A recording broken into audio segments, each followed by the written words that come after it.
back into being grooved about baseball. Were you not grooved about baseball before? No. I think maybe I was in Atlanta this weekend, went to a couple of games. The Braves and the Dodgers, the Yankees and the Astros. Fun series. Were going wide. You know, they split 4, and they're the 2 best teams in the American League. And I know this. I know that when I was a kid, people, and I'm not using any metrics to justify this, people cared about baseball way more than they do now. That is just my gut. But I do think baseball, people do care about baseball more than baseball gets credit for. So I'm pretty juiced up about that, but I know that a lot of you aren't. But so the NFL is essentially on summer break. You know, this is guys are going out of town, and so you'll hear things like, oh, so-and-so was at the American Century Golf Classic this weekend at Lake Tahoe, and Aaron Rodgers said that he's very excited for the season. What do we make of Aaron Rodgers being excited for the season? Like, that's all, fluff and bullcrap. Right. But Deshaun Watson's hearing is set for tomorrow. So tomorrow, Deshaun Watson will meet with Judge Sue L. Robinson. We love Sue. Do we? I don't know. I'm kidding. So I don't know Sue. Judge Sue L. Robinson is the independent arbitrator between the NFL Players Association and the NFL. Now, remember, in the previous collective bargaining agreement, everybody got mad because Roger Goodell had too much power. So whether it was Ben or Zeke or Brady, they would bring down these suspensions, and it was almost like a child trying to argue with their parents. Hey, it's going to be 4 games. Well, we think that's unfair. Okay. And then they go, well, we'll appeal it. Okay, we've heard your appeal. Yep, 4 games. Well, that's not fair. And then they go to court, and court says, yeah, it's not fair, but those are the rules you signed up for. So what they've changed is that now there will be an independent arbitrator who is appointed by both the NFLPA and the NFL. Her name, Judge Sue L. Robinson. Now, here's the next part about this. If she finds any wrongdoing at all with Deshaun Watson, she then recommends a punishment to Roger Goodell.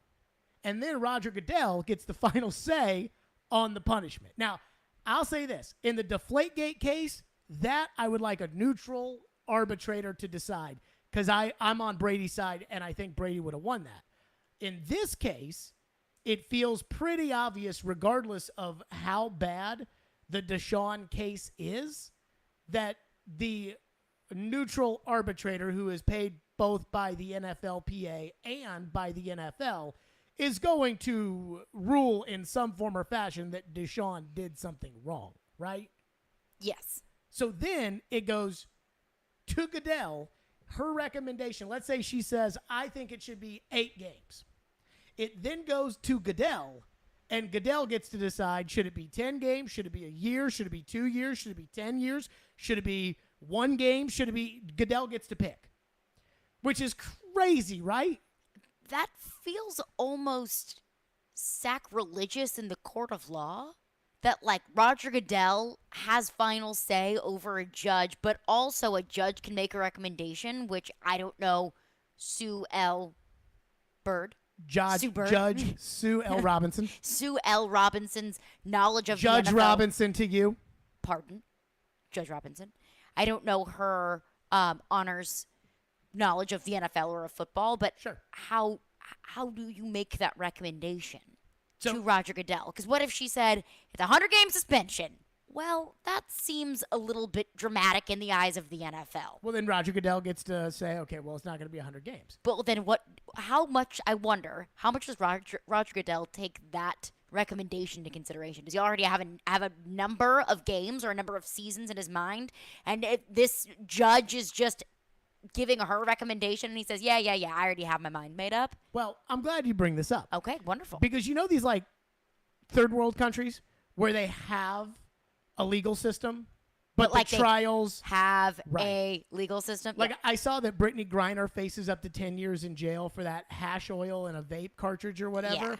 Yeah, she's getting 10 years. Like, I want everybody to know, like, she's guilty. Like, Russia is going to find her guilty. Yes. Even though she probably didn't do anything wrong. But I'm just telling you, like, they're going to find her guilty. And I am not, not a poli-sci major, or I have no, like, knowledge of Russian politics outside of what everybody else knows. I don't really know if I want to have knowledge of Russian politics. But she's going to be guilty. But that takes me to this. Dan Patrick said on his show Friday, which you can hear on 94.9 The Fan.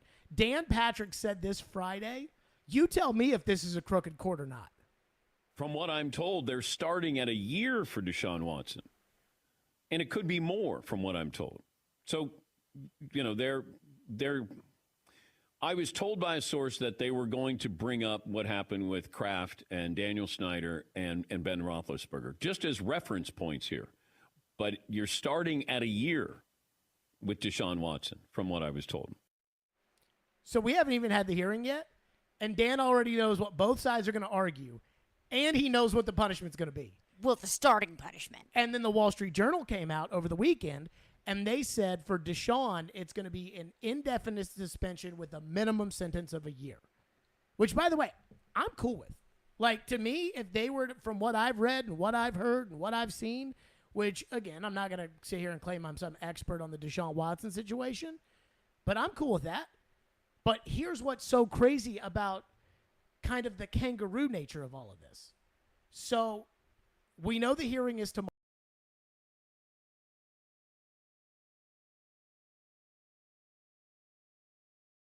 Massage, and he had a happy ending in his massage, and Robert Kraft didn't face any discipline. So how can you not discipline Robert Kraft and then go out there and discipline Deshaun Watson? That's what Deshaun's camp's going to argue. What the NFL's going to argue is we gave Zeke 6 games, and that was one woman. This is 25 women, or 26 women, or 24 women, or 66 women, or whatever it is. And so we could throw the book at Deshaun if we want. So, I mean, that's what we're going to argue. And Dan already knows what the NFL's thinking. The Wall Street Journal's already put out what the punishment's going to be. And the neutral arbitrator has not even heard the case. I mean, think about how crazy this is. And not only that, think about this too. The hearing is set for, I believe, tomorrow and Wednesday. Guess when they're going to release the news? Wednesday? No. Tomorrow? Nope. Friday? Yes. So they're going to release the news. Go ahead and put this down right now. Ian, I'm calling this one. This is not a guarantee, but it is calling it. They will announce the Deshaun Watson's indefinite suspension that is a minimum of a year. They will announce that on Friday afternoon at 4 o'clock Central Time. Because think about it. It's the Friday 4th of July weekend. Before the 4th of July. Nobody's going to be dialed in. Everyone's going to be on their way to the lake. That's the perfect time to drop that kind of news. That's exactly when you do it. That's when you drop the worst kind of news. The only other time you drop it would have been last Friday. I mean, that is when you drop bad news. And so that's what's going to happen.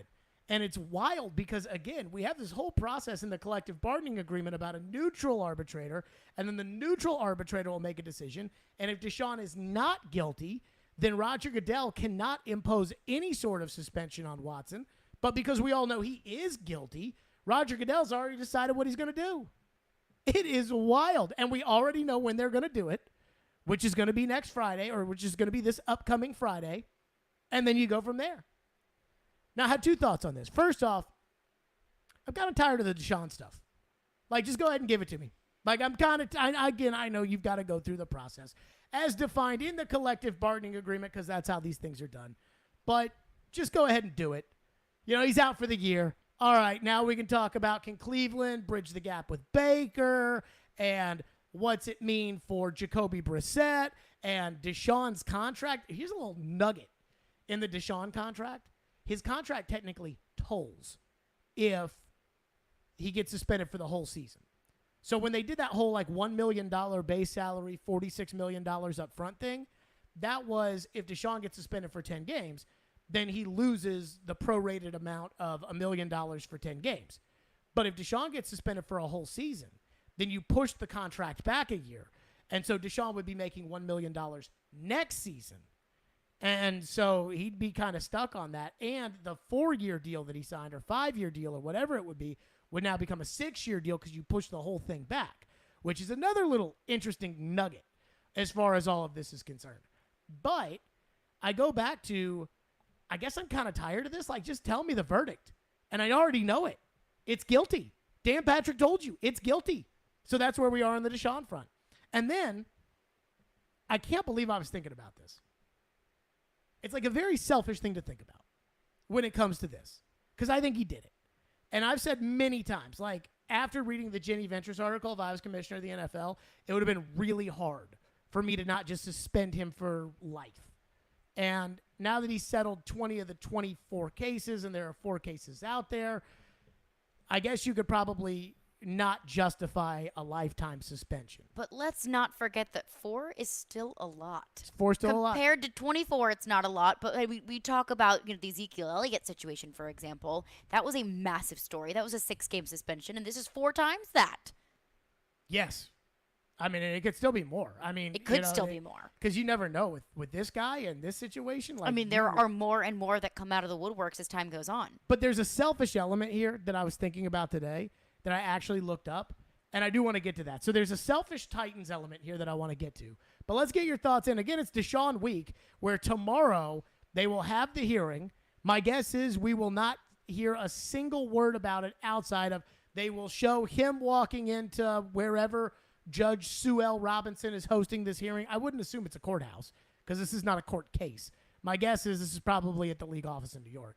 So you'll see Deshaun going in there, and then you'll see him coming out of there, and then everybody will sit around and break it down, but you won't know what's actually said. Then, I believe on Wednesday, let me just lay out the whole timeline. Wednesday, I think you will start to hear leaked information. Mike Florio will probably have some of it. It wouldn't surprise me if Ian Rappaport, league-owned media, has some of it. Mary Kay Cabot, who has covered the Browns for a long time in Cleveland, might have some of it. And so you'll start to hear a little bit of, well, Deshaun's camp argued this, and the NFL is arguing that. You'll hear that on Wednesday. And then on Friday, around 4 o'clock, you will have a Deshaun Watson suspension. I am calling that now. 615-737-1025 is our phone number, 615-737-1025. So get your thoughts in on that. But there is a selfish element to this that I do want to get to. And so we'll do that coming up next. Stillman and Company, we are delivered by TriStar Moving right here on 102.5 The Game.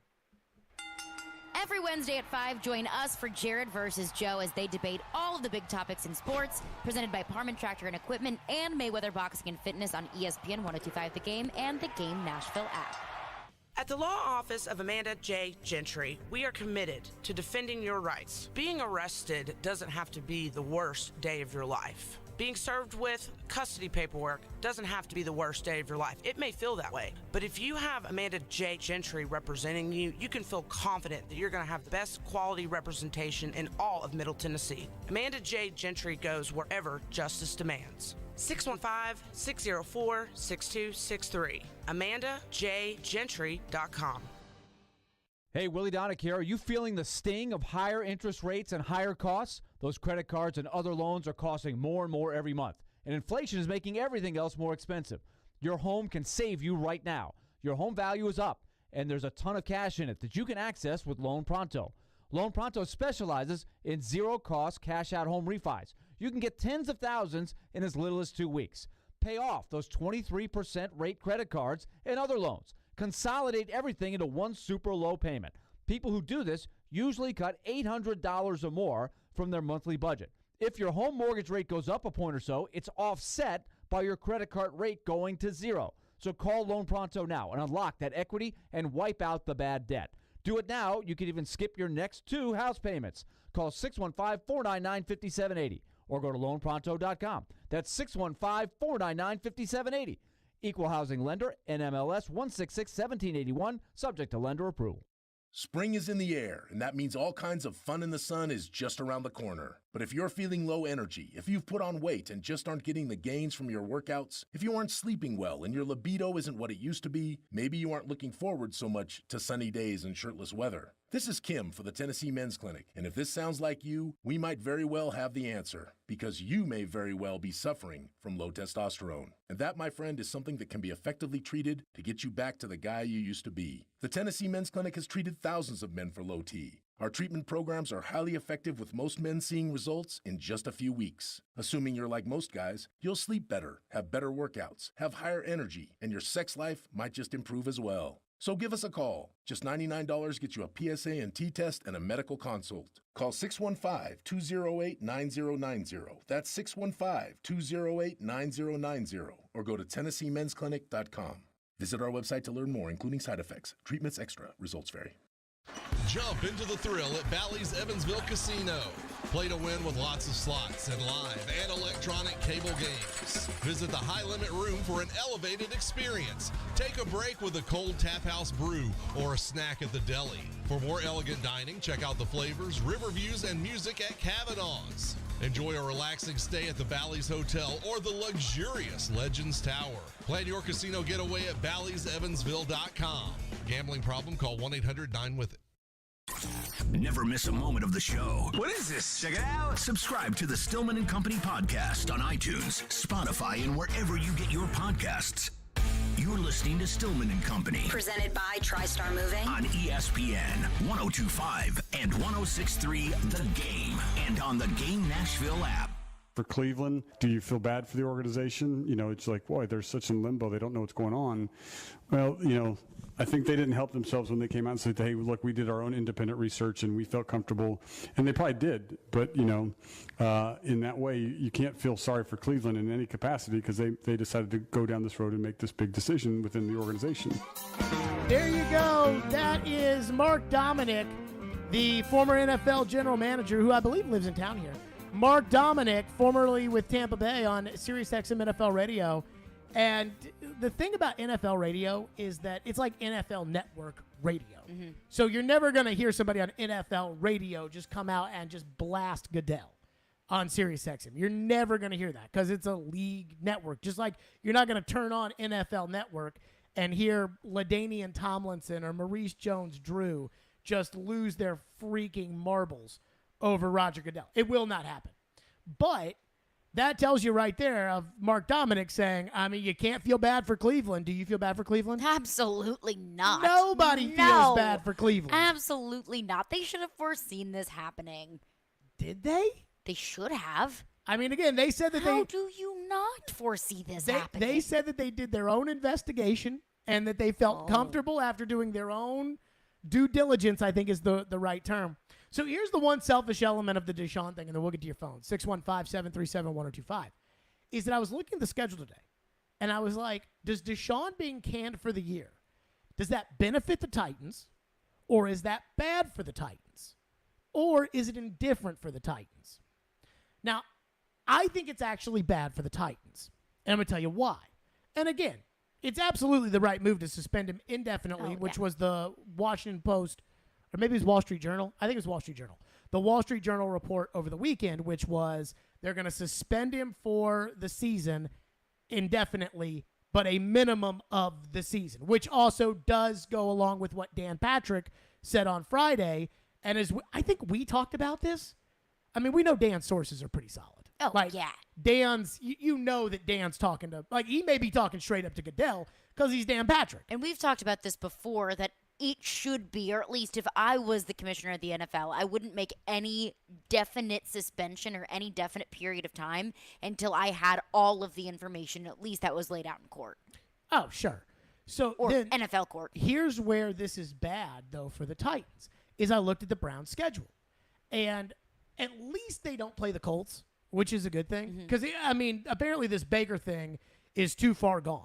Like, I guess Baker hates them so much, and they hate Baker. Well, do you blame him for hating them so much? Yes. Why? Because Baker should understand the situation and should go back to the Browns and play on the $18 million and try to go out there and have a good season. He should understand the situation that the team that he plays for, that drafted him, just guaranteed $230 million to a player to start over him. Yes. I do not agree. But so apparently the whole point is Baker, apparently that bridge is burned and that they're not going to reconcile or whatever, which means that Jacoby Brissett and Josh Dobbs are their quarterbacks.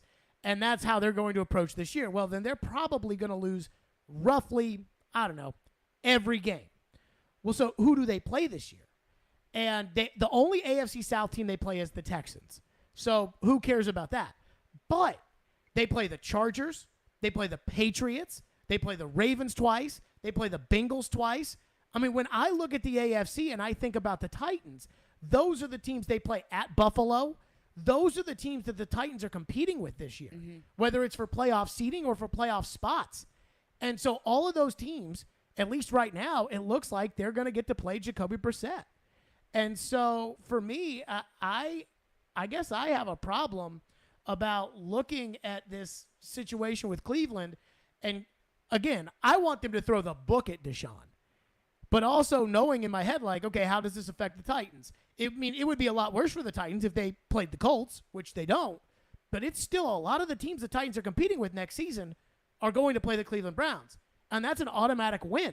Now, maybe it shouldn't be that big of a deal because the Titans get Jacksonville and Houston 4 times next season, and in large part has carried the Titans to where they've been over the last couple of years, has been getting Jacksonville and Houston. So maybe we shouldn't sit there and feel too bad for the Titans.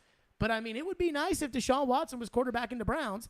And, again, I am for the year-long suspension, but beating the teams that you want beat.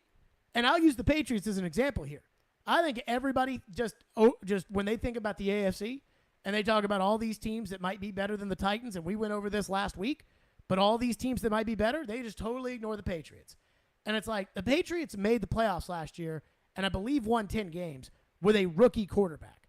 Now, they peaked, and they've got problems, and I don't think anybody's considering the Patriots as a potential team to win the Super Bowl this year, but they had a rookie quarterback last year.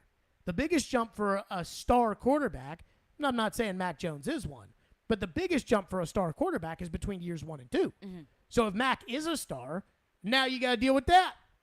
We talk about Russell Wilson and Derek Carr and Patrick Mahomes and Josh Allen and Matt Ryan and Lamar Jackson and Joe Burrow. And what do you got to add him into the mix? I mean, that's not good.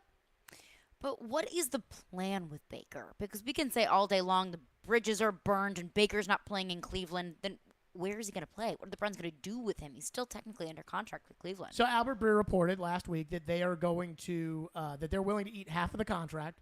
So take it from 18.8 to $9 million, and it sounds like Seattle's just holding out. Like that Seattle's ultimately going to do it. That makes sense. Just like the Forsberg negotiations, as I've told you, when everyone goes, if Forsberg was coming back, why is it not done now? And I'm like, because each side's just holding out till the end.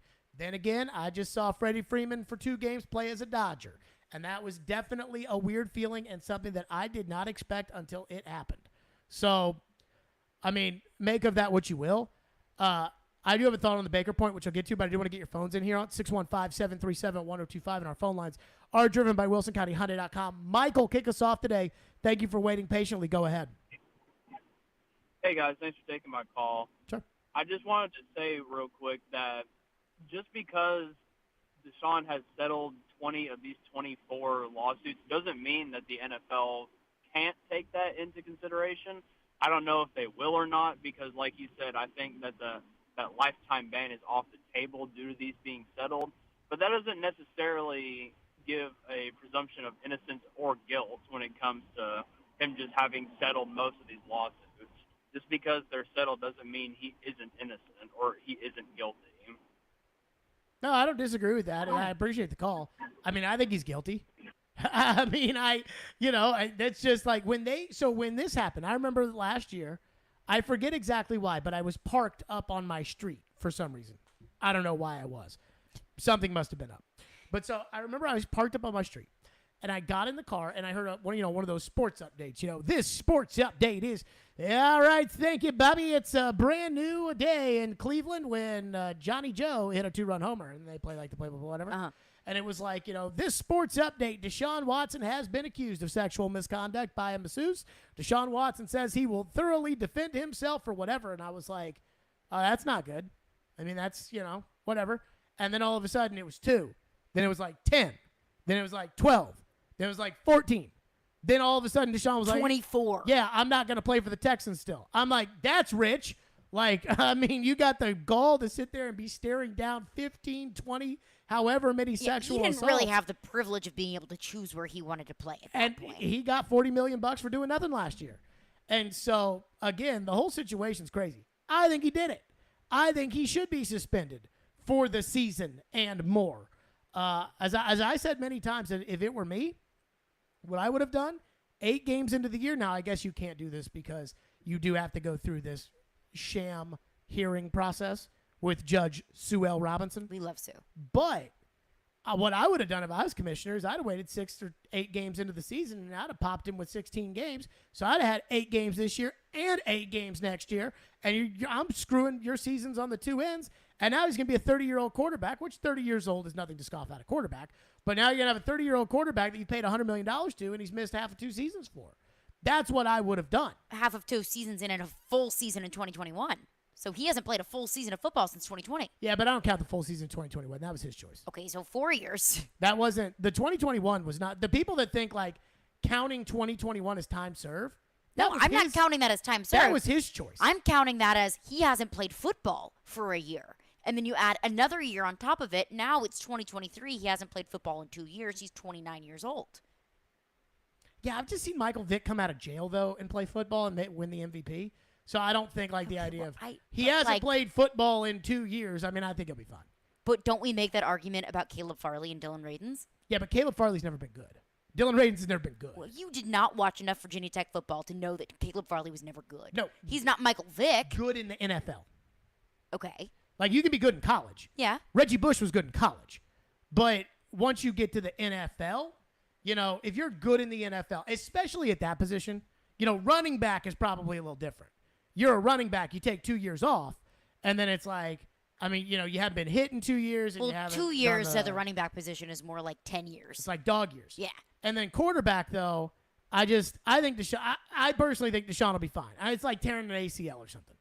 But, again, I mean, it's not good. But that's what I would do is I would just slam him like that because I think he's guilty. But I guess the caller's point about settling the cases doesn't mean he's innocent or guilty. I mean, we all know. Dan Patrick has told you he's guilty. Dan Patrick has told you the league has already decided, you know, where they're starting at. They're not starting at a year if they think there's a chance you're innocent. That's not how this works. It's a total kangaroo system, and I'm okay with it.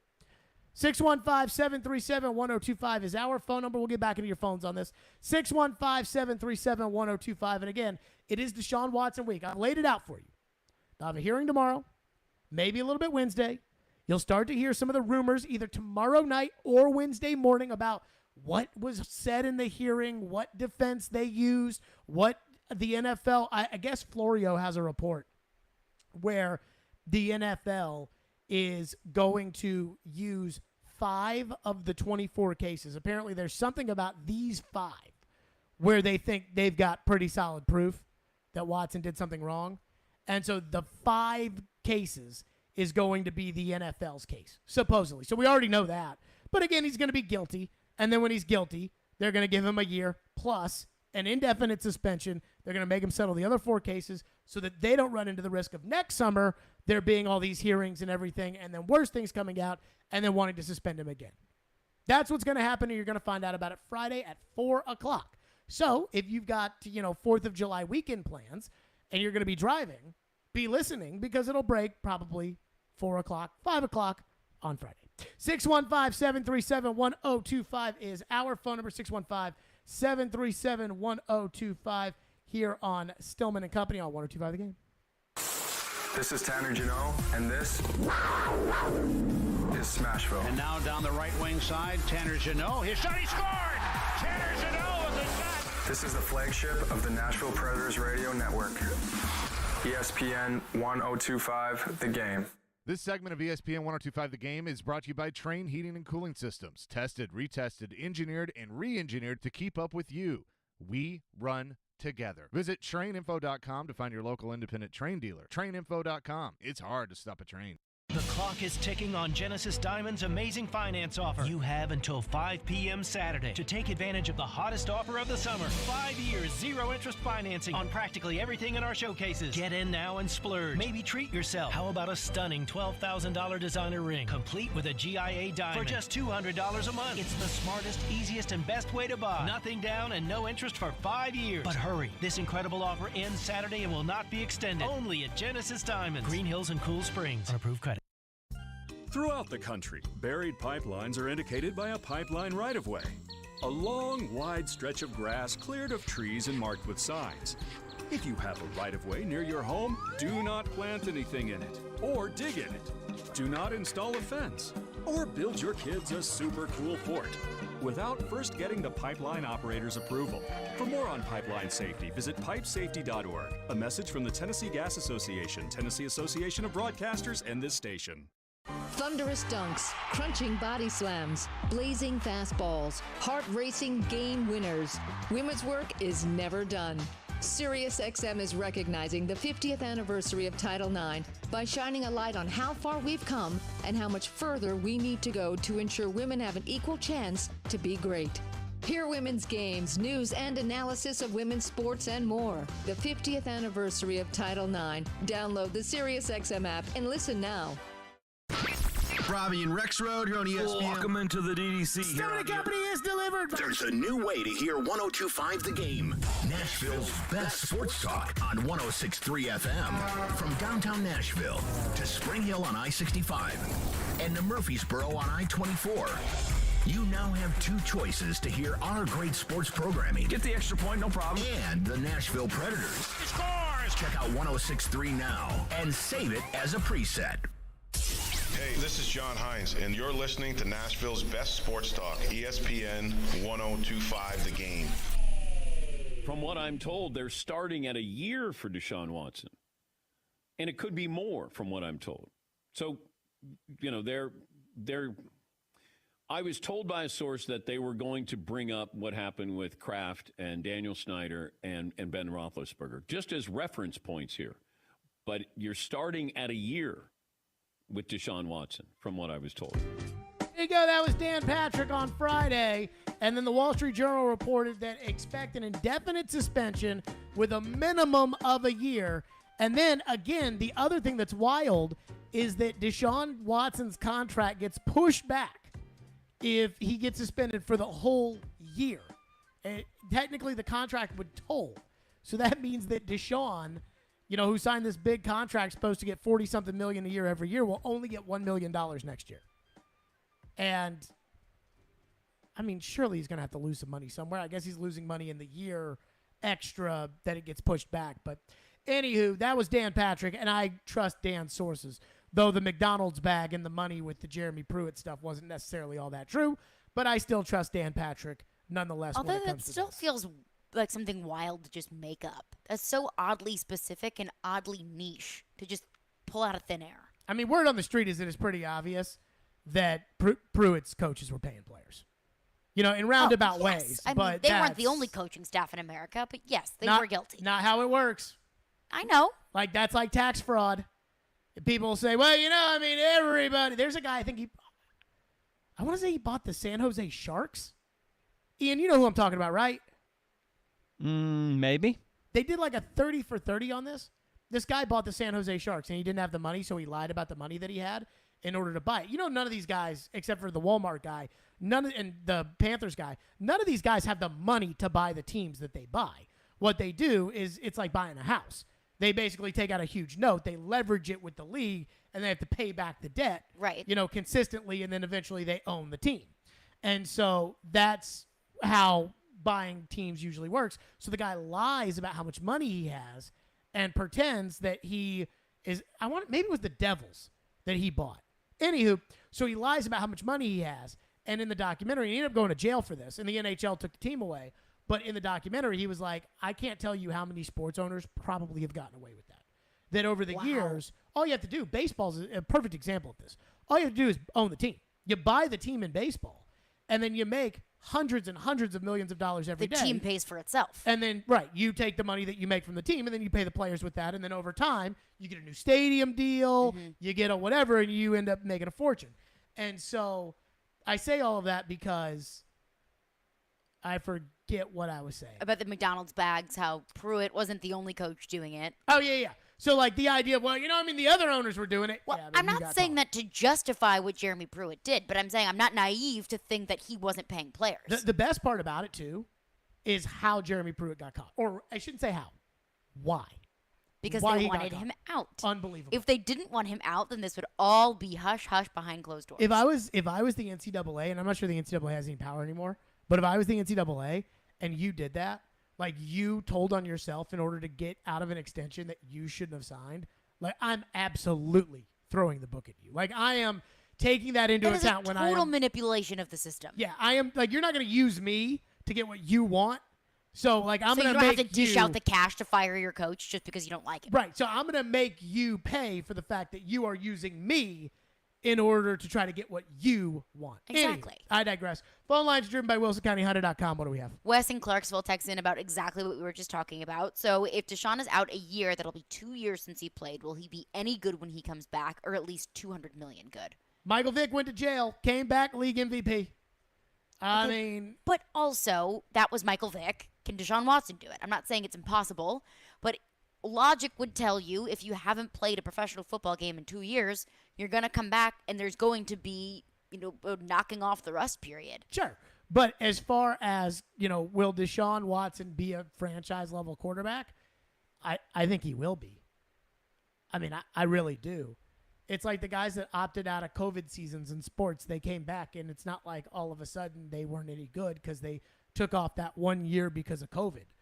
I just think that, again, it's like suffering injuries. Deshaun suffered a torn ACL with the Texans, came back the next season and was really, really good.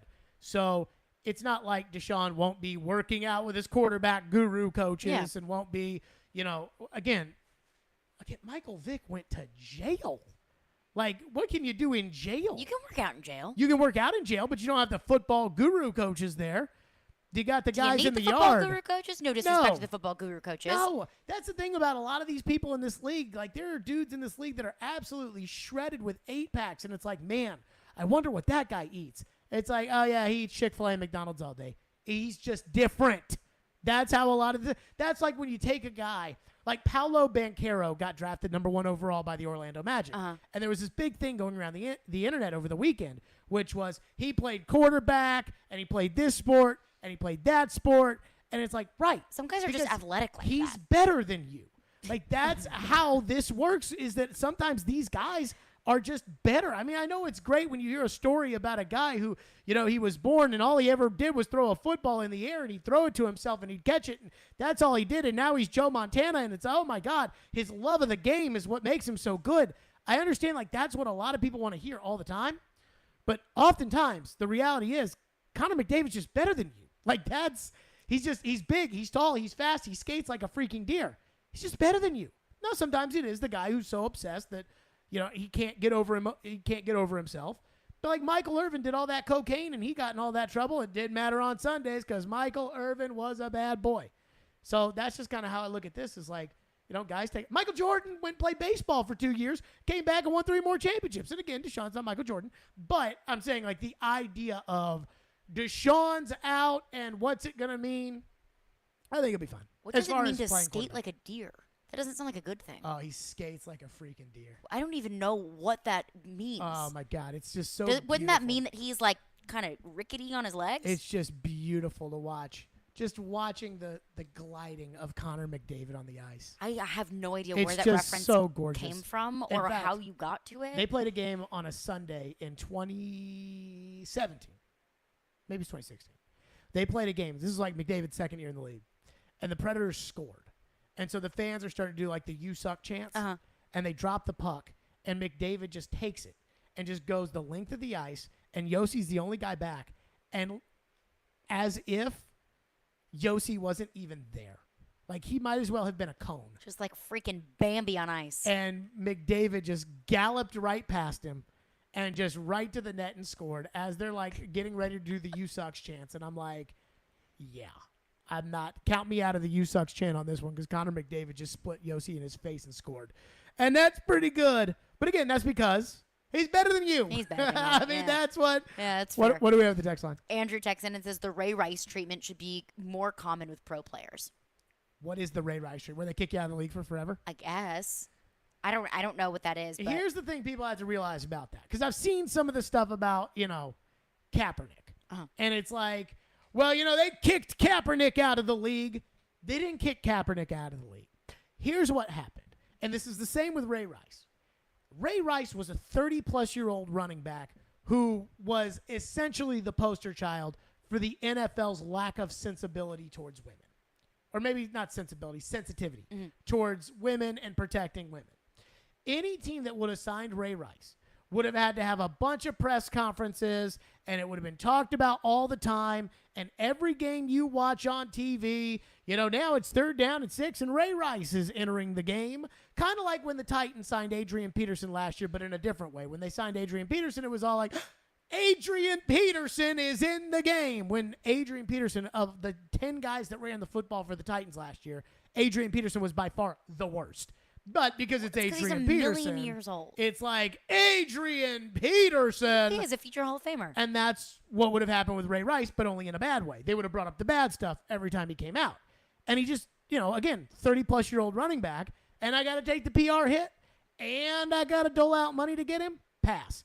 And with Kaepernick, it was average to below average quarterback. Because that's what Kaepernick was at that point in his career. Average to below average quarterback that can't consistently beat out Blaine Gabbert. And I'm supposed to sign him on my team to be a backup.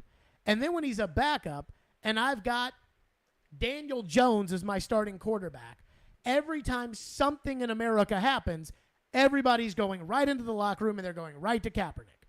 Let's use last week for an example. Now, again, I think the league had been dismissed of mini camps and things like that, but let's just say we have current events that happen all the time in this world, and I try to essentially ignore them when we come on the air because I just don't think it's the place where people go to hear that kind of talk. But let's just say, for instance, that this were last week, and Daniel Jones is the quarterback of the Giants, and Kaepernick is the backup. And so every waking moment of that Brian Daboll staff right now is to try to make Daniel Jones successful. Because if not, then the Giants have to go find a quarterback.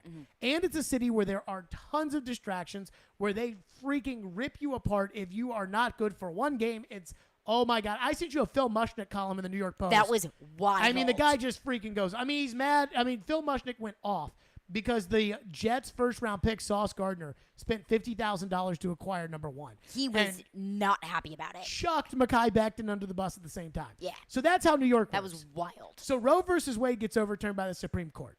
Now, everybody in there is going right to Kaepernick's locker. And it's going to be, Colin Kaepernick said. And so NFL teams looked at that, I think, on an individual basis. I don't think it was some edict amongst the, the owners and the Jerry Joneses saying, don't sign him, because that's a federal crime if Jerry were to do that. If Jerry were to go to Stan Kroenke and say, Stan, don't sign him, like that is collusion. And that would have never happened because you do that, you're in a lot of trouble. And so what I believe happened is the league and the teams just felt like Kaepernick wasn't worth it. Like he just wasn't worth all the drama and the distraction and the press conferences and the everything else. Now, you may be offended that teams think like that, but that's just how it is. I mean, Floyd went on Fitz's show when this was coming out or during the Kaepernick stuff, and he said just that. And Sarah Spain, which I think, if you know Sarah Spain, this probably checks out. Like, she got all mad at Floyd. And I'm like, it's not his fault. He's just telling you what he thinks. Like, he's just telling you how teams in the league probably approach this. So the thing is if you're not any good or if you're not good enough, then people will not be interested in you. And if Deshaun Watson sucked, then Deshaun Watson would be out of the league and no team would be interested in signing him. But because Deshaun Watson doesn't suck, that's why there's interest in him. And that's the idea of, Ray Rice kick him out of the league. Ray Rice was over the hill. It wasn't worth it to the teams at that time. In fact, the Deshaun thing, it's been worth it to more than just Cleveland because Atlanta ended up losing Matt Ryan over this. New Orleans waited on Jameis Winston for this. Miami tried to sign him if he would settle the cases ahead of time, tried to trade for him. And Carolina has desperately wanted in the Watson sweepstakes over the last 2 years. He just hasn't wanted them. So, I mean, to sit there and say, like, oh, I hope this is what happens, what happened to Ray Rice, it's just not very likely because, again, Deshaun Watson is too good of a quarterback for that to happen. 615-737-1025. We'll get back to your phones. 615-737-1025. Let me tell you about my friends at Hiller Plumbing, Heating, Cooling, and Electrical. And let me say this, by the way, before I get to my friends at Hiller. There is a situation in the NFL that, as a Titans fan, just take a mental note of. We'll get to that. Hiller Plumbing, Heating, Cooling, and Electrical. There's no better time to upgrade your essential home systems than this month with my friends at Hiller. Until the end of June, Hiller is offering 0 interest for 60 months on select new HVAC systems. 0 interest for 12 months on new tankless water heaters. 0 interest for 12 months on new whole home generators. If you know you need a new system for your home, do it this month. These financing offers are available for a limited time only to help you stay comfortable and cool all summer long and handle those payments later. Visit happyhiller.com for all the details because, as always, happy you'll be or the service is free. Those are my friends at Hiller. They've been taking care of my home for years, and they can do the exact same for you. That's Hiller Plumbing, Heating, Cooling, and Electrical, proud supporters of the Nashville Predators, the Tennessee Volunteers, and the Vanderbilt Commodores. Hiller, call the Happy Face Truck today. Let's put the green flag in the air and turn them loose. Nashville's home for NASCAR. He's going to try to make a big move here. Is brought to you by the Nashville Fairgrounds Speedway. We are your racing station. ESPN 102.5 and 106.3 The Game. And the Game Nashville app. From the Fox 17 News Code Red Weather Center. I'm Fox 17 News Code Red meteorologist Dan Guthrie. Skies continue to clear out this afternoon. Will be mostly sunny with cooler conditions. Highs this afternoon only low to middle 80s. This weather report brought to you by Hiller Plumbing, Heating, Cooling, and Electrical. Call the Happy Face Truck today. Ever wonder what toys do when people aren't around?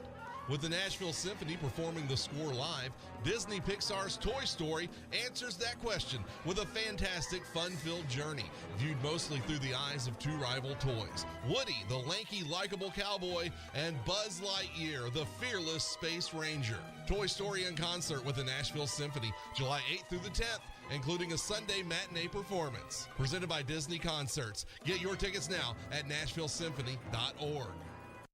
If you came across someone struggling with hunger, how would you recognize them?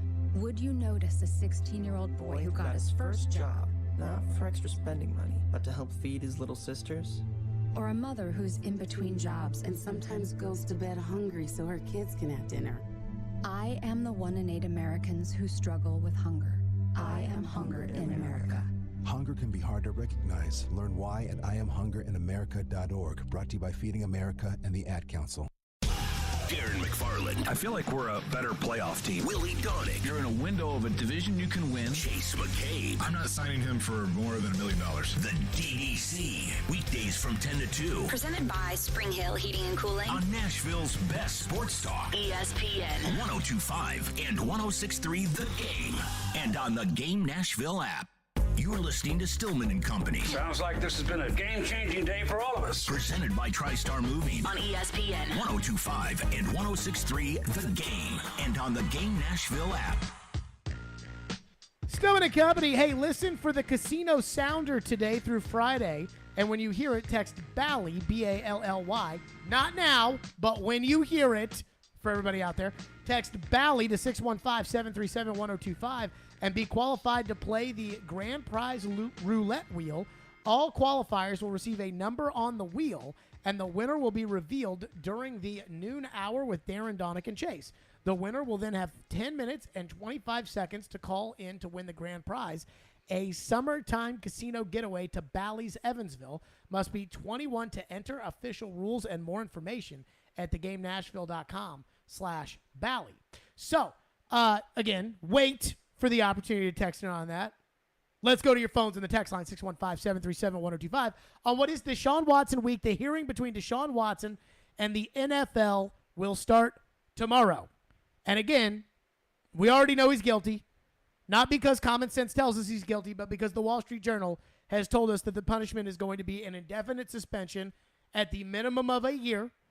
And I am of the belief that it will be announced Friday in the typical news dump, which is good for people like me who are working on 4th of July because it will give us something to talk about on that 4th of July day in which we are talking. There you go. What do we have in the text? Larry texts in and says, will the NFL let the media know the punishment that the judge suggested? Probably. I mean, if the NFL won't let the media know, Deshaun's people will let the NFL know. This is the thing I was talking to somebody about as far as government secrets are concerned.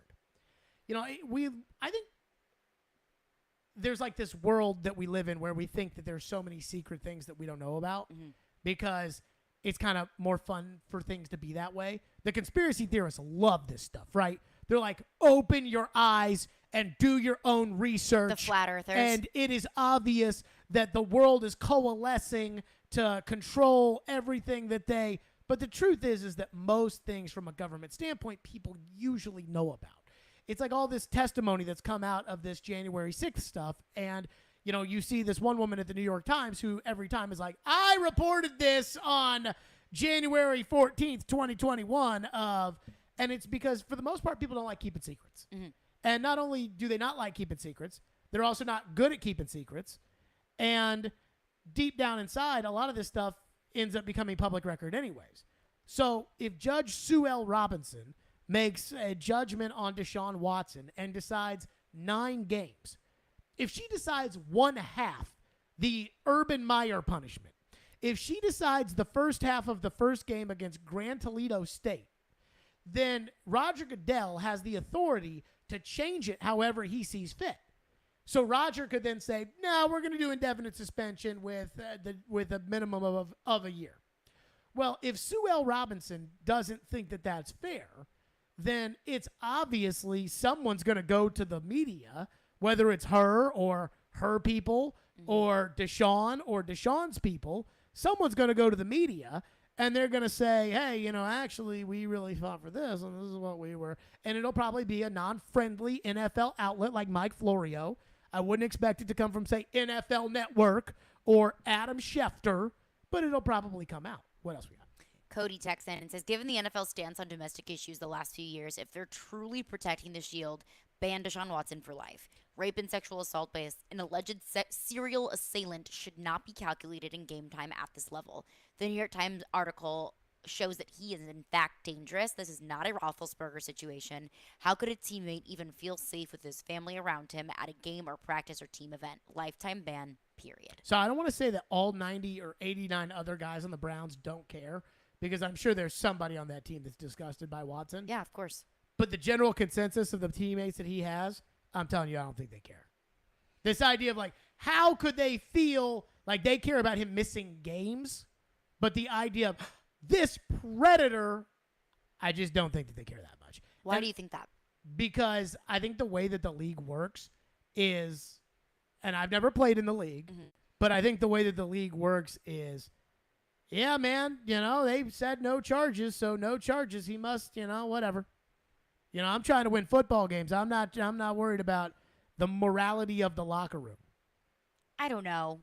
I feel like, especially recently, not just NFL players, but athletes in general have been so empowered to speak on things that they feel empowered to speak on. And I think that this is one of them, of sexual assault or treatment toward women. And that's also the NFL's big initiative, is trying to make the NFL more of a friendly place for women. So I don't know. There are probably plenty of guys in that locker room that probably look at it and say, that's not my business. I'm here to win football games. But I wouldn't be surprised if there were one or maybe a few players that think, hey, it's just something I don't want to get caught up in. So I asked John McClain about that on my Sirius show a couple weeks ago about the owners in the league. Because you know John McClain's, you know he's talking to the Texans. Oh, yeah. And So he's you know dialed that in. he, whatever. And I asked, how do the owners feel about this? And John says that the owners don't really care because basically it's, you know, I don't want you coming for all my players or something like that, but that they care about the guaranteed contract. Because now Lamar Jackson's walking into Steve Bisciotti's office in Baltimore and saying, I want a fully guaranteed contract. Well, yeah, because that affects their I'm money. better. That's why they care. But that's the owners. I'm telling you, the players are the same way. Well, the players care about their money, yes.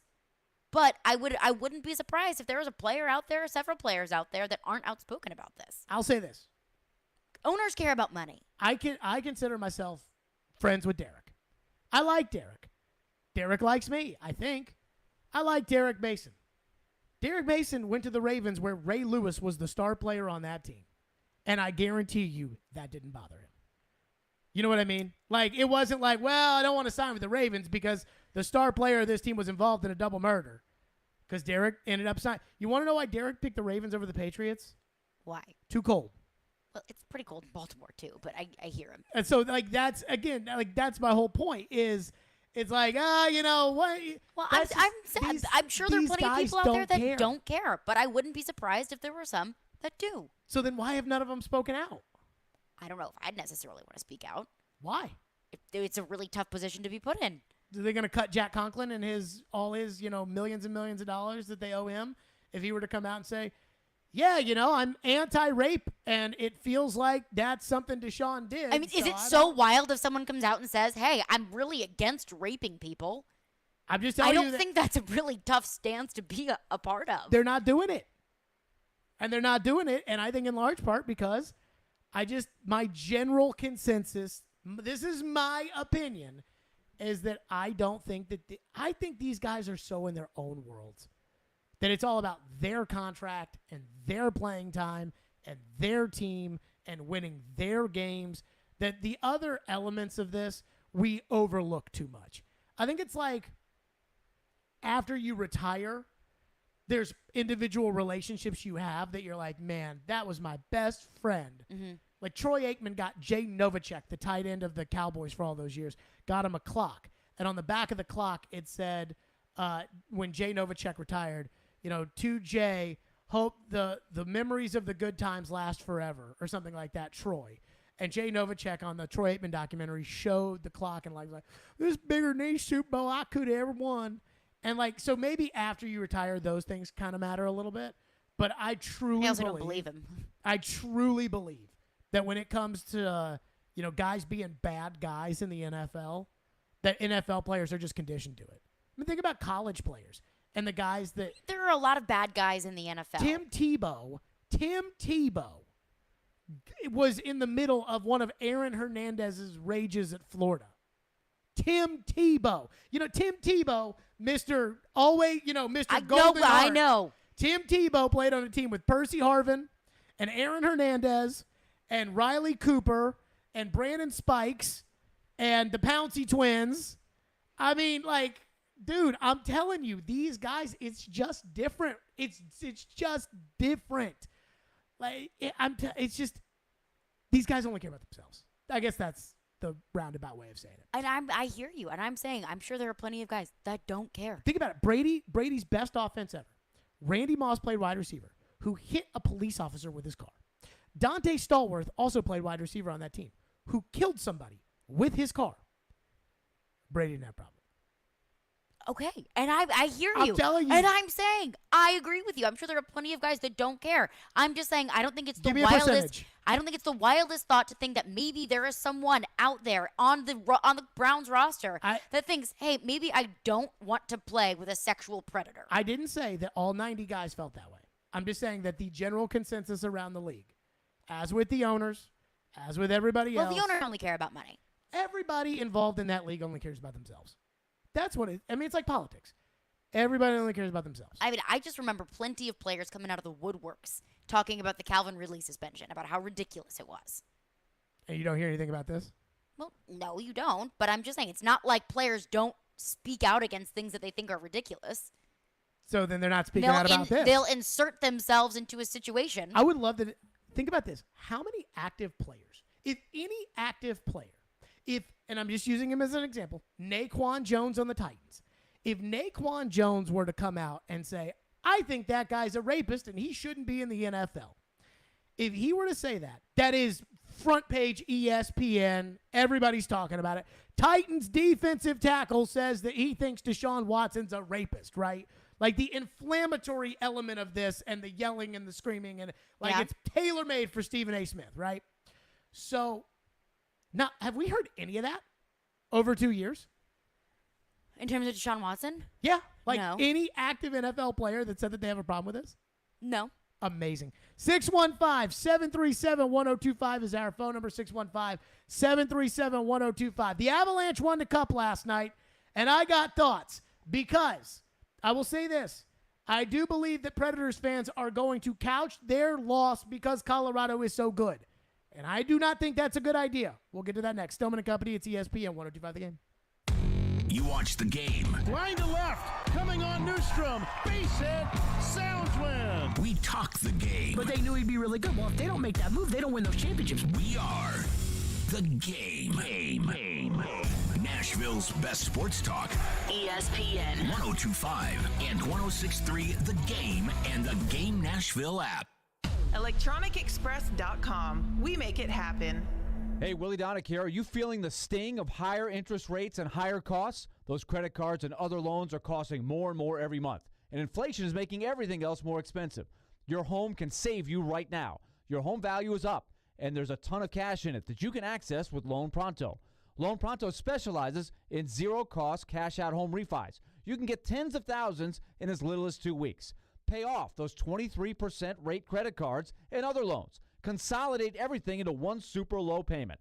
People who do this usually cut $800 or more from their monthly budget. If your home mortgage rate goes up a point or so, it's offset by your credit card rate going to zero. So call Loan Pronto now and unlock that equity and wipe out the bad debt.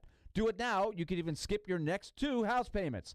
Call 615-499-5780 or go to loanpronto.com. That's 615-499-5780. Equal housing lender, NMLS 166-1781, subject to lender approval. Houston Clinic Orthopedics wants to thank their patients for voting them the #1 orthopedic practice in the Nashville Scene Poll for 3 years in a row. Their physicians specialize in spine, joint replacement, knee, hip, upper extremity, and other orthopedic conditions. At Houston Clinic Orthopedics, they adhere to all CDC guidelines for the patient's and staff safety. To experience world-class orthopedic care and see a list of all physicians, visit their website at tn.houston.com and book your appointment online today. The Authentically American 4th of July collection is live and ready to ship. Go to authenticallyamerican.us right now to order yours. Plus, 20% of all purchases from the 4th of July collection will be donated to Homes for Our Troops, a nonprofit organization whose mission is to build and donate specially adapted custom homes nationwide for severely injured post-9/11 veterans to enable them and to rebuild their lives. Have a happy and safe 4th of July from Authentically American. Made for you, made in America. Authentically American. We here at 102.5 and 106.3 The Game are looking for our next great executive producer. Hey, it's Chase McCabe, the program director. If you think that's you and you think that you have the experience, the drive, and of course you share that love of sports, send your resume and cover letter to together@cromwellmedia.com. O'Reilly. Get ready for summer vacation now at O'Reilly Auto Parts with up to a $15 gift card after mail-in rebate when you purchase select Superstart batteries. With the power, performance, and reliability your vehicle demands, Superstart batteries are made to deliver long life and consistent starts. Superstart batteries only at O'Reilly Auto Parts. O'Reilly Auto Parts. From the Hillside Medical Game Studios, WPRT FM Pegram, WPUC HD2 Laverne. NASCAR is back. Kyle Larson returns to Nashville Superspeedway a winner. Nashville's exclusive home for NASCAR. ESPN 102.5 and 106.3. Terang, it's a high fly ball. The leading receiver. Awesome Game 7. Checkered flag in the air. The Game. A Cromwell Media Station. Where you have a voice. We're one play away from an injury. He knows this. He's a study of the game. And we have strong opinions. He's been awful. I don't think they were trying, and that's why I feel the way I feel. This is Stillman and Company with Jared Stillman and Caroline Fenton. Presented by TriStar Moving on Nashville's best sports talk. ESPN 102.5 and 106.3 The Game. And on the Game Nashville app.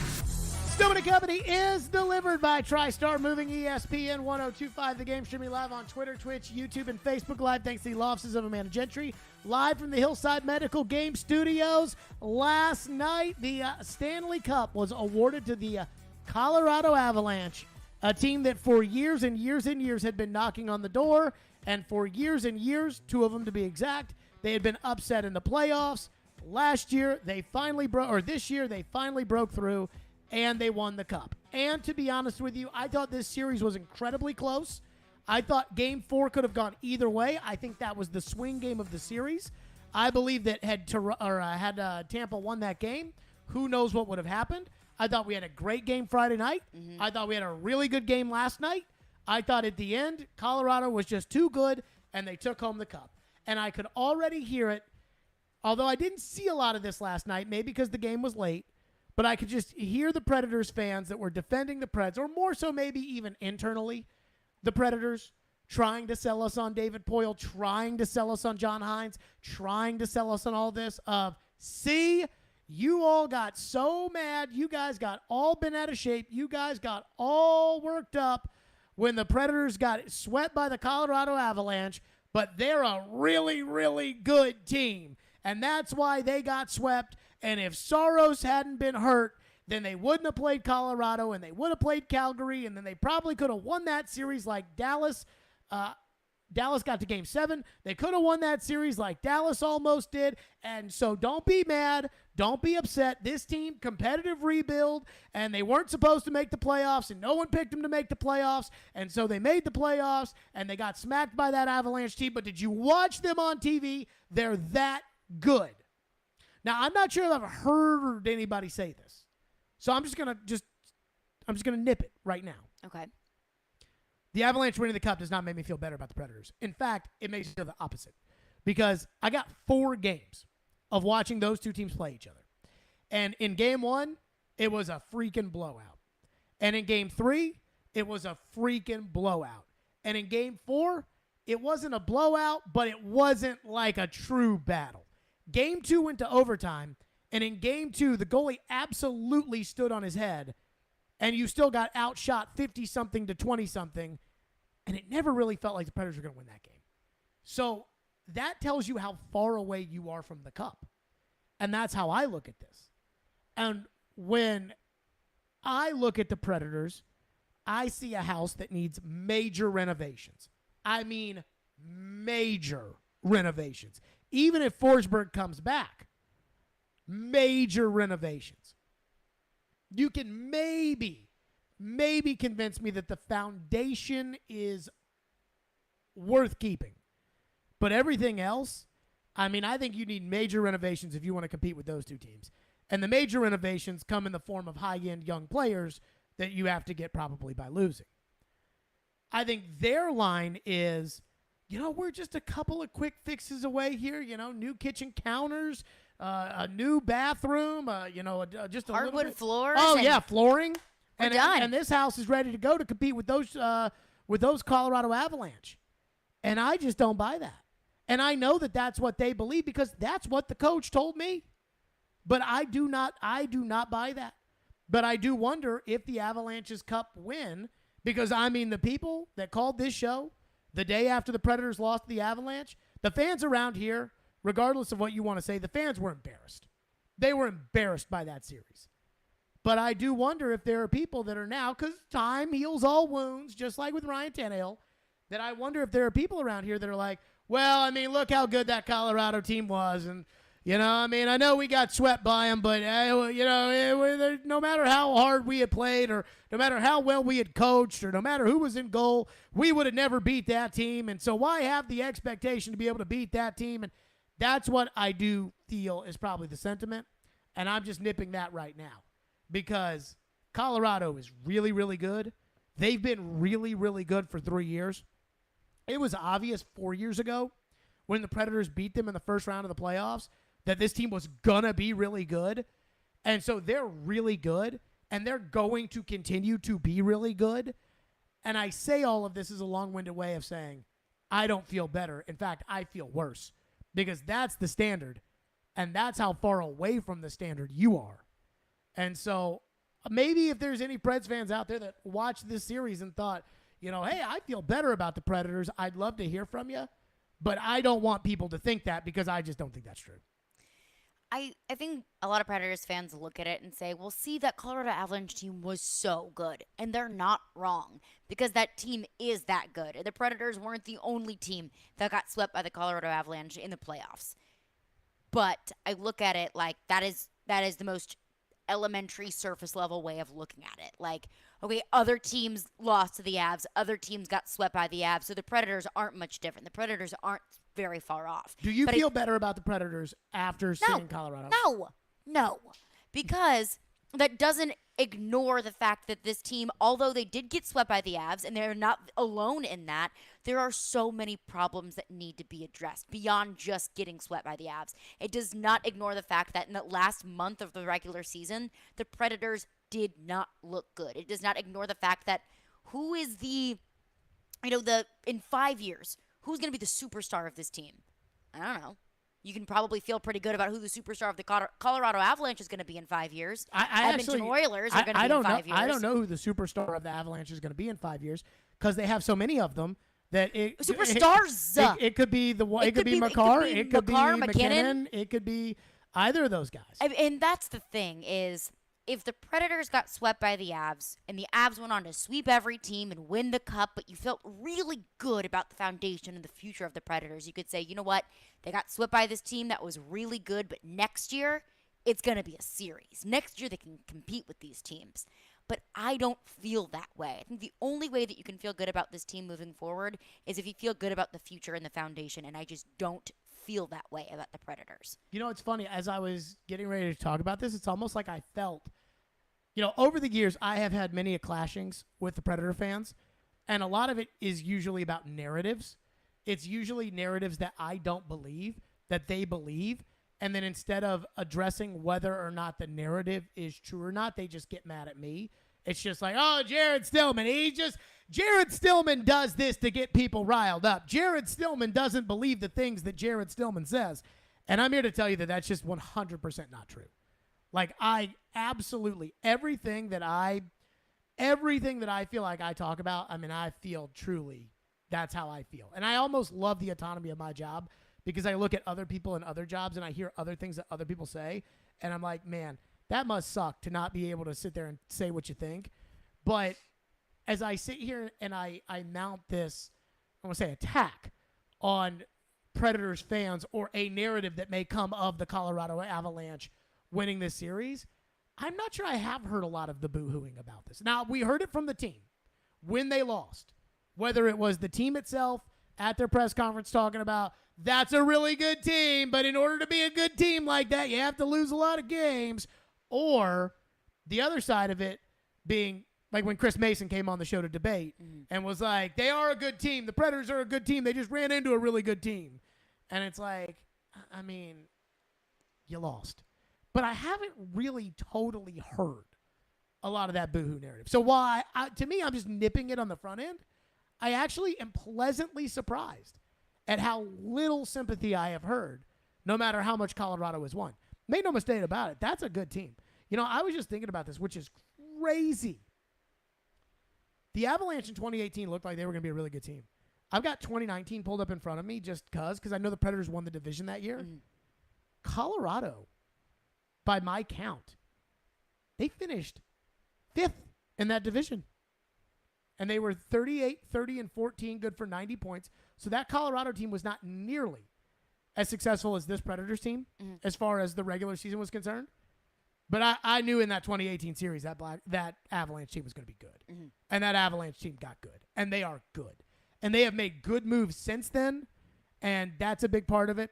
So for me, I kind of want to nip this ahead of time. If anybody tells you, don't be upset, I disagree with that. Now, David Poyle did say something to Robbie last week, and we'll welcome your phones in on this at 615-737-1025, which is our phone number, 615-737-1025. David Poyle said something to Robbie last week, and he also said it at his end-of-the-year press conference when it comes to the Predators and to the Avalanche. And I am just here to tell you right now that I do not think that is a fair assessment of the situation, and I will explain why next. Stillman and Company is on 102.5 The Game. Join Chase McCabe for Chasing Checkers every Sunday morning at 8 for all the news in the world of motorsports. Joey Logano gets the very first victory in the next-gen car while hearing from the big names. Two-time champion Kyle Busch. Being able to bring NASCAR, the Cup Series, back to Nashville is cool. It's Chasing Checkers, presented by Apple Collision Centers and the Nashville Fairgrounds Speedway. On ESPN 102.5 and 106.3 The Game. And the Game Nashville app. If you're looking to hire, look to Indeed. With Indeed's end-to-end hiring solution, you can attract, interview, and hire candidates all from one place. Visit Indeed.com/credit. The clock is ticking on Genesis Diamond's amazing finance offer. You have until 5 p.m. Saturday to take advantage of the hottest offer of the summer. 5 years, 0 interest financing on practically everything in our showcases. Get in now and splurge. Maybe treat yourself. How about a stunning $12,000 designer ring, complete with a GIA diamond for just $200 a month? It's the smartest, easiest, and best way to buy. Nothing down and no interest for 5 years. But hurry, this incredible offer ends Saturday and will not be extended. Only at Genesis Diamonds, Green Hills and Cool Springs. On approved credit. Golfers, it's time to tee it up at Edwin Watts Golf Shops for the Callaway Trade-In Trade-Up event happening now through July 4th. Bring in any of your old clubs and receive a 50% trade-in bonus towards new Rogue ST Woods and Irons and Apex Irons. Both the Rogue and Apex families are designed with artificial intelligence for faster ball speeds. Swing by Edwin Watts Golf Shops and get your 50% bonus trade-in on Callaway Rogue, ST, and Apex Irons today. And while you're there, get custom fit for free. Edwin Watts Golf Shops, home of the 90-day satisfaction guarantee.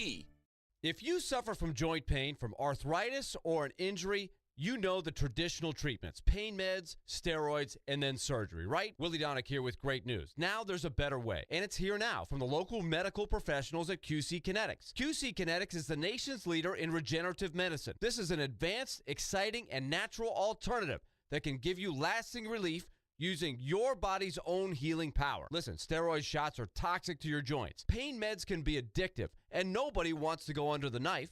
It's 2022, and those old ways are out. The new way is in. Regenerative medicine, restoring and repairing damaged joint tissue using natural biologics. No drugs, no downtime, no surgery. QC Kinetics and their protocols can address any pain in any joint and give you the quality of life you deserve. So call the local medical professionals at QC Kinetics now. 615-249-4024. 615-249-4024. That's 615-249-4024 for QC Kinetics. It's on. It's happening. Remember, you can watch us on YouTube, Facebook, Twitch, and Twitter. Get out of the way. I'm watching the game. Presented by the law offices of Amanda Gentry. You're listening to Stillman and Company. Presented by TriStar Moving. On ESPN 102.5 and 106.3 The Game. And on the Game Nashville app. I know after the Colorado series, you guys said that, obviously there's a gap between you guys and Colorado, but I'm curious, as you've watched the playoffs go along, they've lost 3 games in the playoffs at this point. Has it changed the way maybe you view even your own series, just given how dominant that they've been? No, and I don't say this to be cocky, but I think I knew that going into it. I've had conversations with fellow general managers where, basically we were predicting that they're going to be the next team for several years. And, I think that, even when you talk about the Central Division, in theory, they could be the top team for the next few years. So we might be just fighting for second place. And I think that they're that good. And, again, it took them a lot of years to get there. And when I say a lot of years where they were no good, missed the playoffs for many years, but had 3 or 4 draft picks in the top 5 and things that basically we've never had in our whole history to get there. And now you're seeing the fruits of that taking effect, where Cale Makar is 4th pick overall, and he's one of the best players in the league. McKinnon's leader, who's the 1st pick overall, and Rantanen and Landeskog were top 10 picks, and on and on. So they are the best team, and it's we have a long ways to go to catch them, but we know how good they are, and we know what we need to get. There you go. That was David Poyle talking to Robbie last week. And David, I knew that Colorado was going to be really good. And, look at them. But now, hey, they had to lose a lot of games in order to be really, really good. So don't get mad at Colorado. We're never going to be that bad. So, don't expect us. And I would essentially, we're never going to be that bad. So don't expect us to ever be that good is essentially what I'm hearing. Is that what you heard? Yeah. I don't think that's what he's saying. I think this is just me. But that's my interpretation of it. I think that's reality. Yeah, okay. But I don't think that's what he said, though. This is my interpretation of what he's trying to sell. And you guys can correct me if you think I'm wrong, you guys can, you got me on this one. I think it is, we're not going to be able to do it that way, but we'll do it our own way. We'll get there. That's probably what he's saying. But we'll I don't do it our way. Right, because it doesn't make any sense. No. So I would agree that for the most part, I don't really care about all your role players. That I care about, I care about your stars.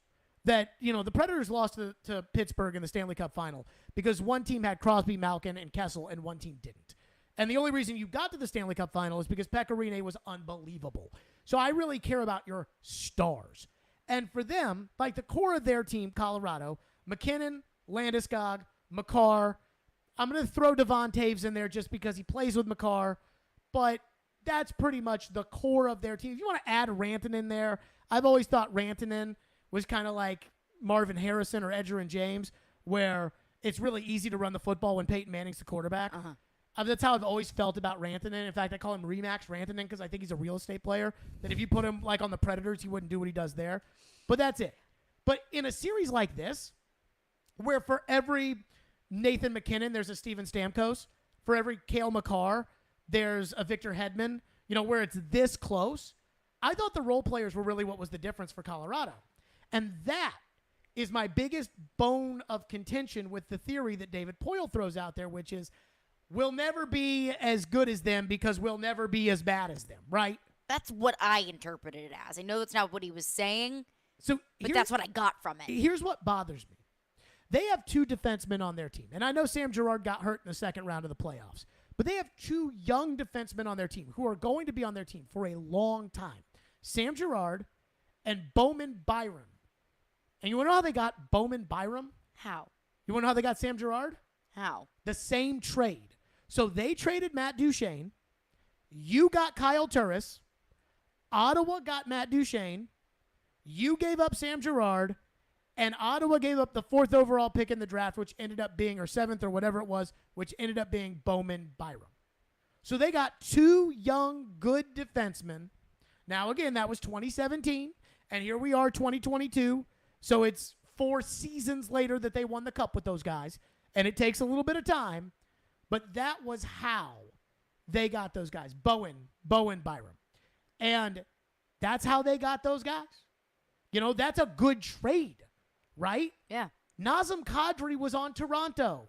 That was a good move. Valerie Nichushkin was, I believe, on Dallas. That was a good move. Devon Taves was on the Islanders. That was a good move. 2 second-round picks in 2020, and they got Devon Taves, who one, Bobo thought was a better defenseman than Roman Josi. That's what they've done, is they've gone out there and they've gotten guys that, they have made these deals, and they haven't done anything crazy, but they've gone out. They got what's his name who scored last night, Burakovsky or whatever. Mm-hmm. They got him from Washington. So all these guys they keep getting are good, solid role players that they get from these other teams. Who do you get? Like, what deals have you made? Kyle Turris. Your trade for Jeremy Lozon. That's what you're getting. What you got for Jeremy Lozon, 1/2 of what got them Devon Taves is what you have with Jeremy Lozon. Is Jeremy Lozon half the player Devon Taves is? Hell no. No. So there you go. I mean, it's just, and that's the whole point. It's patchy moves. It's moves that you think help right now, but really next season or 2 years down the road, it's not going to make a difference. So you're giving up picks, what could be long-term investments for young players. You're giving up those investments for patchy moves that help you solve a problem for right now for just a little bit. And can I just ask for like one good trade? Can I just ask for one? Like, what did we say was the last good trade? PK Subban for Shea Weber. Okay. And that was what? I think you were in high school. 15? 14? That was the summer of 16. Okay, I was a sophomore in college. Okay. Yeah. So, I mean, I just want one good trade. Can I have a good trade?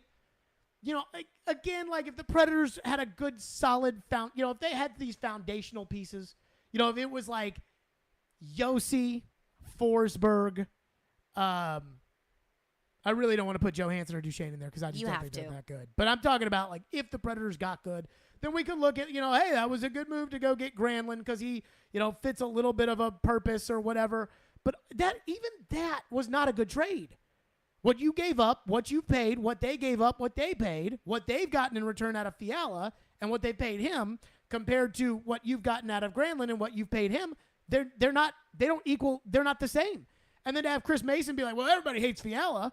Well, he scores more goals and makes less money. So I honestly, like, that is how you're judged by in these sports. Everybody hates Nazem Kadri. But guess what? He's a great fit for them. And that's the thing where I look at Joe Sakic and what they've done. First off, I think they have a great coach. You know, Jared Bednar has a personality about him. I thought this when they played in the playoffs in 2018.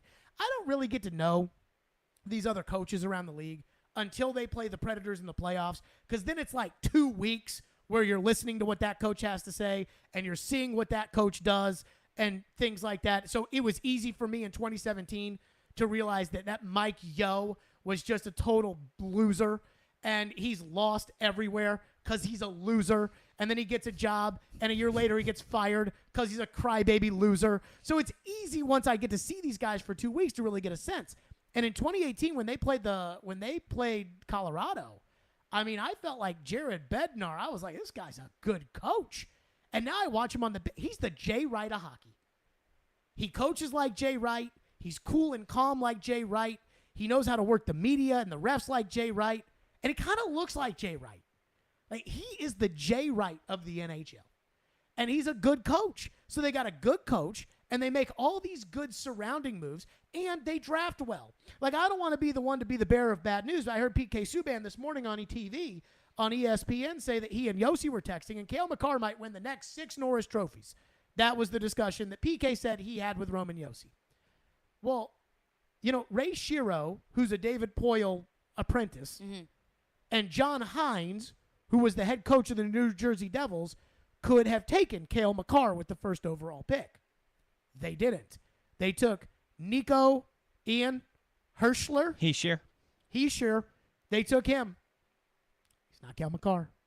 So they've drafted well. They've developed well. It's easy to sit there and say, well, I mean, if I had the number 1 pick every year, well, they've only have one. Number 1 pick doesn't hit every year. They only have one number 1, and that was McKinnon. Other than that, Landeskog at 2. Guess what? Kyle Turris was at 2 too. How you feel about him? Cale Makar at 4. 3 teams passed on Cale Makar. Mikko Rantanen at 10. The Boston Bruins had 3 picks in a row in that same draft, in that first round, and they did not get a first liner. All in the top 10? No, they were picking, I think, 13, 14, and 15, or 14, 15, and 16 or something. But they took 3 guys. Jabrusk, who's a second liner for them, was the best of the 3. The other 2 aren't NHLers. And Matthew Barzal, who's an all-star with the Islanders, with 1 pick after, and then Thomas Chabot. And so, like, all these great – they're a well-run organization. When they trade, they get good players.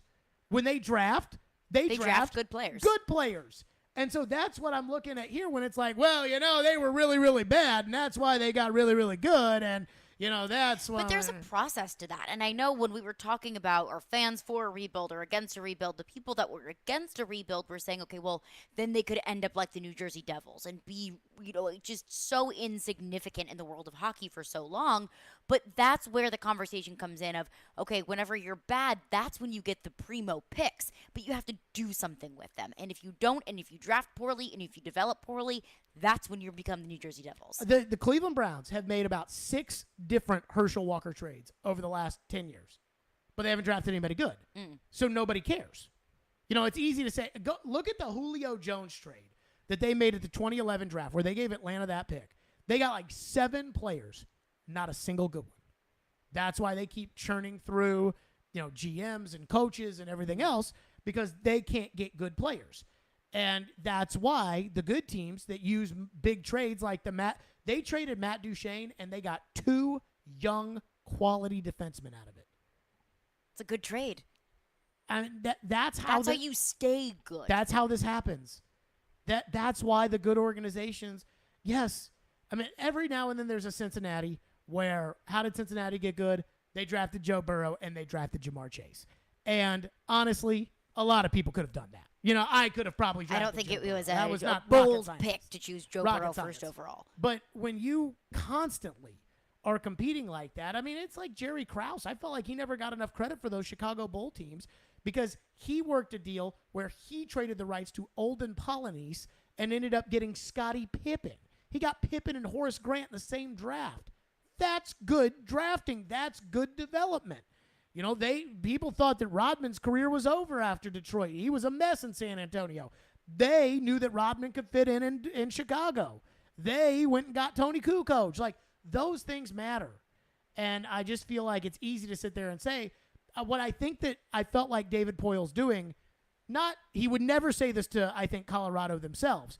But what I feel like he's saying to you all is the only reason Colorado's any good is because they were so bad. But the reality is they've also made a lot of quality moves over the years while you have traded for Ryan Hartman. And that's the difference. 615-737-1025. I know we apparently got a lot of your phones to get to on this, but we apparently have an insider update on Philip Forsberg. So we will get to that. And I got to tell you, this makes me think that Carolina, I originally thought this and we thought this, and I kind of backed off of thinking about this, and Caroline didn't back off of thinking about this. Got a pretty good feeling that she might have been right about this. We'll get to that coming up. Join 102.5 and 106.3 The Game in Newton Motor Group this summer to help kids in Middle Tennessee as we team up once again with Souls for Souls to provide shoes to children experiencing homelessness in Nashville and the surrounding area.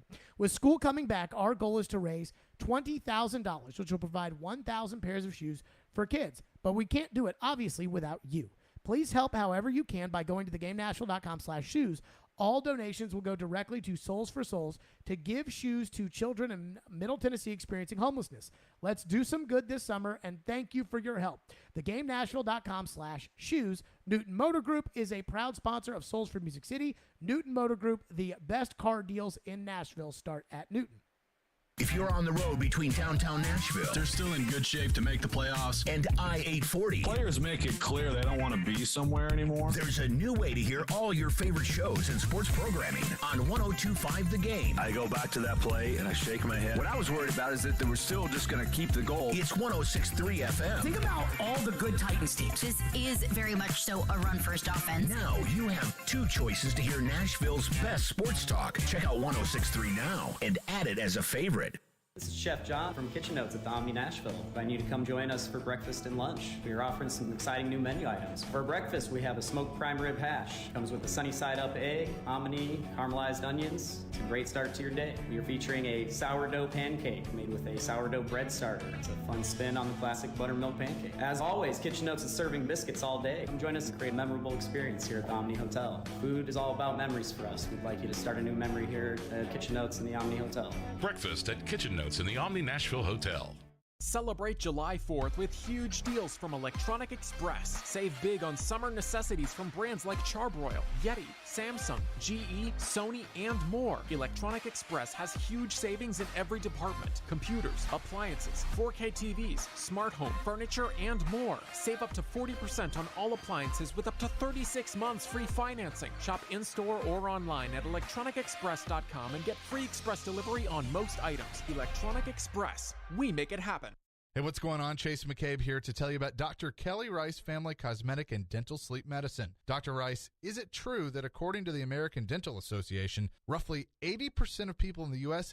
have some form of gum disease? That's right, but our non-surgical periodontal therapy is painless and effective in keeping your mouth healthy. And the mouth is the window to the health of the rest of the body. I know you have some different things that you offer. What else can you tell us? Well, first, who doesn't want whiter teeth? Our new Zoom LED whitening system is less sensitive, and you get more than 5 shades of whitening. And we just upgraded both our lasers to kill bacteria during your cleaning. What about taking care of cold sores some people may have, which can become painful? Can lasers help with that too? Yes, the gentle laser setting will kill the virus in your cold sores all naturally while reducing the healing time by half. And our special soft tissue wand uses warm, light laser therapy to give instant relief to severe TMJ pain. Our approach to holistic dentistry is unique. Give Dr. Kelly Rice Family Cosmetic and Dental Sleep Medicine a call today at 615-373-4488 or visit kellyerice.com. You'll certainly be glad you did.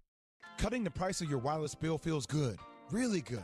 Actually, it feels great. You should try it out. So cut your bill by switching to Straight Talk Wireless, now offering our $45 Silver Unlimited plan with 5 gigabytes of hotspot and nationwide 5G on America's largest, most dependable networks. The $45 Silver Unlimited plan from Straight Talk. Straight Talk Wireless. No contract, no compromise. A month equals 30 days. See terms and conditions at straighttalk.com. 5G capable device required. Actual availability, coverage, and speed may vary. Robbie and Rex Road here on ESPN. Welcome into the DDC. Stillman Company is delivered. There's a new way to hear 102.5 The Game. Nashville's best sports talk on 106.3 FM. From downtown Nashville to Spring Hill on I-65 and to Murfreesboro on I-24. You now have two choices to hear our great sports programming. Get the extra point, no problem. And the Nashville Predators. Scores! Check out 106.3 now and save it as a preset. Hey Nashville, it's Max Kellerman, and you're listening to Nashville's best sports talk, ESPN 102.5 The Game. You mentioned the Forsberg situation. Has it been encouraging to you that he's been pretty visible here in Nashville this offseason? You read anything into that at all? Or? If I'm reading anything into it, it's positive, and everything is positive in the conversations. It's just that we don't have a deal done, and I remain optimistic. There's going to be a deadline here. We get lots done oftentimes when there's a deadline, but it's am I concerned?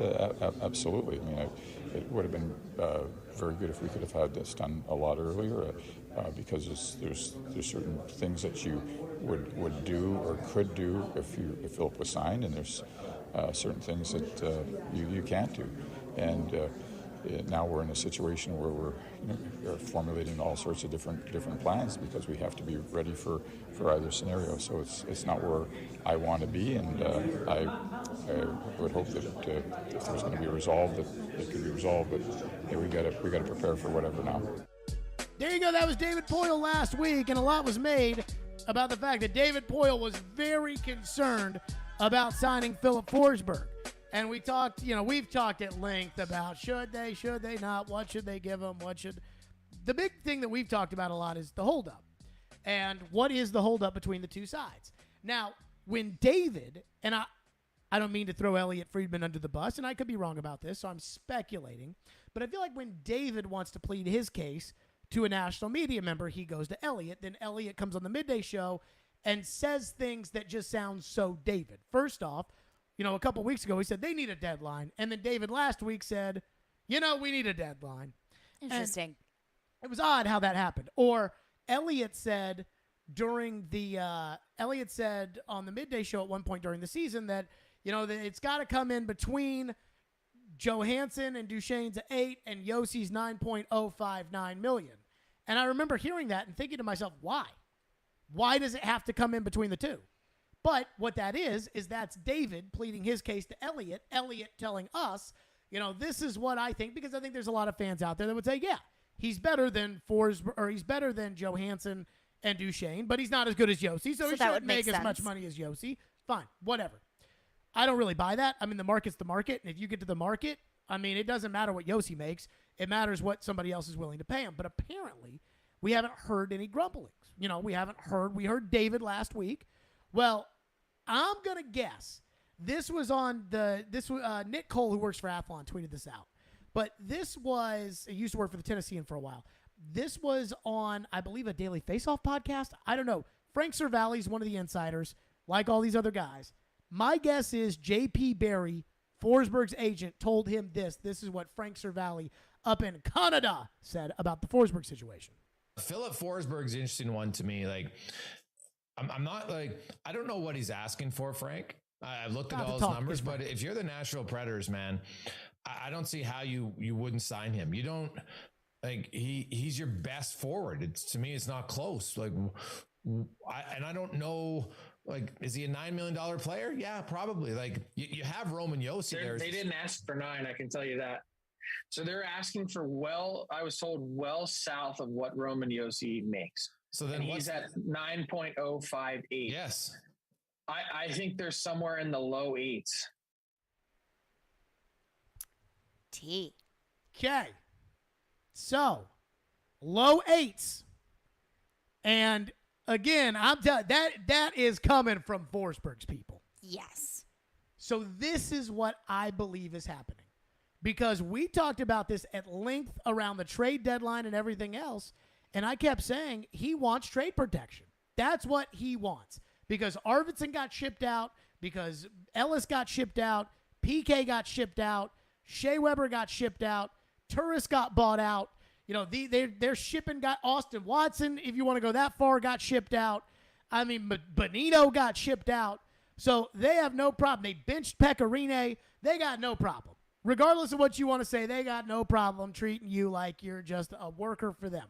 Which is sports, Tannehill keeps stinking it up. I hate to break it to you, Tannehill, but you got to go. But you said, Elliott kept saying it's about the money and that it's not about the trade. It's about the money. And I don't know why I listened to that. But you said last week that you thought it was all about the trade protection. And because I didn't think that these negotiations would still be going on if it was a negligible difference between $1 million, $9 million and 9.2 or 8.5 and 9. I just didn't think that would still be an issue to this day. So it had to be something that David Poile has spoken out against so many times that he didn't want to do, and that's trade protection. And I get it from Philip Forsberg, and I feel like that's probably the negotiations that are still going on is maybe the Forsberg camp had a certain number and they were able to bring it down, and maybe the Predators are saying, we're willing to pay you more with no trade protection, and that's the one thing on both sides that they're not willing to fold on is the trade protection. And it makes so much sense that Forsberg would say, hey, I'll take 8. I mean, he's probably worth a lot more than 8, but I just want this trade protection. It makes sense on both sides. Where it doesn't make sense for me is the message that you send if only Roman Yossi's good enough to get trade protection around here. Because let's say that this deal falls apart, and I'm with you. It's trade protection. It has to be. It's trade protection. That's the reason why they're still negotiating in July. So if it's trade protection, and you say, well, I can give you a modified no move, but I can't give you a full no move, because we don't do full no moves, even though we did one for Pekka, but he was the goalie, and we did one for Roman, but he's Roman, right? So then every single player on the team will think, it doesn't matter what I do. I mean, I'm not Roman. I'm not Roman Josi. I'm not Roman. So it doesn't matter what I do around here. So I guess it just doesn't matter. And they really don't give a rat's ass because they shipped off Arvidsson and they shipped off Ellis. And Shea Weber was the captain. I mean, Shea Weber is, in my lifetime, by far the second most popular player in the history of this team. Mm-hmm. And when he was on this team, Ian, you can back me up on this, it was Shea and Pekka 1A and 1B. It wasn't that people loved Pekka more than Shea Weber. I mean, they were together and how much people loved them. And they shipped him out of here. And I think that was the right decision. But to sit here and say, now we know that Forsberg's camp is at least publicly telling Frank Cervalli that, the numbers coming in the low 8s and they don't have a deal done. What that is telling me is it's telling me that Forsberg's camp is telling us that we know that the 8th year is a legitimate thing here. That the 8th year is, the Predators can offer the 8th year and nobody can't. So if we ask for 8.2, over 7, that's the same as 9 point whatever, right? Mm-hmm. We know that. But if we're going to do the 8th year, then you have to guarantee that I'll be here for the 8th year. You have to give me the choice of being here. That's what you have to do. That's what this is. And I got to tell you, what this is it's all the reason why Forsberg's agent tells Frank Cervalli this is because they want somebody here to pick it up. We did. Nick Cole used to work for the Tennessee and now works for Athlon. He picked it up. But they want somebody like us to pick it up, and they want the pressure to be on the Predators to say, well, hell, if it's in the low 8s, what are you waiting for? What are you doing? Which is a fair question to ask. Because it's not all about money. But that then leads to the trade protection talk. And they leave that out. They didn't tell Frank that. That was not included in what Frank just said. But it is common sense. So what they're doing is they're trying to put pressure on the Predators. And by putting pressure on the Predators, they're leaking out where they are money-wise in the negotiation because it should be pressure on the Predators if all you hear is they're asking in the low 8s. Like if I told you right now Forsberg was asking for 8 years at $8.25 million. That seems like the most obvious deal to sign right now. There you go. Hurry up and do it. So let's leave out the detail. Let's leave out the detail that's really holding this up, which is probably trade protection. Mm-hmm. And that's how these people do this stuff. And that's what they're doing here. Is they're putting pressure on the Predators.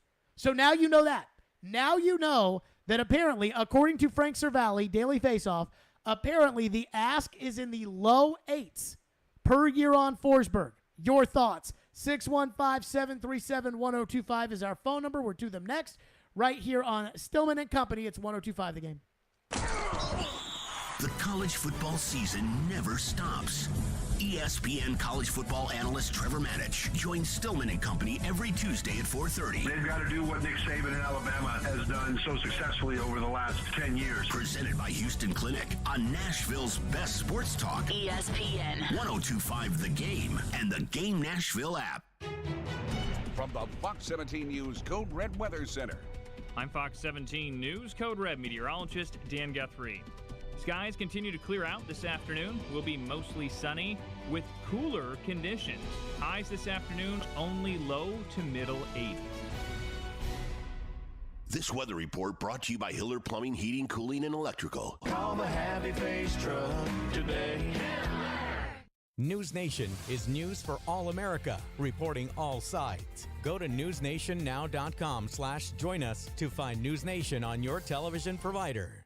The clock is ticking on Genesis Diamond's amazing finance offer. You have until 5 p.m. Saturday to take advantage of the hottest offer of the summer. 5 years, zero interest financing on practically everything in our showcases. Get in now and splurge. Maybe treat yourself. How about a stunning $12,000 designer ring, complete with a GIA diamond for just $200 a month? It's the smartest, easiest, and best way to buy. Nothing down and no interest for 5 years. But hurry, this incredible offer ends Saturday and will not be extended. Only at Genesis Diamonds, Green Hills and Cool Springs. On approved credit.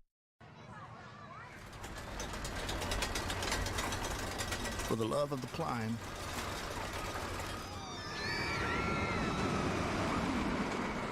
for the love of the fall, for the love of knowing your kids' laughter is the sweetest music there is,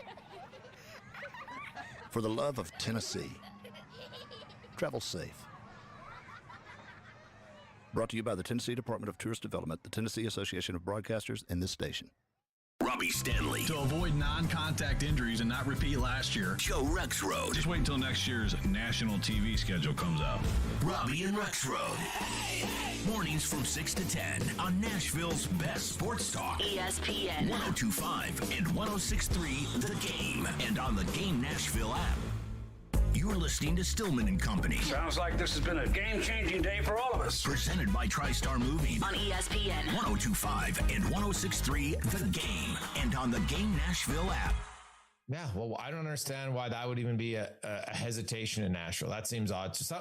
That's the one that doesn't make sense to me. Like, I know Calgary's offered Johnny Gaudreau, fair market value. And I understand the Gaudreau thing. I've said it all along. Like, I get why some American-born players like to play in the States. I understand it. But the Forsberg one, Frank, to me, just doesn't really make much sense. Like, if that's what you're signing for, when you look at the going rate, like, you're not going to bring in anyone on a better contract that's going to bring you what Philip Forsberg is. And if you're Philip Forsberg, you're probably, depends on what the numbers are that Nashville's offering, but teams are able to do that calculation pretty quickly and easily to say, with our ability to offer you 8 years, another team is going to have to offer you this much more for 7 just to get to the same number of dollars. There you go. That was Frank Cervalli. Again, the report is Philip Forsberg is asking the Predators in the low 8s, right? So let's just say 8.3. Okay. Because 8.4 is not the low 8s, right? I would say low is 1 to 3. Okay, so Yeah. 8.3. 4 is 8.3 times 8 is $66 million. Now, in order to get that on a 7-year contract, you'd have to be offered 9.48. So really 9.5. So in order to meet what the Predators are asking, that would be. But here's the thing the Predators have to understand about this. While that is true, that it's the total is the 66 whatever million dollars that you're giving Philip Forsberg, if Philip Forsberg can get $66 million for 7 years somewhere else, it's not like if he plays an 8th year, he's only going to get $1. You know what I mean? Yes. So in theory, it's like, well, we're only asking for 8.3 or whatever, but that's because we can pay you the same amount of money in 8 years that everybody else will be willing to pay you over the course of 7 years. Right. But if he plays an 8th year in the NHL and one more year, he would want more money than if he played 7. It's not going to be for $3. It's not going to be, it'd probably be for $5 million, $6 million, something like that. So, he probably factors that in. But it's obvious to me that this is all about trade protection. And it's so obvious to me that this is, and I am not really, I don't necessarily feel a side here, because if I had to pick a side, I think I would take the Predators side, that I don't want to be stuck with another 8-year contract of a guy who doesn't perform unless he's in a contract year, and I got a no movement clause. I mean, you might as well have a no movement clause with Johansson because no one's going to take him. And so, You know, but Shane too. Yeah, I mean, so you're probably stuck with those guys. So now I want to stick myself with another guy, and Forsberg's prime is probably the next 3 or 4 years. And in those 3 or 4 years, my team's not going to be good enough to compete anyways. So if I had to say who's right or who's wrong, I would say the Predators are right, but not for the reasons that the Predators believe the Predators are right. The reason the Predators would believe that they're right is, well, we don't offer no movement clauses around here unless it's Roman Josi. And to me, it's like, man, you got to get over that pretty quickly because you're going to alienate a lot of people if they start thinking that, oh, yeah, if I sign in Nashville, they're going to get rid of me the first chance they get unless I'm Roman Josi. You really got to be careful with that. If you're the Predators on the Forsberg side front, I get Forsberg side. Absolutely, I get Forsberg side. And to your point about the Preds and the no movement clause, I would understand on a case-to-case basis. Let's say Johansson wanted a no movement clause. That's just stupid. That doesn't make any sense to do that. But to have a blanket statement of we don't do this very player-friendly negotiation and deals is just a bad look, especially for a guy coming off of a 40-goal season. It's not a bad look if you're just not willing to do it. Like if you're an organization that does not do it. But they do it. But now they do it. So once you do it, now you've crossed the line. Now it's an issue. You know, in baseball, there's a thing called 10-5 rights. If you've been in the league for 10 years and on the same team for 5 years, you automatically get a no-trade clause. That is the only version of no-trade clauses the Atlanta Braves will give. They will not give you a no-trade clause. That has been their thing for forever, and they will not do it. And so nobody asks. So if you don't do it, then nobody will ask. But once you do it, then they will ask. Mm-hmm. And I mean, and then that becomes a really sticky conversation of, well, what about Roman? Here's the and they problem say, well, with you're me. not Roman, and then that's a really that's a tough negotiation. Here's the problem for me, because they can't win without either guy. But here's the problem for me, is that as much as we can dive into this, as mad as you all are going to be if he signs somewhere else on July 13th, I think it's so consequenceless. It's so consequenceless for David Poile, because I just don't think they'll ever fire him. So if he's got no skin in the game, if there's no, like Jerry Jones can make whatever move he wants. But for Jerry, it's the winning and the losing. Like Jerry is a total embarrassment if he loses. And that's why Jerry wants to win so badly. I think Jerry would pay $500 million to win a Super Bowl right now. Like if it was like, hey, $500 million to win the Super Bowl next year, Jerry would do it. But with Poile, like he doesn't own the team. So for him. But is that not just a moral win? Does David Poile not want to get this deal done, not just because it would protect his job, and not just because it's a good thing in the eyes of the fans, but morally wanting to do something for, you're the general manager of this franchise. It's good for the team. So even if it doesn't protect your job or not, wouldn't you want to get that deal done? Sure. But I think I read somewhere where they were talking about baseball, because baseball, there's a couple baseball situations that I think are eerily similar to this. Mm-hmm. And I was reading a story about a baseball player, and a baseball general manager said, if you do, when you're talking big money contracts in baseball, mm-hmm. Those are the owners that do those. Like the owner is the one who says, no, we're going to sign so-and-so to a $200 million contract. It's not the general manager, because the general manager can never justify, a 9-year, 10-year contract, the Bryce Harpers of the world. Right. The general managers do not support those contracts. And the general manager of the Dodgers said that if you want every contract to be a good contract, you'll finish third on every negotiation, because some owner will come in and say, no, we want this player. Mm-hmm.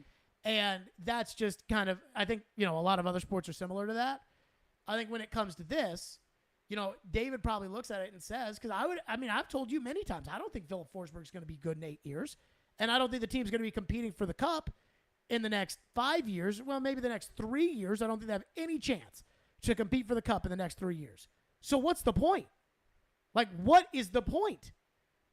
But I would hear you. But there's nothing in return for Forsberg. If this was We're past that conversation. If this was an organization where firing the general manager was a legitimate possibility, which, as we learned last week from the horse's mouth, it is not. If we thought that firing the general manager was a legitimate possibility, then I could see a general manager not wanting to come away empty-handed. I mean, this is reality, right? The average fan base, the average team that has, an owner who is, Herb Fritch loves the team, but an owner who is more reactive than Herb Fritch. Mm-hmm. a general manager is scared to come back with, well, we wanted to make the playoffs last year, so we didn't trade the guy at the deadline, and we didn't get anything in return for him, and we're probably not going to be very good this year because we don't have really any good players, and he was probably our best player, and he just walked out the door, and we didn't get him for anything. I mean, an owner, when a general manager, a reactive owner, would be enraged and probably would fire the general manager. The fans will be enraged if and when that happens. So that is your normal thing. But around here, again, the way that I felt like Herb was telling me on whatever day it was last week, Thursday, is David goes back to Herb and says, well, we couldn't sign Phillip because he wanted trade protection, and it's not in the best long-term interest of the club, and so I just didn't trust it. And last year I thought we could compete, and so we decided to keep Phillip, and that's why we ended up getting nothing in return. And Herb, again, from what he told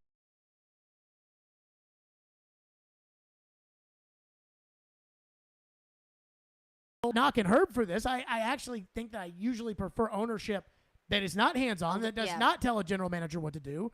But, I mean, again, this is the different line of thinking, that if Phillip Forsberg's asking for a contract in the low 8s and the Predators are not willing to meet that because of trade protection, which seems like the obvious course here, if that is the case, I mean, I just don't see any way that this team ever gets any good. I mean, you let Phillip Forsberg leave for nothing. The general manager. If that was it, if that was the only thing, that's bad enough by itself. The general manager who has colossally screwed this up since training camp. I mean, to me, there's no way around David Poile having screwed this up. Even if they end up keeping him, the contract is going to be what it is. And, so the general manager who keeps screwing everything up just keeps screwing on up, and he's not going to lose his job over it. And maybe the team makes the playoffs next year, so everybody should be happy. And that's the mindset around here. And I look at the Colorado Avalanche, and I look at the fact that that team was a good team in 2018. You could tell that team was going to be a good team when they made the playoffs on the last day, and they came in here and they won a game against the President's Trophy winning Predators in Bridgestone Arena, which was almost, I mean, you couldn't beat the Predators at Bridgestone Arena back then. And they came in here and won a game. I mean, you could tell that team was going to be good. But their general manager went out and got guys like Nazem Kadri and Nichushkin and Burakovsky and Devon Taves. And so they went out and they added to that mix. They got better players. Or not better, but they got good players to go with their good players. We don't do that here as far as the Predators are concerned. So I guess this is my long-winded way of saying that, I mean, I can get bombastic about this, or I can get worked up about this, and I can sit there and tell you that it would be ridiculous to not sign Forsberg in the low 8s, though I am kind of aware of why it would be a problem, or it would be wrong to give him full no-trade movement, or that you don't have a choice to give him no-trade movement, but he does have a choice.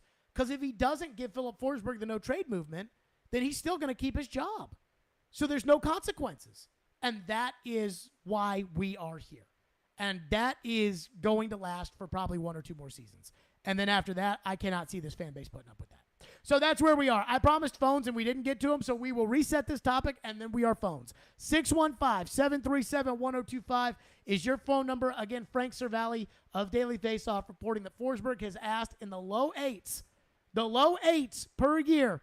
If it's 8.3, that would be the same as 9.4 over 7 for anybody else. 615-737-1025. Stillman and Company on 1025 The Game. You love the game. Duchesne scores! Titans touchdown! We live the game. He's more of a physical receiver. Are you looking for him? Is he making plays? We are. Terang, it's a high fly ball. The leading receiver. Awesome game set. Checkered flag in the air. The Game. Nashville's best sports talk. ESPN 1025 and 1063 The Game and the Game Nashville app. ElectronicExpress.com. We make it happen. Winning this award is truly like winning the Super Bowl of car dealer awards for Mercedes-Benz. Edwin Vickery, General Manager of Mercedes-Benz of Music City. Culture eats strategy for lunch.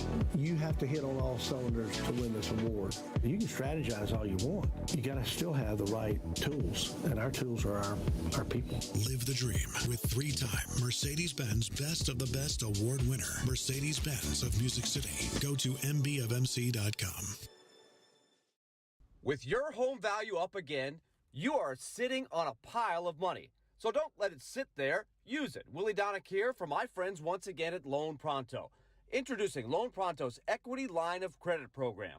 You don't have to refinance, but you can access up to 97% of your home's value. Get cash now to pay off all your credit cards or do that home improvement project. Get your down payment for a new home or stash away for a safety net. You can get $50,000, even $100,000 or more out of your home. And the payments are crazy low. Think what you could do with $100,000 right now. Loan Pronto makes unlocking your equity easy, and they can probably even waive the appraisal. Don't just let all that home equity pile up. Turn your house into an ATM machine and get the cash you need.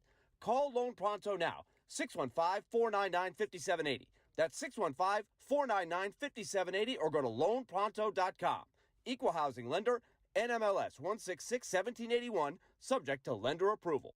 You know it's going to happen, and when your car needs service or repair, remember Mitchell's Mr. Transmission on Gallatin Road, just north of Briley Parkway. Now here's Jim Mitchell. At Mitchell's Mr. Transmission, we also offer free towing with any major repairs. If your vehicle has a breakdown and you should need any type towing, towing is available through Dad's Towing Service. Dad's is a professional towing company in Nashville that provides all types of towing and recovery, 24 hours a day. You know it's going to happen, and when your car needs service or repair, remember Mitchell's Mr. Transmission on Gallatin Road, just north of Briley Parkway.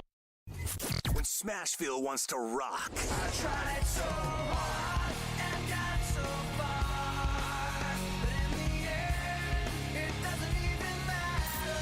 Looking to the sky to save me, looking for a sign of life, 'cause it's too cold for you here. We are Nashville's rock station. 102.9 The Buzz. From the Hillside Medical Game Studios, WPRT-FM Pegram, WPUC HD2 Laverne. Robbie and Rex Road to DDC. Stillman and Company. Nashville's best sports talk. ESPN 102.5 and 106.3. Terang, it's a high fly ball. The leading receiver. Awesome game 7. Checker flag in the air. The Game. A Cromwell media station. Where you have a voice. We're one play away from an injury. He knows this. He's a study of the game. And we have strong opinions. He's been awful. I don't think they were trying, and that's why I feel the way I feel. This is Stillman and Company with Jared Stillman and Caroline Fenton. Presented by TriStar Moving on Nashville's best sports talk. ESPN 102.5 and 106.3 The Game. And on the Game Nashville app. Stillman and Company is delivered by TriStar Moving 102.5. The Game streaming live on Twitter, Twitch, YouTube, and Facebook Live. Thanks to the law offices of Amanda Gentry, live from the Hillside Medical Game Studios. Again, the report of the day belongs to Frank Cervalli with the Daily Faceoff. He's one of the quote-unquote insiders. You know, like Pierre LeBrun, like Elliot Friedman, like Darren Drager, like Bob McKenzie used to be. He's one of the insiders. And Nick Cole, who used to write for the Tennessee and now works for Athlon, tweeted out some podcast. I don't know where he found it, but this is what Frank Cervalli said. And I don't know who Frank's talking to, but this is what they said on the podcast regarding the latest in the negotiations between the Predators and Philip Forsberg. Philip Forsberg's an interesting one to me. Like, I'm not like, I don't know what he's asking for, Frank. I've looked at all his numbers, but if you're the Nashville Predators, man, I don't see how you wouldn't sign him. You don't, like, he's your best forward. To me, it's not close. Like, I don't know, like, is he a $9 million player? Yeah, probably. Like, you have Roman Josi there. They didn't ask for 9, I can tell you that. So they're asking for I was told well south of what Roman Josi makes. So then he's at 9.058. Yes. I think they're somewhere in the low 8s. Yeah, well, I don't understand why that would even be a hesitation in Nashville. That seems odd. That's the one that doesn't make sense to me. Like, I know Calgary's offered Johnny Gaudreau, fair market value, and I understand the Gaudreau thing. I've said it all along. Like, I get why some American-born players like to play in the States. I understand it, but the Forsberg one, Frank, to me, just doesn't really make much sense. Like, if that's what you're signing for, when you look at the going rate, like, you're not going to bring in anyone on a better contract that's going to bring you what Philip Forsberg is. And if you're Philip Forsberg, you're probably, depends on what the numbers are that Nashville's offering, but teams are able to do that calculation pretty quickly and easily to say, with our ability to offer you 8 years, another team is going to have to offer you this much more for 7 just to get to the same number of dollars. Basically, the report is that Forsberg's asking in the low 8s. Now, the reason we think he's asking in the low 8s, and the other guy on the podcast like, what's the holdup? I think we all know it's trade protection. Yeah. With that, I did promise phone, 615-737-1025. Phone lines driven by WilsonCountyHonda.com. Brandy texts in and says, if it's really around $8 million for 8 years, then I would give him a no movement clause and a heartbeat. To me, he's worth it. So my gut is that there's a lot of people, every time we have a discussion like this, and I was actually thinking about this a lot this weekend. I was in Atlanta where Freddie Freeman, came back to Atlanta, and it was funny because Clayton Kershaw had some quotes about how, I hope he, knows that we're a pretty good team too, which I was sitting behind home plate, but off the kind of more the Dodger side. Okay. And so everybody, 45,000 people, everybody standing up, cheering, chanting for Freddie Freeman. Yeah, as they should. Freddie Freeman's in tears or whatever. And the Braves dugouts clapping, and the Dodger dugout, I'm looking at the Dodger dugout, I'm like, it's kind of awkward. This is kind of. But also, you kind of have to understand, we won a World Series in Atlanta. No, they understood. Just a few months ago. No, they understood, but it was over the top. It was, press conference in tears before the game, interview on the field in tears right before first pitch, standing ovation when he first came to bat. Hugging the players on the field. It's almost like you look way too excited to see your ex. Jared Carabas, who does a podcast for DraftKings, used to be with Barstool for forever. Yeah. Was on my Mad Dog show, and he was like, how do you feel if you're a Dodger fan? You just got the hottest girl in the world, and all she does is cry about her ex. And that's really what it was. Yeah. But I say this because I was thinking a lot about how any time that we get a text in or something like that, it's always someone's either like, give him whatever he wants, or he should be thankful to have the opportunity. And there's never, really a true in-between. It's funny because I truly do not have an opinion about this contract, about the no movement, about the money, about the anything else. All of my opinions are rooted in how poorly this process has played out. Yeah. If it were up to me, I would have traded him. And I probably would have traded him at the trade deadline, and I would have gotten a humongous return, and I would have talked about how, hey, and again, this is if this were me, I would have talked about the assets acquired in the deal for Forsberg are ultimately going to be important pieces in the competitive rebuild in which the core is built around Roman Josi and Philip Tomasino and the goalie and these pieces we've brought in and who we draft this year and things like that. Instead, it's, well, they didn't trade for him, so they didn't trade him, so they may lose him for nothing, which is bad. They traded a second-round pick for a crap defenseman. I mean, it doesn't add up. So my biggest opinion or my feelings towards the Forsberg thing is how poorly this has all been handled. And I don't think there is any debating whether or not this has been a horrendously handled situation. Now, what should they give him? I don't think Philip Forsberg is going to be an elite player for 8 years. I'm not even convinced he's going to be an elite player next year. So I look at it like, do I really want to commit to Forsberg for 8 years? And knowing that you're going to have to give him trade protection, that you're really going to have to commit to him. And the fact that he played better than he's ever played, significantly better than he's ever played in a contract year. I'm not totally comfortable about that. On the other end, if he doesn't return to this team, they're not going to be good next year. Now, I'm okay with him not being good next year. But when you listen to them talk, it sounds like they think they should be good next year. I asked John Hines at the end of the year press conference if he thought that this team was a couple pieces away from competing with Colorado. And he said yes. So that's what they, at least on the record, think. So, I mean, I don't know what side to pick here. The idea of if it's the low 8s, give him whatever he wants. Again, we get those texts all the time. It's either, give Jeffrey Simmons whatever he wants, give AJ whatever he wants, or AJ should be thankful that he's on a $4 million contract that he signed and he should play on his $4 million contract. But I think this is different because it'd be really easy, or if you love Philip Forsberg, it would say, no movement clause, $10 million a year, do it, whatever he wants. Or on the other side of, I really don't think that Forsberg is an elite player, so if he walks, whatever. I think the vibe, at least I'm getting in the text line, is, oh, if it's only $8 million, the condition is the no movement clause, then yeah, that feels like a no-brainer. And that's why the agent told that to Frank and left out the no movement clause talk. That's why.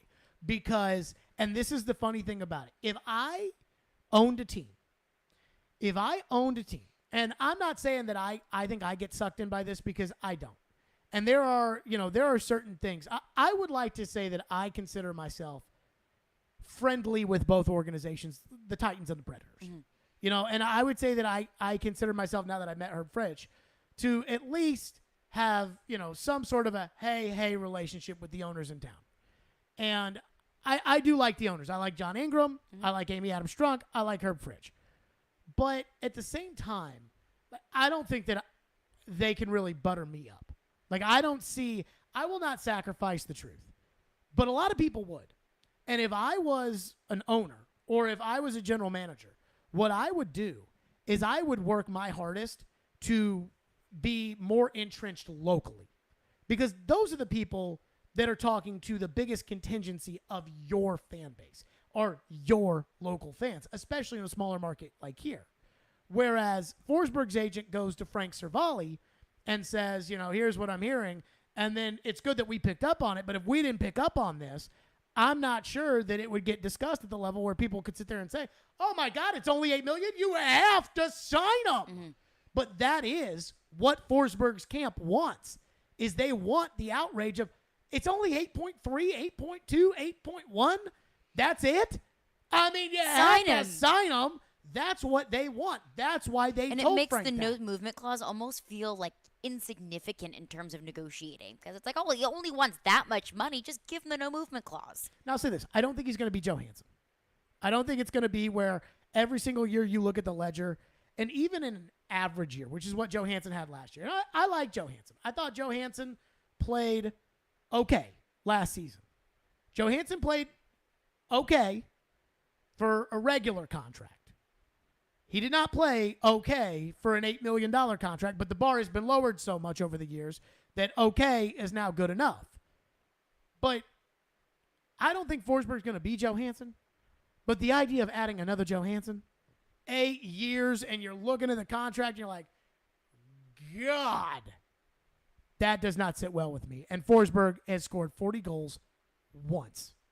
He's been in the league for 8 years, and he has scored 40 goals once. But I think we're past that conversation. No. We should have had that conversation a long time ago. And we did. I mean, we did. On this show, we did. We did. Remember when Adam Vingan wrote at The Athletic, back when they were smart enough to employ him and now they're not smart? Remember when The Athletic, Adam wrote, the Predators should trade Philip Forsberg around Thanksgiving, and then around New Year's it was like, they shouldn't trade Forsberg.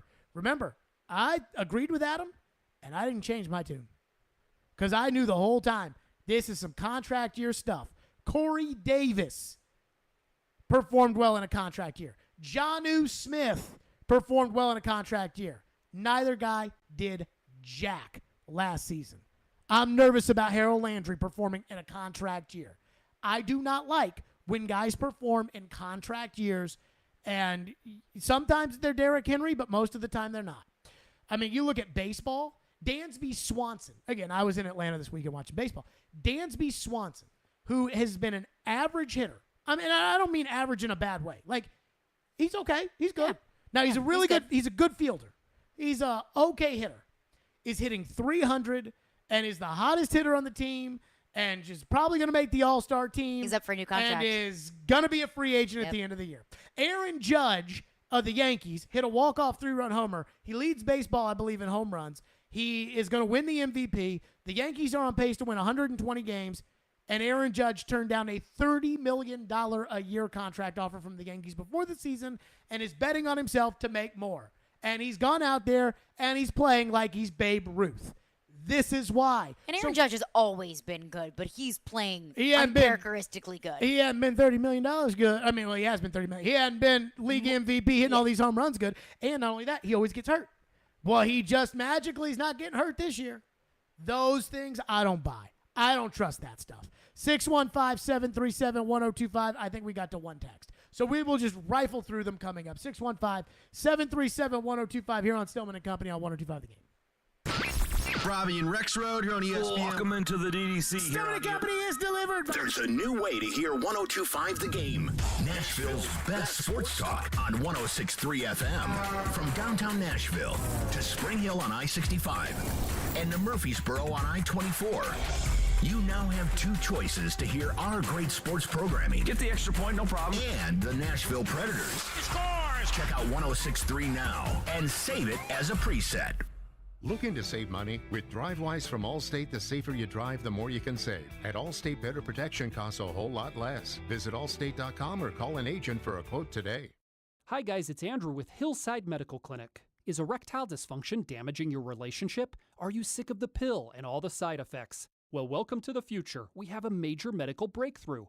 Hillside Medical Clinic uses the most advanced form of wave therapy. Backed by 60 clinical studies, our technology uses pressure waves to repair and open up blood vessels. We've helped countless men get rid of their ED. But what is the true end result? Their relationship, even their lives, improve drastically. If you're ready to regain your love life, call us right now, and not only will the assessment and ultrasound be free, we'll also give you a gift that produces immediate results in the bedroom. It almost never fails. This is worth $550, and it's free to callers right now. 615-576-5000. That's 615-576-5000. Put a stop to your erectile dysfunction and experience what I call the happiness ripple effect. Call Hillside Medical Clinic now, 615-576-5000.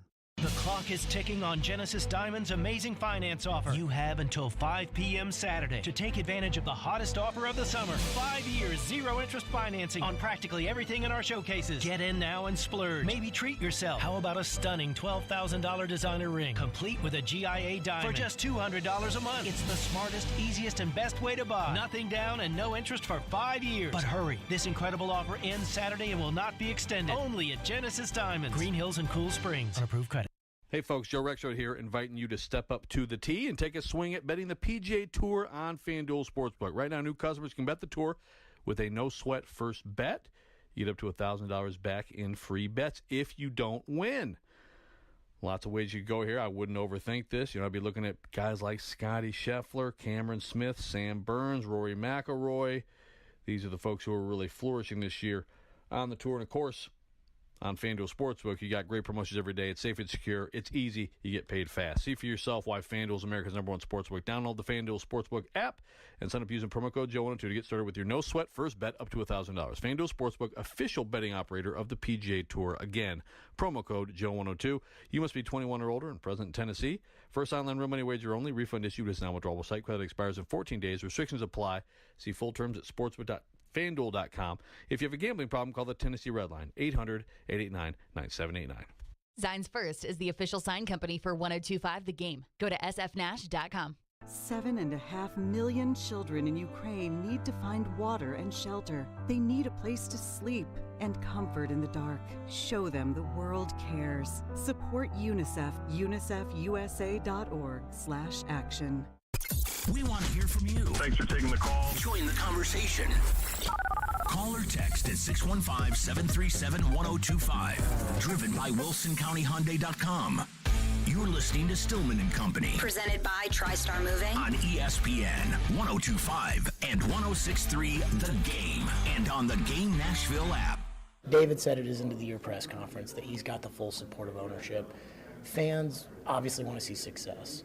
What is it about David that you believe in to keep him in that position? Well, he's certainly got the track record. He's a known quantity. He's been doing this. He's won more games than any other GM in history. We're executives. I've got a lot of expertise in healthcare. If you ask me a healthcare question, I'll tell you what to do, but I understand what I don't know about hockey and the ins and outs and long-term contracts and player assessments. And yeah, you have opinions as fans, but it's become particularly important in this situation where we've got 10 families with an ownership stake and 17 individuals that attend our ownership meetings. Everyone has opinions. And at the end of the day, I wouldn't hire any of them with all due respect, to be my general manager. I mean, we've come to appreciate that while we all have opinions, David's the hockey expert in the room, and I want him to hear our opinions. But at the end of the day, he's got to make those calls, and he's got to make those decisions. And it's not something that we should be doing, or even if we could. There you go. That was Herb Fritch, the owner, last week. So David's making the call. Again, Frank Cervalli reporting that Philip Forsberg is asking well south of Roman Yossi's $9 million per year, and in the low eights is currently the ask on the Forsberg front. Frank left out what we are assuming, that trade protection is a big part of this. I promised phones, so phones we go. What do we have? Jesse texts in and says, we can't bring in anyone at that price that will perform the same. Put the no movement clause in there. He's been here forever. Johansson was lame and not raised the system. I will say this about Johansson. I think he's the biggest fear of why you want to sign somebody long term, because he played really well in the series and a half that he played in 2017. And the Predators like what feels like this situation where they gave up Seth Jones in order to get Johansson. They were kind of put over a barrel and had to overpay him, and that's what they did. Mm-hmm. But Johansson, I'm not going to say he doesn't care, but I do think there is a sense amongst a lot of people that he does not care. And I don't think Forsberg is of the same ilk. And I like Johansson. I'm not saying Johansson doesn't care, but I just think that Johansson's life probably does not revolve around playing on the Predators. I don't know if Forsberg's life does or doesn't, but I mean, it is hard for me to say, well, like I'm using Johansson as an example for why not to sign Forsberg, and Forsberg has been far more consistent over his career than Johansson. So there is a fair point to that. What's next? Another texter texts in and says, low $8 million is not as hard to swallow considering Johansson only has 3 years left. Duchesne only has 4. At this point, the no movement clause is whatever. This process has been horrendous and we can't lose him for nothing. The cap will begin to go up in the next couple of years anyway. It sounds like the fans don't care about the no movement stuff. All the fans are saying, just do it. Just throw it in there. Low 8. I care. Yeah. I care. Let me use Ryan Ellis. It doesn't matter at this point. Let me use Ryan Ellis as the example. Ryan Ellis, when he signed his contract with the Predators, I thought it was undervalued. Like, I thought the Predators got off good on Ellis. I believe it was 8 for $625. Does that sound right, Ian? I don't know about the 8, but it was $625. And I want to say that is a very pro-Preds move. Right at the exact same time, Oliver Ekman-Larsson had signed for 8. And so it was like, okay, if Ekman-Larsson and Carlson in Washington are signing for 8, then Ellis is probably in the 8 range too. Right. And he signed for $625. And the reason he signed for $625 was, well, we'll give you 8 years, and even though we're not going to give you a no movement clause, just trust us. So he did. And then he got traded. And if the Predators had given Ryan Ellis a no movement clause, they would be freaking porked. I mean, they're already porked enough as is. But if they had given Ellis a no movement clause, that would have been a nightmare. And so we can sit here now and act like the no movement clause doesn't matter. But it does matter, because it mattered as far as Arvidsson was concerned and as far as Ellis was concerned. And it mattered as far as PK Subban was concerned. Think about this. In 2018, the Predators had the best team in the NHL, and PK Subban was a finalist for the Norris Trophy. In 2019, PK had gotten out of shape. He wasn't as good. He wasn't as fast. He was not solid in his own end. He blew a turnover that cost you in the playoffs, and you all were totally cool with getting rid of PK Subban. And they got rid of PK Subban for nothing. But that's 1 year that he went from a Norris finalist to nothing. And the fact that PK didn't have a movement clause in Montreal, I believe, Ian, is it not that, like, didn't the Predators acquire PK before his no kicked in Montreal?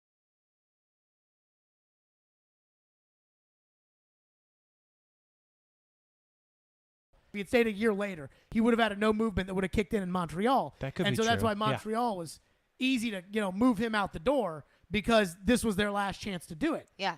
And so my whole point here is you all can act like the no movement doesn't matter, but 2 years into the Arvidsson contract, every time he scored a freaking goal, I got 37 tweets that were like, you think that's a good contract now, Jared? And guess what? They got out of that Arvidsson contract, and they signed Ellis to that contract, and they got out of that Ellis contract. So you can sit here in the text line. You all can pretend like you don't care about trade protection, but don't come to me 6 years from now. Don't come to me 3 years from now saying, oh, I can't get rid of him, and we're due all this money. And here's the problem. Here's the deal I think I'd be willing to make with Forsberg. If you can get to year 5, I'll give you trade protection. If you get through year 5. If you give me 6, I'll give you 6, 7, 8. I'll give you that. But you got to get me to 5. Like, you got to give me 5 good seasons on this 8-year deal in order for me to give you the no movement clause. Which would make sense considering how streaky he's been in the past. Well, it would motivate him to get that, or else It's you're going essentially to a contract year for the next 5 years. Well, it's not that, because he's still getting the money either way.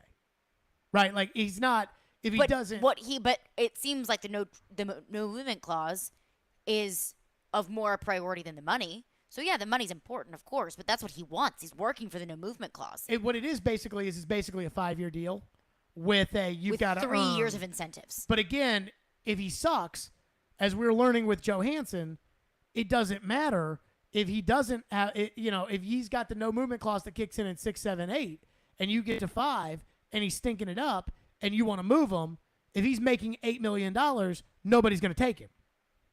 That's true. So that could kind of screw you in and of yourself. I feel like I'm talking out of both sides of my mouth on this contract because I guess I just don't think David can afford to lose him for nothing, but I also don't think David's going to get fired. So maybe David can't afford to lose him for nothing. That's one thing. And then I would not give him 8 years in the low 8s with a no movement clause. I would not do that. Well, then you lose him for nothing.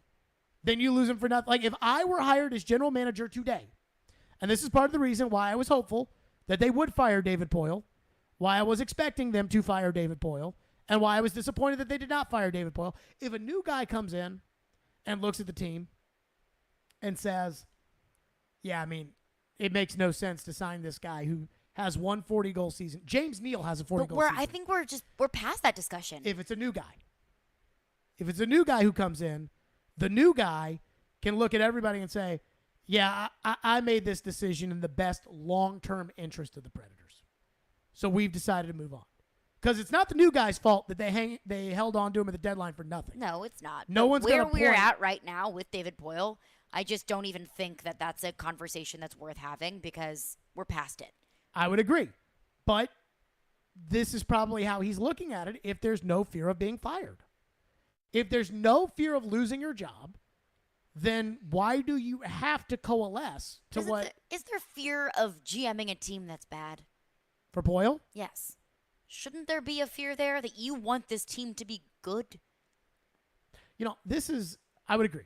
I would agree with the idea. Like, ideally, don't you want to be good at your job? Yes. Don't you want to have pride in the team that you're creating? Like, there are some dudes in sports that sign for the big money, and then once they sign for the big money, they don't care anymore. Yeah. They only care about the money, and then that's it. But there's other dudes. That's reality. Like, you could give Joe Burrow a $200 million contract, and I feel like Joe Burrow is going to try to go win football games every single Sunday, no matter how much money you're paying him or how much of it's guaranteed or whatever. Some dudes are just different. But I think with David, I just think that he doesn't understand how far down the hole his team is. Or either he does understand it and he's always trying to save face, but that wouldn't make any sense. So I believe when they say things like, we think Jeremy Lauzon doesn't suck, I believe that that's what they think. Well, why would he make the move if he believed that Jeremy Lauzon sucked? Right. But my point is that when they tell us of, everybody rebuilds every year and we're no different and we'll rebuild this year and we'll get it going and I think that he believes that. I don't know if the coach believes it, but the coach doesn't have a choice. I mean, he's under contract. But I hear what you're saying. Like, don't you want to build a good team? Don't you want to be the GM of a good team? Sometimes it's beyond just job protection because let's say we were doing just the radio show just to keep our jobs, I think this radio show would be a lot different. But you want to have pride in the radio show. You want this to be a good production. I mean, I do the radio show. I mean, keeping my job. I'm not worried about losing my job, But keeping my job is a part of. Well, yes, but it's beyond just keeping your job. But if it's having pride in your job. Right. Like if I wanted to get up here and talk about what I wanted to talk about every day, I could. But I don't. I talk about what you all want to talk about because that's the job. That's the point of doing the job. 615-737-1025 is our phone number. 615-737-1025 here on the program. And apparently it was 8 years, 625 for Ellis. And aren't you glad that there wasn't a no movement clause attached to that? So. And the Subban thing was also he got traded. The movement clause kicked in on July 1st, and he was traded at the end of June. Oh, savage. Oh, that is wow. June 29th. Savage. June 29th, he was traded, and the no movement clause kicked in July 1st. Oh, man. That's wild. 615-737-1025 is our phone number. I do have one message that Forsberg probably needs to think about, and then we're right back to your phones. Here on Stillman and Company, it's 1025 The Game. Hey, Preds fans. Sliding across to make the save is Sarah. You can now hear Nashville's best sports talk. The backhander, he scores! And every Predators game on 106.3 FM. Oh, that was a thing of beauty. From downtown Nashville to Rutherford and Williamson counties. Duchesne with the overtime winner. Catch all the action on 102.5 and 106.3 The Game. Nothing makes one feel better than the ability to give to someone in need. You have the power to give the most important gift of all, the gift of life, with a donation of your blood. Supplies are desperately low in our area, and your help is needed. Blood Assurance is a nonprofit community blood center that supplies our Middle Tennessee area hospitals. Please find it in your heart to donate. Be someone's hero today. Go to bloodassurance.org to find a location or blood drive near you. That's bloodassurance.org. Give blood, give local, save lives with Blood Assurance. Hello, Nashville. Looking to save money on your wireless bill? You can when you choose Consumer Cellular. Sign up today and you'll get the exact same coverage as the leading carriers for half the cost. This gives you direct access to the widest, most established cellular networks available. Consumer Cellular offers flexible monthly plans with no contract and simple, affordable service that's perfect for your lifestyle and budget. Featuring a wide variety of top-of-the-line phones from Samsung, Motorola, and Apple, you'll find a phone that's perfect for you. Everything is backed by a 100% risk-free guarantee, plus 100% U.S.-based award-winning customer support. Switch your talk, text, and data plan before July 31st and get $100 on every new line of service. Right-size your plan and downsize your bill with Consumer Cellular. Visit consumercellular.com/Nashville100 and enter code Nashville100 to start saving today. We here at 102.5 and 106.3 The Game are looking for our next great executive producer. Hey, it's Chase McCabe, the program director. If you think that's you and you think that you have the experience, the drive, and of course you share that love of sports, send your resume and cover letter to together@cromwellmedia.com. Hey, this is Sean Ford, Director of Sales for ESPN 102.5 The Game. I'm looking for talented salespeople to add to our dynamic and growing team. If you're an experienced seller who's looking for a new adventure and a career path that offers more excitement and new opportunities, you may want to listen up. First of all, if you're hearing this message, you're probably already a fan of The Game. We have a long list of local businesses who are fans too and love what we do to help them grow. You might be someone who could be a part of that experience. Are you comfortable meeting strangers and earning their trust? Do you enjoy working in a team environment, but self-motivated to set and achieve your own personal goals? Are you a creative person who loves to share your ideas with others? Do you thrive on making a difference in your community? If the answers to all those questions was yes, then we should talk. Send your resume and cover letter to together@cromwellmedia.com. That's together@cromwellmedia.com. Let's see if we're a good match. Cromwell Media is an equal opportunity employer. Looking for a career with purpose or have that passion for youth development? Boys and Girls Clubs of Middle Tennessee provides a safe place where youth gain the tools to learn, lead, and reach their full potential. And that starts with you, offering competitive pay and free after-school care for employees. Learn more at bgcmt.org. Robbie and Rex Road here on ESPN. Welcome into the DDC. Stillman and Company is delivered. There's a new way to hear 102.5 The Game. Nashville's best sports talk on 106.3 FM. From downtown Nashville to Spring Hill on I-65 and to Murfreesboro on I-24. You now have two choices to hear our great sports programming. Get the extra point, no problem. And the Nashville Predators. He scores! Check out 106.3 now and save it as a preset.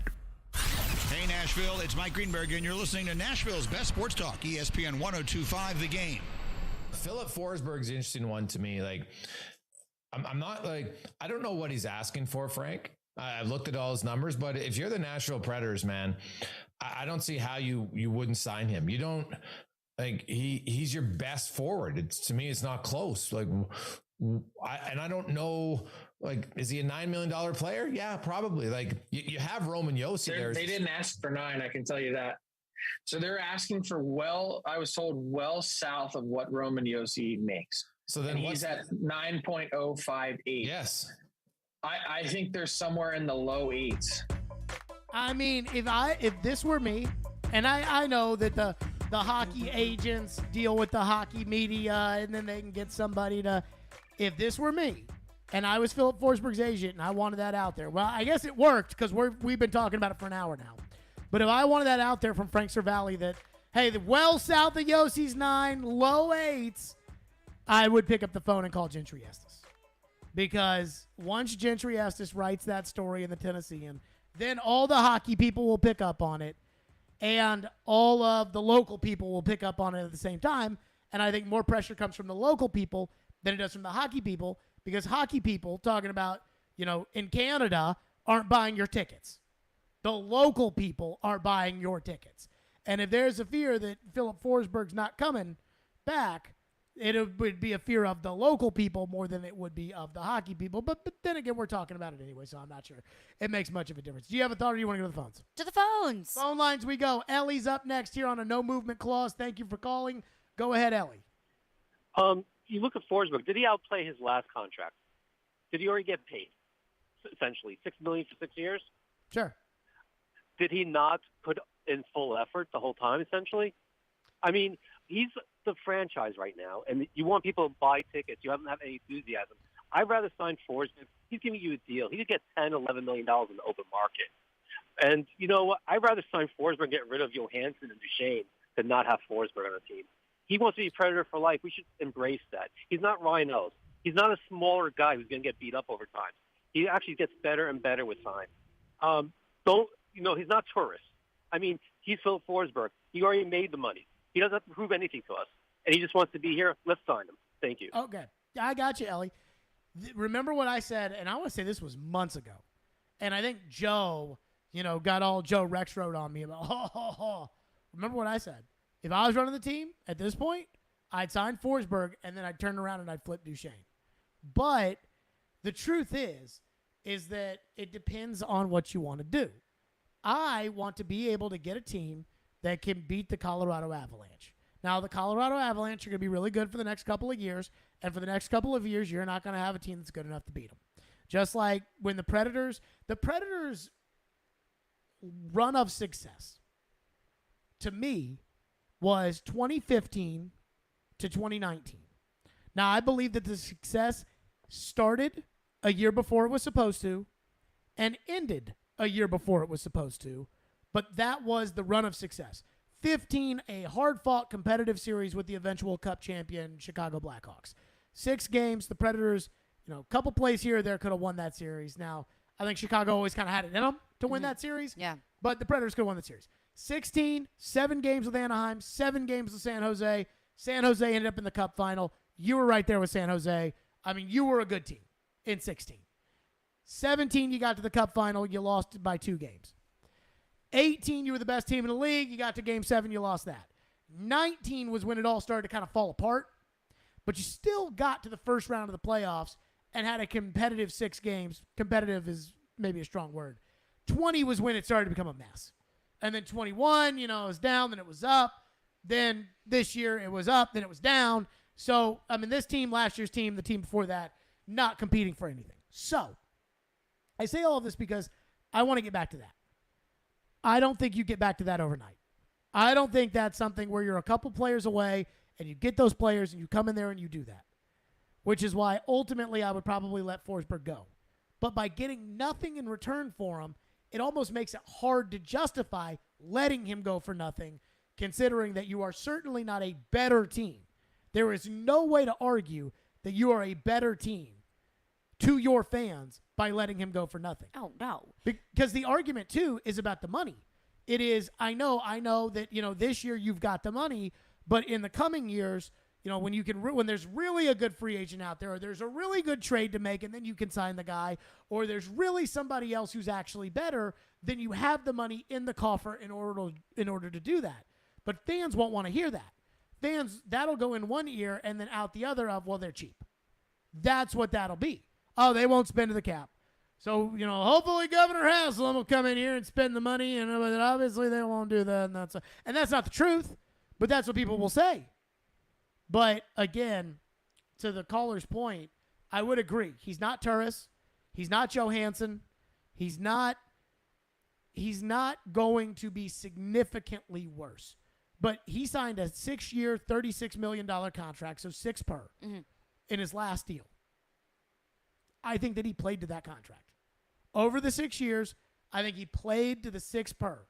So now I'm giving him $8 per for 8 years out of his prime, because right now he's in his prime. And so I've got, 27, 28? Yeah, that's what I was going to say. 21 to 27 is much different than 27 to 35 or 6. And that's where you are.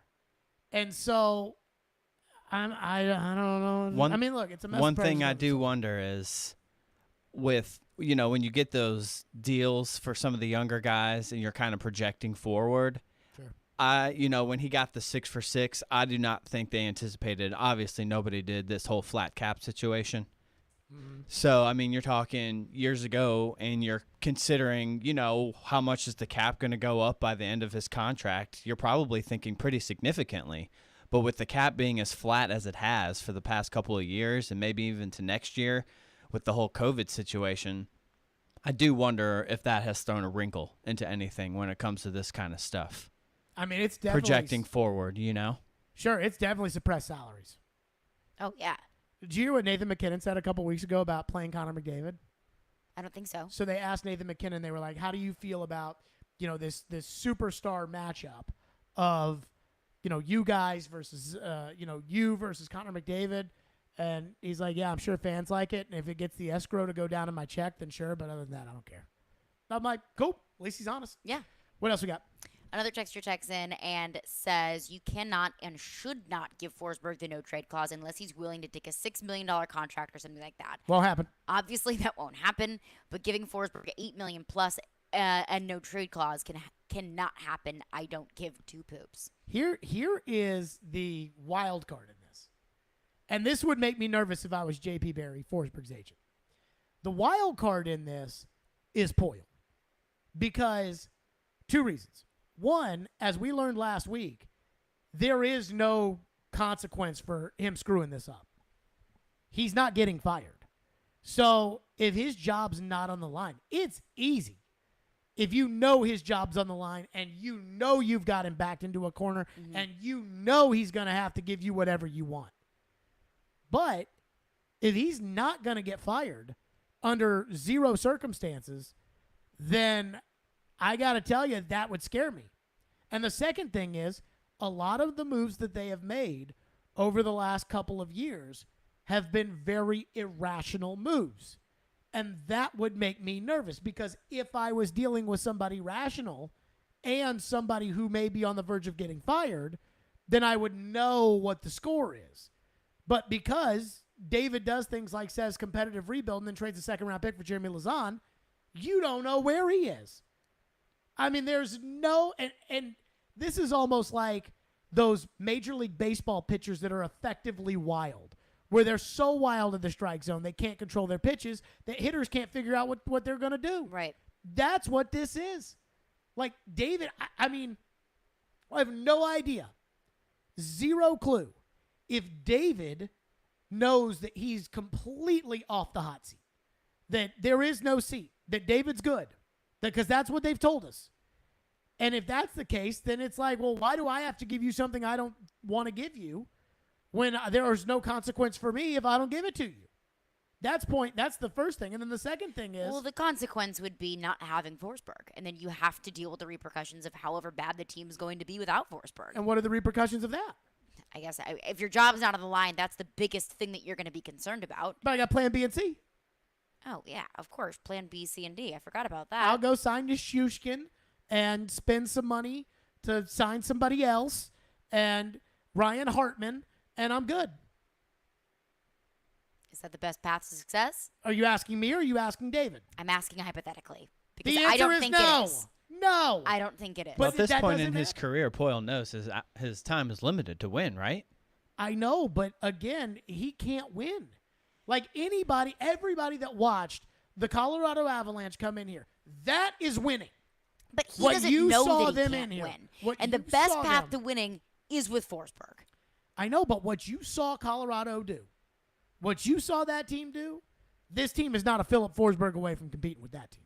Now, they're a lot further away without Philip Forsberg, but what's the point of paying Philip Forsberg if you're not going to be able to win with him when in reality maybe down the road you could use the cap space in order to win? But that's all you get is cap space. Yes. That's all you get. So you are Philip Forsberg-less, and yeah, sure, you're $8 million that you would have paid him back into your budget, but what do you really get? Because that we could have had, this is a great conversation for March. Everything you're saying is exactly why I'm still at 100% they're going to resign.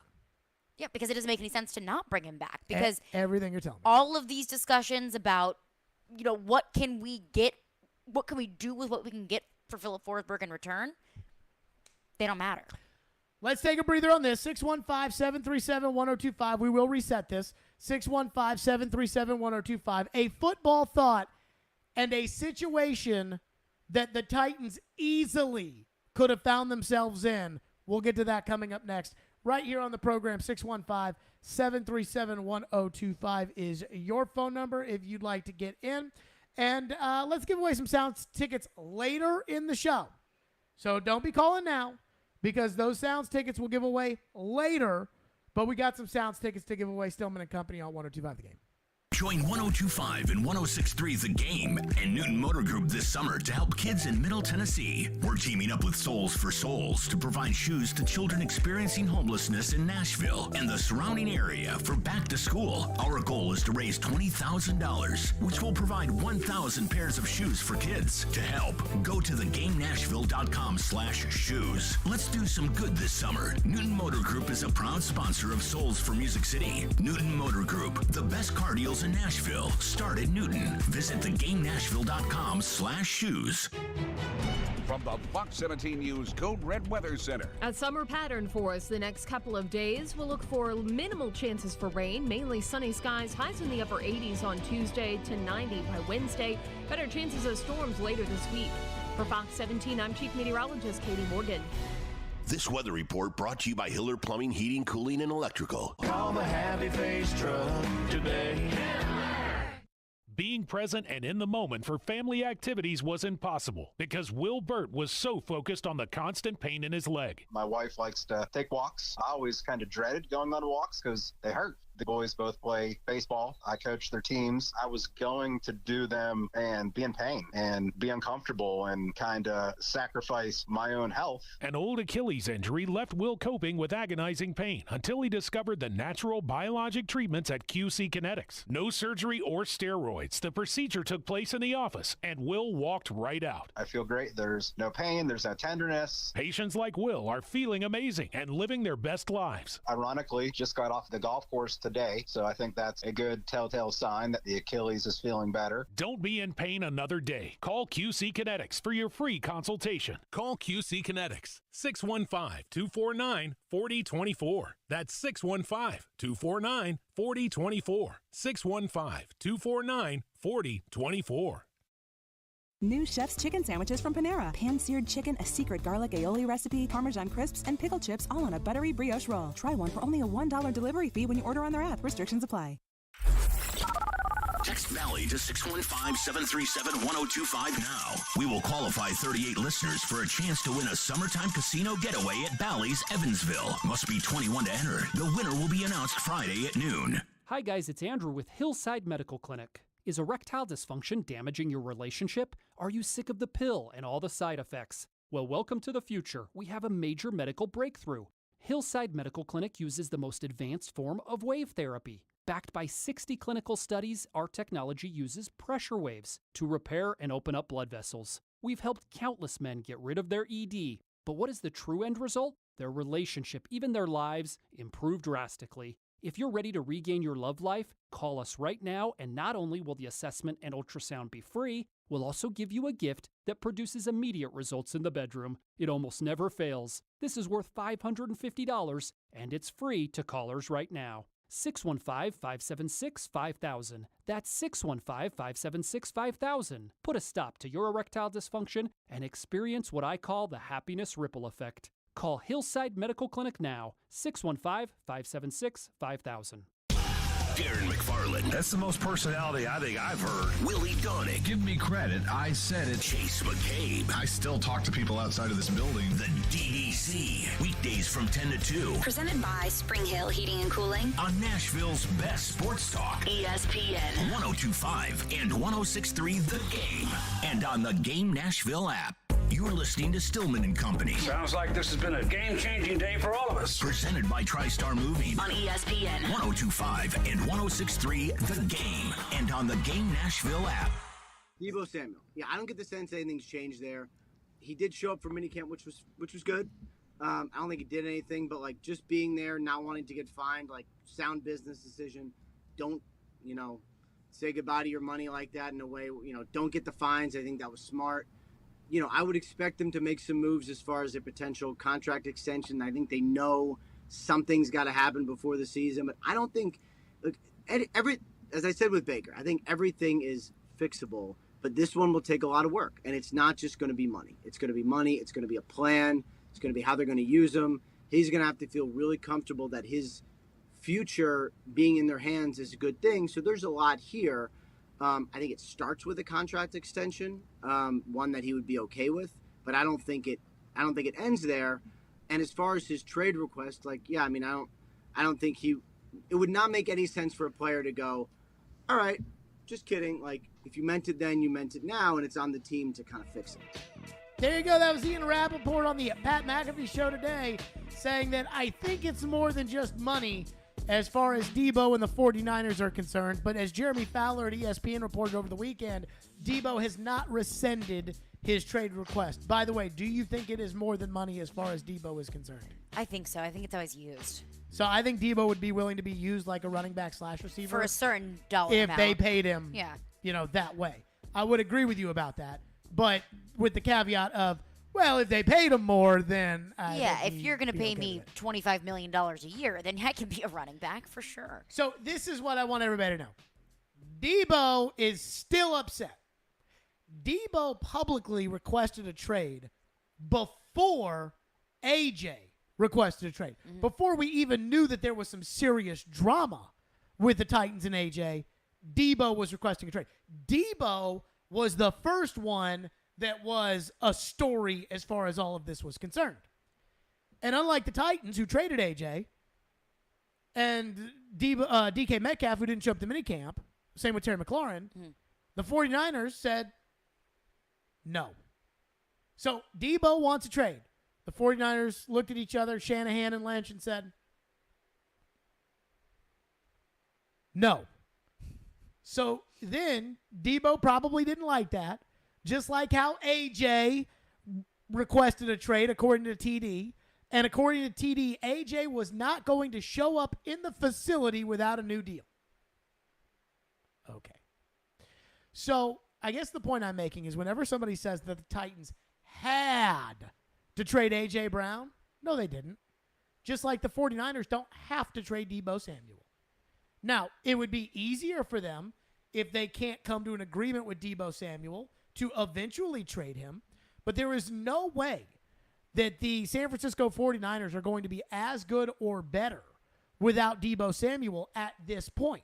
Now, if they had gone into the draft and they had traded Deebo and they had gotten picks or something and then turned that into the replacement for Deebo, then you could argue, okay, they could either be the same, better, that they could give it a crack. Mm-hmm. But they're past that now. This is what it would be like if the Titans didn't trade A.J. Brown or didn't sign A.J. Brown. And so when people say, well, the Titans had to trade A.J. Brown, no, they did not. Because San Francisco hasn't traded Deebo Samuel, and this is what would be going on. It's the same thing. Now, A.J. would be a little bit more pouty on social media about it because A.J. is pouty on social media. But I don't think that this idea of this would have been, cataclysmic had they not signed A.J., and that they had to trade him because they didn't have the salary cap money in order to sign him. That's all bullcrap. Everything about it. The truth, this is the thing I believe. I think the Titans didn't trust the knees. Terry McCormick brought this up to me at minicamp that I think is pretty true, which is, it's one thing to say, okay, who's better, A.J. or Treylon Burks? Well, right now, the known quantity is A.J. A.J. And the Titans probably operate under that assumption as well. Now, what's better? The 24-year-old A.J., who has knee problems but's powering through it, trying to get that contract, because that contract and that money matters to A.J., or the already paid A.J., who's older and probably more injured. And so now you've got that big contract that you have to worry about. And if he gets injured, it's going to be a nightmare in Philadelphia if those knees act up. And if AJ's like, I got my money, I'm cool.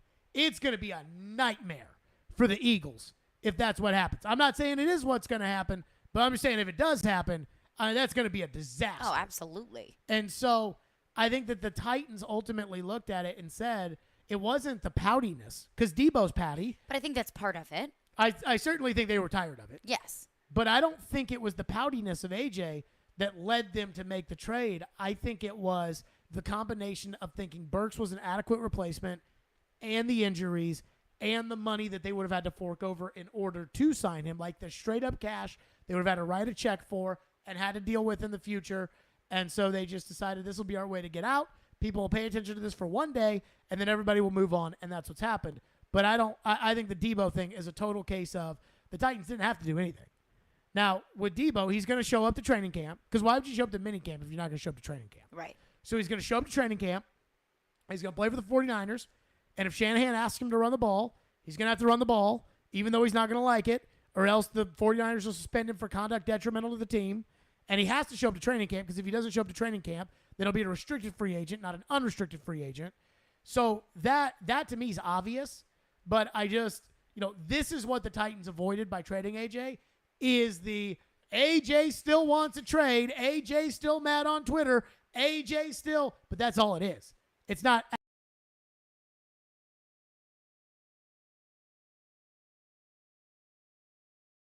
Look at these two situations being very similar because same draft class, same position, same kind of situation that they want a trade away from their team, whether that's for money or for the way they're used, whatever it might be. But Debo's not missing games because of an injury. Debo's not in and out of games because of injury. That's what I think the number one thing was with the Titans was not just the money. It was the injury. Yeah. It was the constant. You are having constant issues with your knees, hamstring, whatever it might be at 24 years old. We sign you to this big-time contract. What are your knees going to be like at 28? 615-737-1025 is the phone number if you want to get in on that. 615-737-1025. I spent 3 days in Atlanta over the weekend, went and saw some baseball, some Major League Baseball, and I have decided that there is only one viable way to actually get a Major League team here. I will go over this next. Stillman and Company, right here on 102.5 The Game. You love the game. Duchesne scores! Titans touchdown! We live the game. Because if he did come back, how long would he play? Really good after the catch. He can get open. We are. Terang, it's a high fly ball. The leading receiver. Awesome game 7. Checker flag in the air. The Game. Nashville's best sports talk. ESPN 102.5 and 106.3 The Game and the Game Nashville app. ElectronicExpress.com. We make it happen. This is your Racing Report with Chase McCabe. This report is presented by the Nashville Fairgrounds Speedway. For more information, visit NashvilleFairgroundsSpeedway.racing. It was a long day at the Nashville Super Speedway, but all 300 laps and 400 miles of the Ally 400 would be completed. even though there would be a couple of weather delays in between. The race would go green around 4 o'clock, but wouldn't end until late into the night, and it was Chase Elliott taking home his first Gibson guitar for his second win of the season. Elliott would lead 42 laps en route to the victory. Denny Hamlin led 114 laps on the day after starting on the pole, and he would come home in 6th place. Kurt Busch would finish 2nd, Ryan Blaney 3rd, Kyle Larson 4th, and Ross Chastain would round out the top 5. Next up, they head to Road America. I'm Chase McKay. For more, catch Chasing Checkers Sunday mornings at 8 on ESPN 102.5 The Game and the Game Nashville app. Tough jobs need tough equipment. For equipment that gets the job done right, elite certified service, and genuine Kubota parts, choose Coleman Tractor Company, Tennessee's largest full-line Kubota dealer. Get hay season done right with a Kubota M7 tractor. User-friendly controls, all-day comfort, powerful versatility. Lease the Kubota M7 for as low as $13,200 annually, now through June 30th. See us at KubotaUSA.com for more information. Visit Coleman Tractor Company, your local Kubota dealer in Clarksville, Nashville, Paris, and White House today. Hey, Willie Donick here. Are you feeling the sting of higher interest rates and higher costs? Those credit cards and other loans are costing more and more every month, and inflation is making everything else more expensive. Your home can save you right now. Your home value is up, and there's a ton of cash in it that you can access with Loan Pronto. Loan Pronto specializes in zero-cost cash-out home refis. You can get tens of thousands in as little as 2 weeks. Pay off those 23% rate credit cards and other loans. Consolidate everything into one super low payment.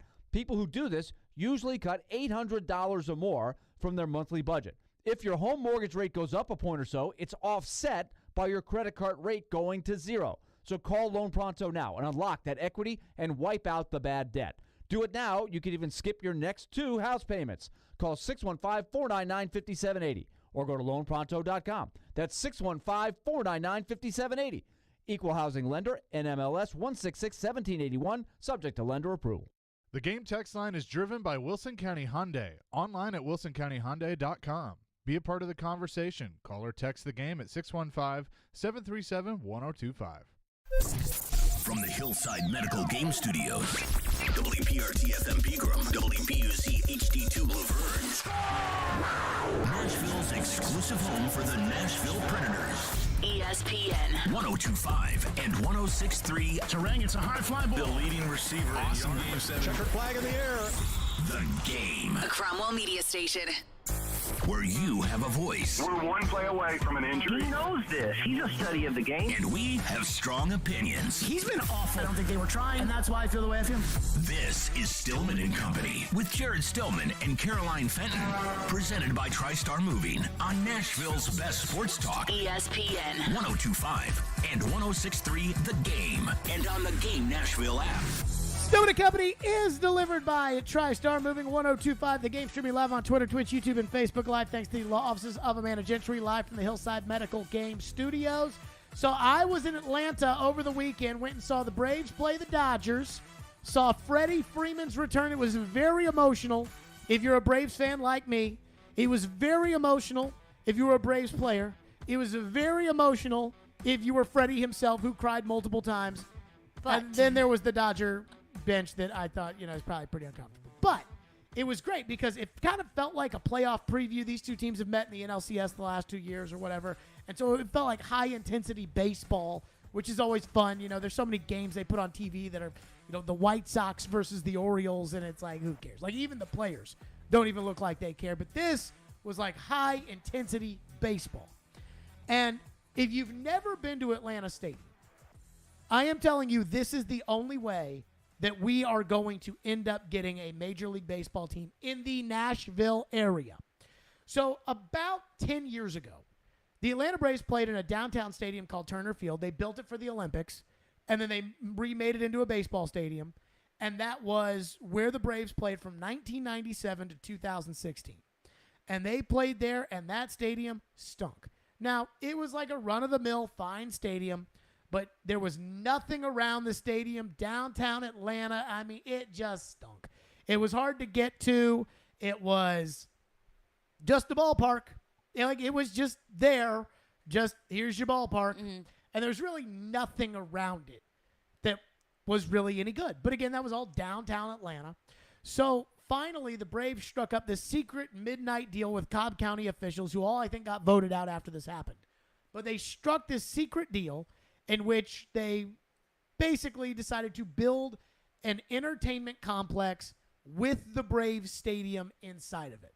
It's the exact same thing that John Ingram plans to build at the fairgrounds around Nashville SC Stadium at Geodis Park. So, but I think it's probably a little bit more. I think the Battery probably has a little bit more. The Battery in Atlanta, what it's called, probably has a little bit more shops, more whatever. But that's why John Ingram bought a soccer team. That's why John Ingram built that stadium.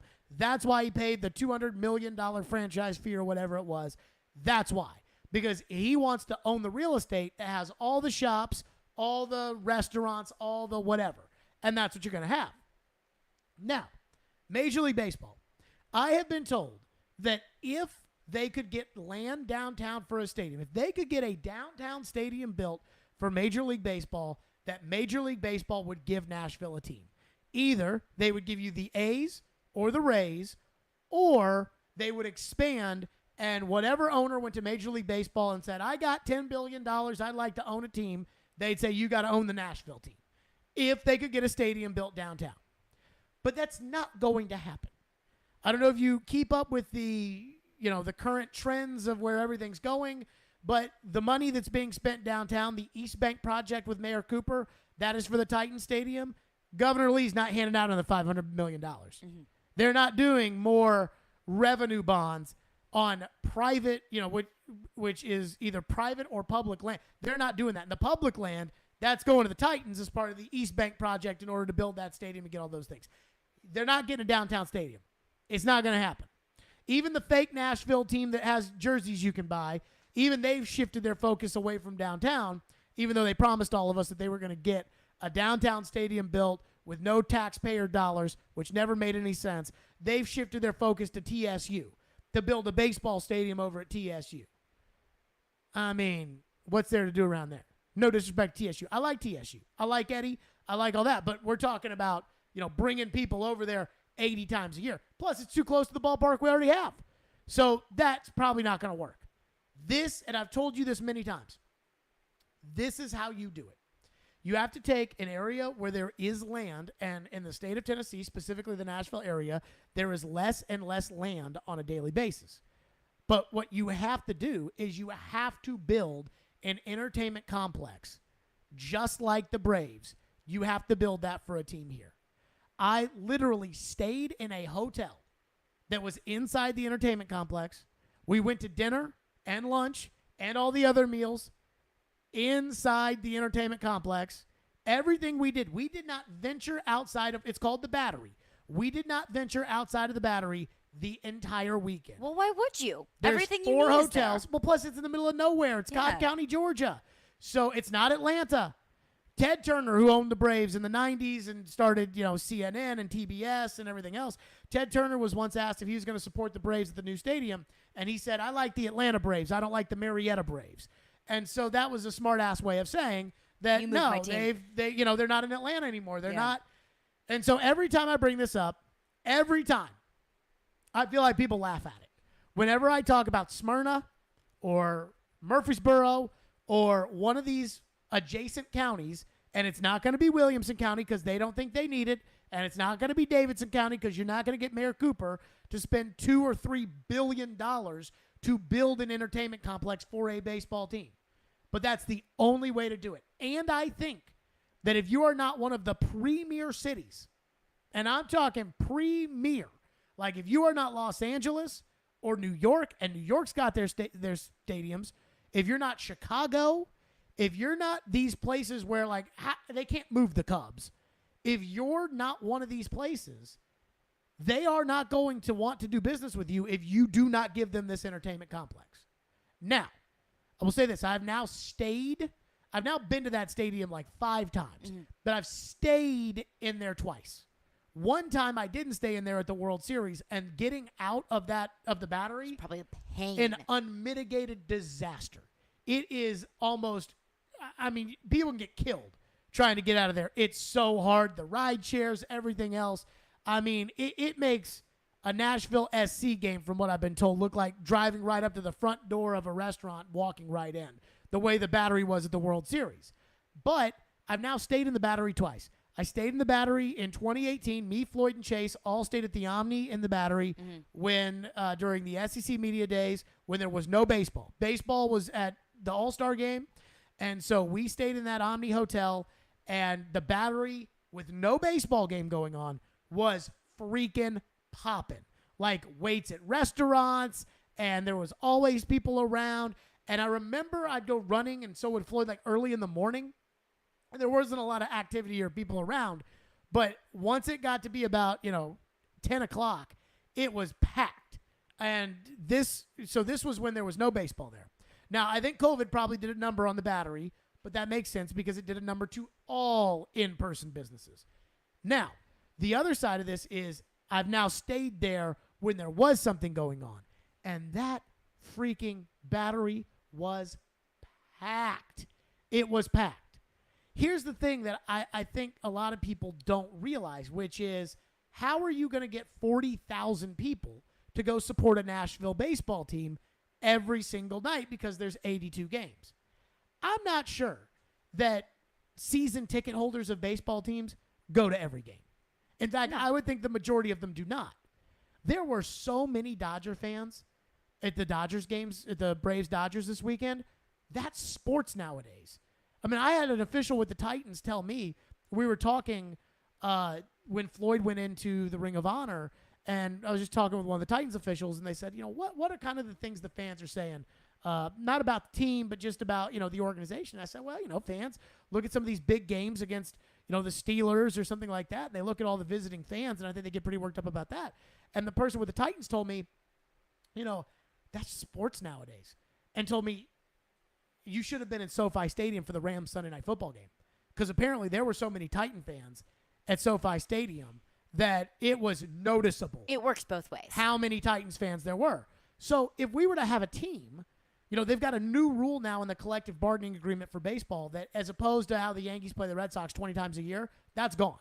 So now every team will visit every ballpark once every other year. So if we get a team, every other year, depending upon what division or whatever, the Yankees are coming at least every other year. The Cubs are coming at least every other year. The Red Sox are coming at least every other year. So that's the new rule there. Well, you're going to have a lot of visiting fans that come, and that's a lot of money that's coming in from other places. And if I was a place like Rutherford County, and I was Murfreesboro, and I was blowing up, and Rutherford County is blowing up, this would be like shooting steroids into Rutherford County to where people would have, it's the Yankees. And you can still be the Nashville team. You don't have to be there. But I think the new going trend for all these teams that want baseball, for all these cities that want baseball teams, except for Vegas, which already has it, is you're going to have to build baseball its own entertainment district. Portland's going to have to do it because they want the A's badly. They want an expansion team. They're going to have to do it. I went to Miami Stadium last year. Miami has a state-of-the-art stadium, is built in 2012. It was a total screw you to the taxpayers, but they basically demolished the Orange Bowl, moved Miami to the Dolphin Stadium, and put the Marlins in this, state-of-the-art retractable roof stadium. And the neighborhood stinks, and there's nothing around it, and you wouldn't even know that there was a game going on inside if you were on the outside. Those days are over. They're not doing that anymore. Unless you're a city that has to have, baseball like the Cubs. They're not doing that.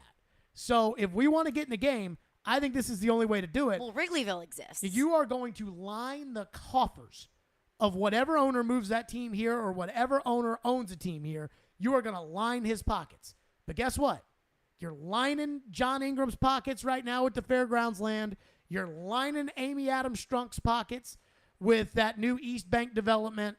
And I don't think that Governor Haslam would have bought the Predators if he didn't see the added benefit of doing this. So that, and I'm just telling you, my experience, that's the only way that this happens. That's the only way we get a team.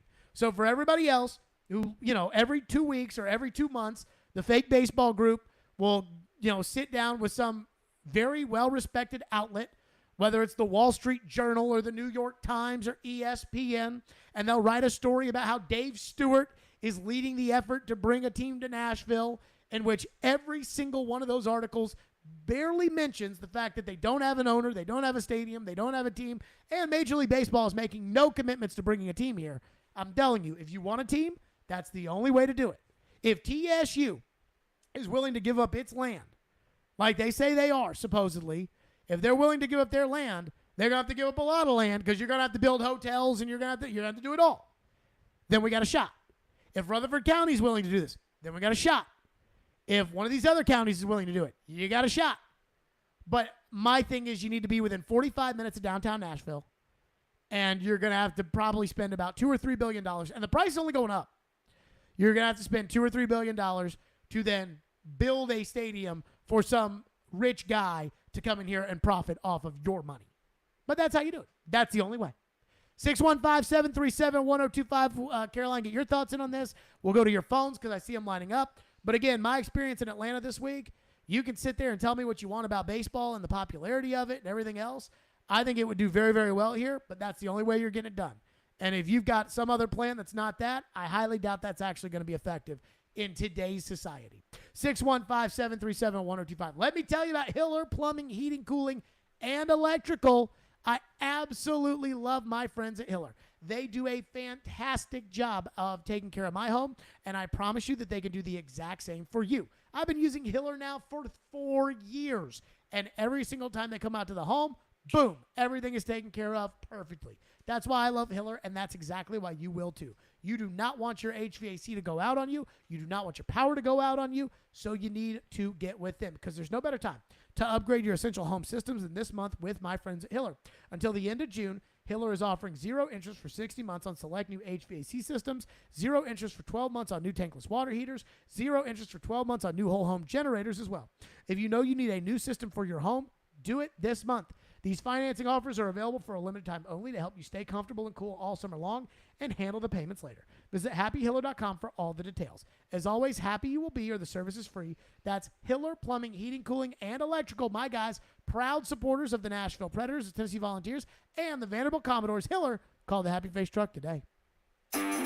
At some point, it's a combination of who did you play and what does your skill set look like.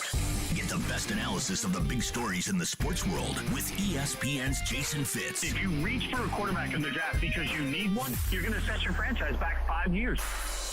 Join Fitzy every Wednesday at 4:30. Presented by Blood Assurance. Jason Fitz. I am 5'9.5" on ESPN 102.5 and 106.3 The Game and the Game Nashville app. The clock is ticking on Genesis Diamond's amazing finance offer. You have until 5 p.m. Saturday to take advantage of the hottest offer of the summer. 5 years, 0 interest financing on practically everything in our showcases. Get in now and splurge. Maybe treat yourself. How about a stunning $12,000 designer ring, complete with a GIA diamond for just $200 a month? It's the smartest, easiest, and best way to buy. Nothing down and no interest for 5 years. But hurry, this incredible offer ends Saturday and will not be extended. Only at Genesis Diamonds, Green Hills and Cool Springs. On approved credit. Smokeville Smoke Shop has been serving Hendersonville and Metro Nashville since 2015 and is committed to providing high-quality, hands-on, and personable customer service. Stop in the Smokeville Smoke Shops in Hendersonville, Gallatin, Hermitage, and Goodlettsville to try any of their wide selection of locally sourced products and selection of top nationwide brands including vapes, hookah, hand-blown glass, detox systems, e-juices, kratom products, leaf wraps, a dab bar at the Hendersonville location, and much more. Visit Smokeville Smoke Shops today.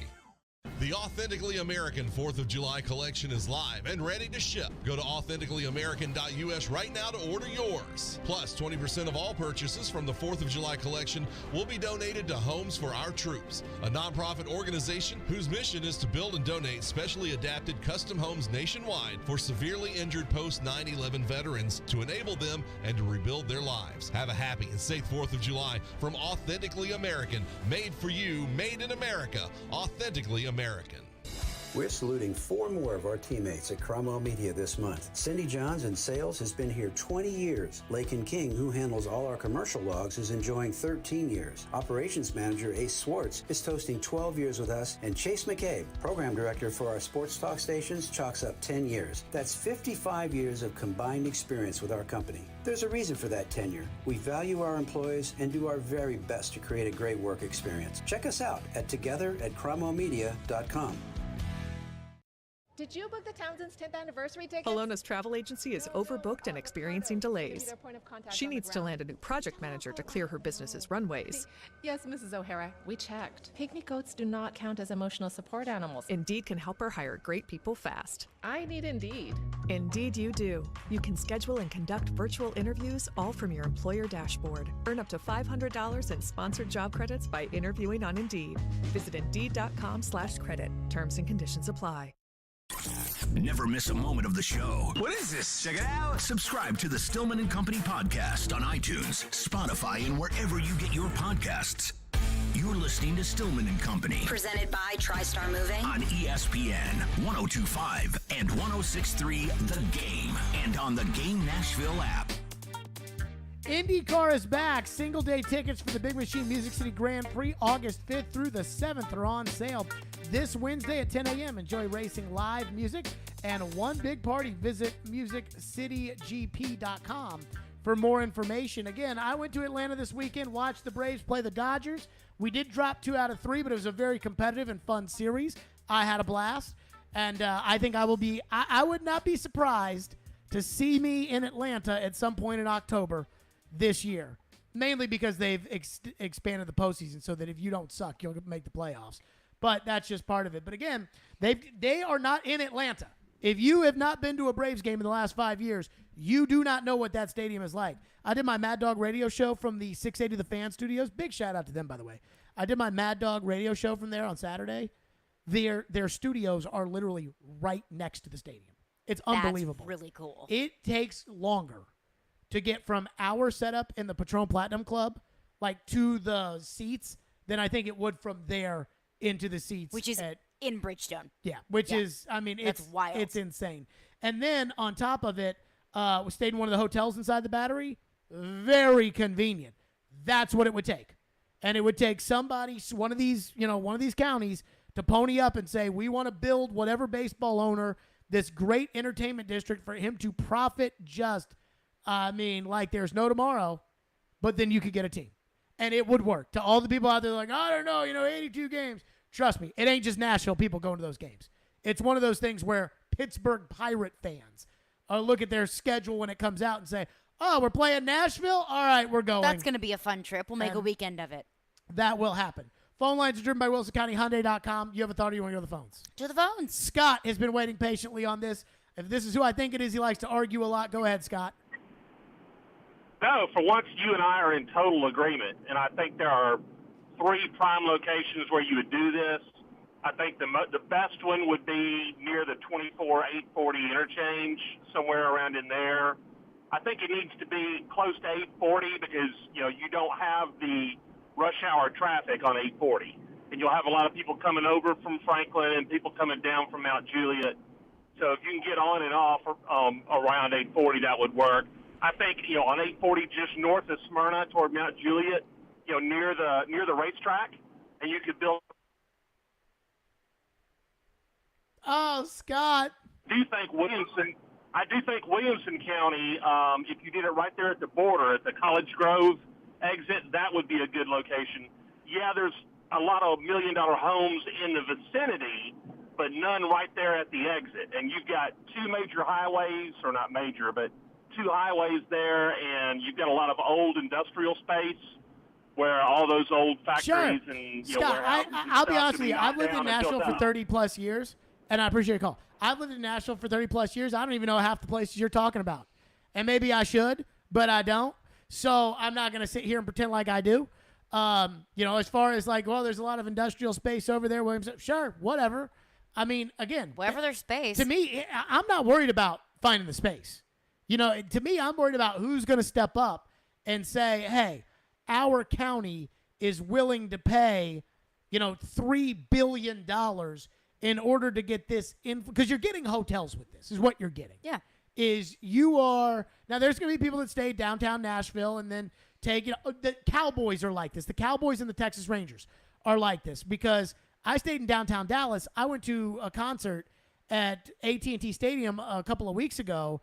And, Arlington, it's not like it's a hike, but it's not in downtown Dallas. No, it is not. A lot of stadiums are like that. Like, the Arizona Cardinals play in Glendale, not in Phoenix, and that's a hike from Phoenix. There is in Arlington. There's what's funny is there's a company called Cordish who we did a lot of work with when I was in Louisville. They own, for example, anything that you see around the country that is like a bar, restaurant, district area that has live at the end of it is owned by the Cordish company. So in Louisville downtown, they have 4th Street Live. They have the Power and Light District in Kansas City. They have one in Baltimore. Interesting. So that's what they've done in the Battery is they've got a live every single one. Ballpark Village is the same in St. Louis. Live. Yeah. Let me guess. They've got a sport and social club there.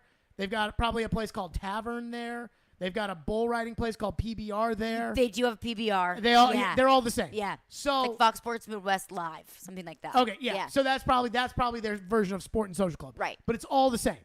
They're all around the country. So they have that in Arlington. And there's a Lowe's hotel that's there. Omni hotels, like in Atlanta, like they're right there. So if you build this, whatever county you are, you're getting those hotels. Like you will get that, and then you'll get the influx of people. But it's going to be very, very, very expensive. Forrest is up next. Thank you for calling. Thank you for waiting. What's up, Forrest? Hey, Jared, what's going on? Go ahead. Hey, I agree with you as far as building the stadium outside of town. I've been to Truist Park down there, and it is absolutely beautiful. I mean, it's awesome. I had the time of my life down there. My question is, with it being so close and relevant to Cincinnati and Atlanta, how do you think that they would really, support it? Would the fans really support it with those two major league teams being so close? Yes. And what kind of rivalry do you think we could build with that? So, I have argued for years. This is a great question for us. Thank you for your call. I have argued for years that we should target the Rays. That we should, I think Stuart Sternberg might be their owner. I don't know. They average like 7,000 fans a night. Because they're in St. Petersburg, and they're not in Tampa, and the stadium sucks, and even though the team's good, they don't really have any huge name star players, and it's a mess. And for years, they've tried an Ybor City to get a stadium built. They've tried all kinds of places. We should target that guy. That should be the guy we should go at. Forget about the whole Dave Stewart, majority ownership, whatever. Forget about that. You need the guy first. Here's why I think we need the Rays. Because if we get the Rays, right now the way they do interleague play is you play all these different teams, and then next year it'll be even more different, but you still have your rivals. So the Yankees will still play the Mets, the Cubs will still play the White Sox, but half these teams don't have rivals, that are in the other league. If we got a team, it would be the Braves. Oh, easily. Because the Reds already have the Guardians, and so it would be the Braves. The Braves don't have a rival. Sometimes they'll play. It used to be Baltimore and Boston, but then or Philadelphia had Baltimore, but then Washington came in, so then Philadelphia got Boston. So the Braves sometimes play Toronto. It's whatever. But my point is that would be the easy rivalry. You'd have the Braves. Your division would have the Red Sox and the Yankees, so you'd be getting them every year. And so this whole idea of would people support it, let me just put it to you like this. I don't even know what the standings are right now. I think the Yankees are up 4 or 5 games on the Rays. Yankees are coming to town for 3. We're 5 back. You think people are going tomorrow night? Absolutely. It would be, but we'd be talking about it right now. Buster Olney will join us in 15 minutes. We'll get Buster's thoughts on the big Yankee series this weekend. That's what it would be.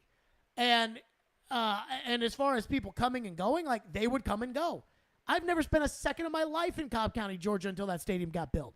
Now I've been there, 5 times in the last 3 years. So to me, that's easy. This idea of, would they support it? Now, when I was in Atlanta, somebody asked me a question. It was actually a really good question. It was, I think people in Atlanta want to know, are the Braves the most popular team in Nashville? That's the question that people want to know. And according to the blackout rules, I believe St. Louis is blacked out here. It is. Okay. I log into Bally Sports Midwest on my parents' account to watch Cardinals games.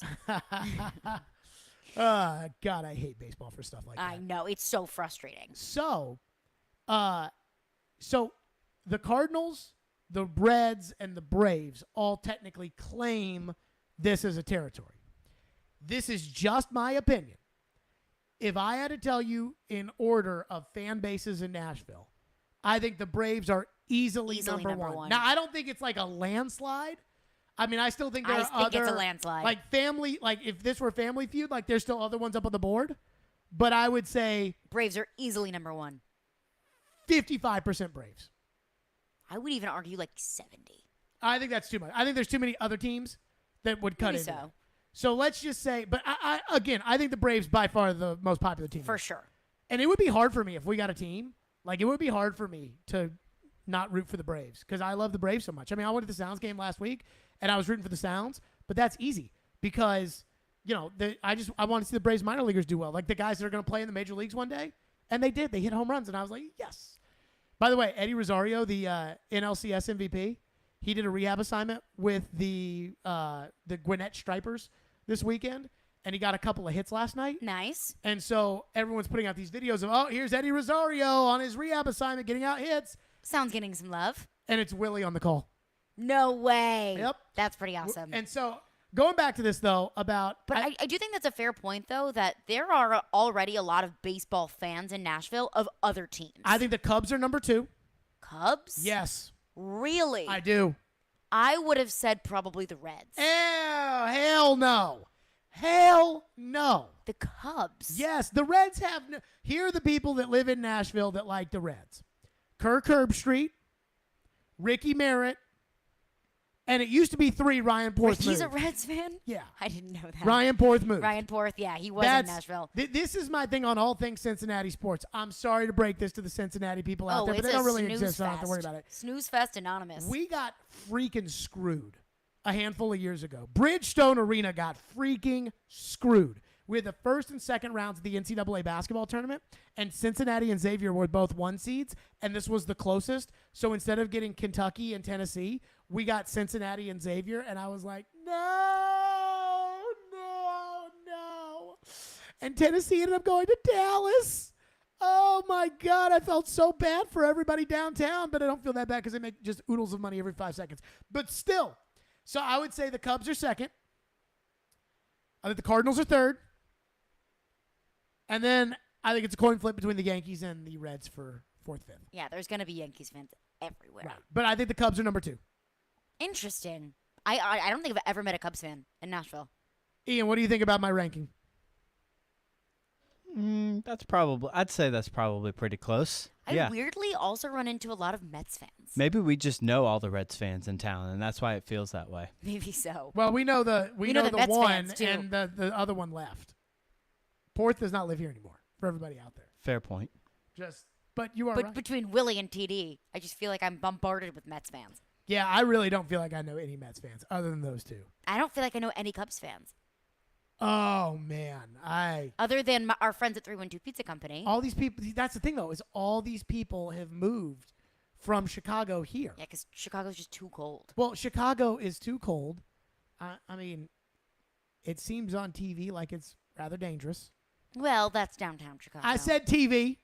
That's downtown Chicago. And go to Buffalo Grove. You It's know, a nice little suburb. I think it's like really expensive to live there, and they tax the hell out of you. Well, so. it's also really expensive to live here. But it's not as expensive to live here as in Chicago. Well, no, but it's also expensive to live here. It's I know, not but like it's just a little chump change. But it's see what's happened is like a lot of these people in California, they sell like a 2,100 square foot home for like $2.5-3 million. Well, it's expensive to live here, but if you got $3 million, I mean, you can live in Belle Meade for $3 million. Yeah, it's nice. So that's why I think it's happening. So these people in Chicago, they have a lot less, and then they sell that, and then they get a lot more here. Because even though it's expensive to live here, it's not Chicago. Per my personal text line, the Cards are a clear number 2. Coming from not someone from St. Louis. Well, didn't I say the Cardinals were number 2? No, you said the Cubs were number 2. Oh, dude, the Cubs are number 2. Yeah. I literally Cardinals have not met number a 3. single Cubs fan in the city of Nashville. Ricky just texted me and said, "You know me as a Reds fan, Goober." I'm like, I said you, Ricky. You know that. He's the one of 2. Let's reset the Forsberg news, and then we're to your phones on everything. 615-737-1025. Plus, apparently Caroline's mad at the NASCAR race. I have no reason to be mad at the NASCAR race, but apparently she's mad at the NASCAR race, so maybe we'll try to squeeze that in there as well. 615-737-1025. Speaking of baseball, we do have a baseball team, and they are very, very popular, the Sounds, because they pack it in there. And so if you want to go to the Sounds game, I'm going to give you 4 pack of tickets right now. Be caller. Let's do 10. I'm in a good mood. Sorry, Ian. Caller 10, 615-737-1025, and you'll win a 4-pack of tickets to the Sounds game at First Horizon Park on Sunday against the Indianapolis Indians, the AAA affiliate of the Pittsburgh Pirates. Does not feel very politically correct to be. Should be the Guardians. It should be something. So there you go on that. And I do have a thought on that now that I've read that about the Sounds that I want to get to. So we'll do all that next. Stillman and Company on 102.5 The Game. This is Mikhail Kraland, and this is Nashville. The rebound shoveled in by Mikhail Granlund, and the Predators have tied it up on the power play. This is the flagship of the Nashville Predators Radio Network.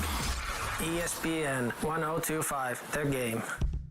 At Kubota, we want to help you deliver a job done right. That's why we want you to know that the new Kubota inventory is arriving daily. You have work to do. We have the reliable, durable, and versatile lineup to help you do it. Visit Krebs Kubota today for all your equipment needs. Krebs Kubota. Stop in, click, or call. Visit us online at KrebsKubota.com.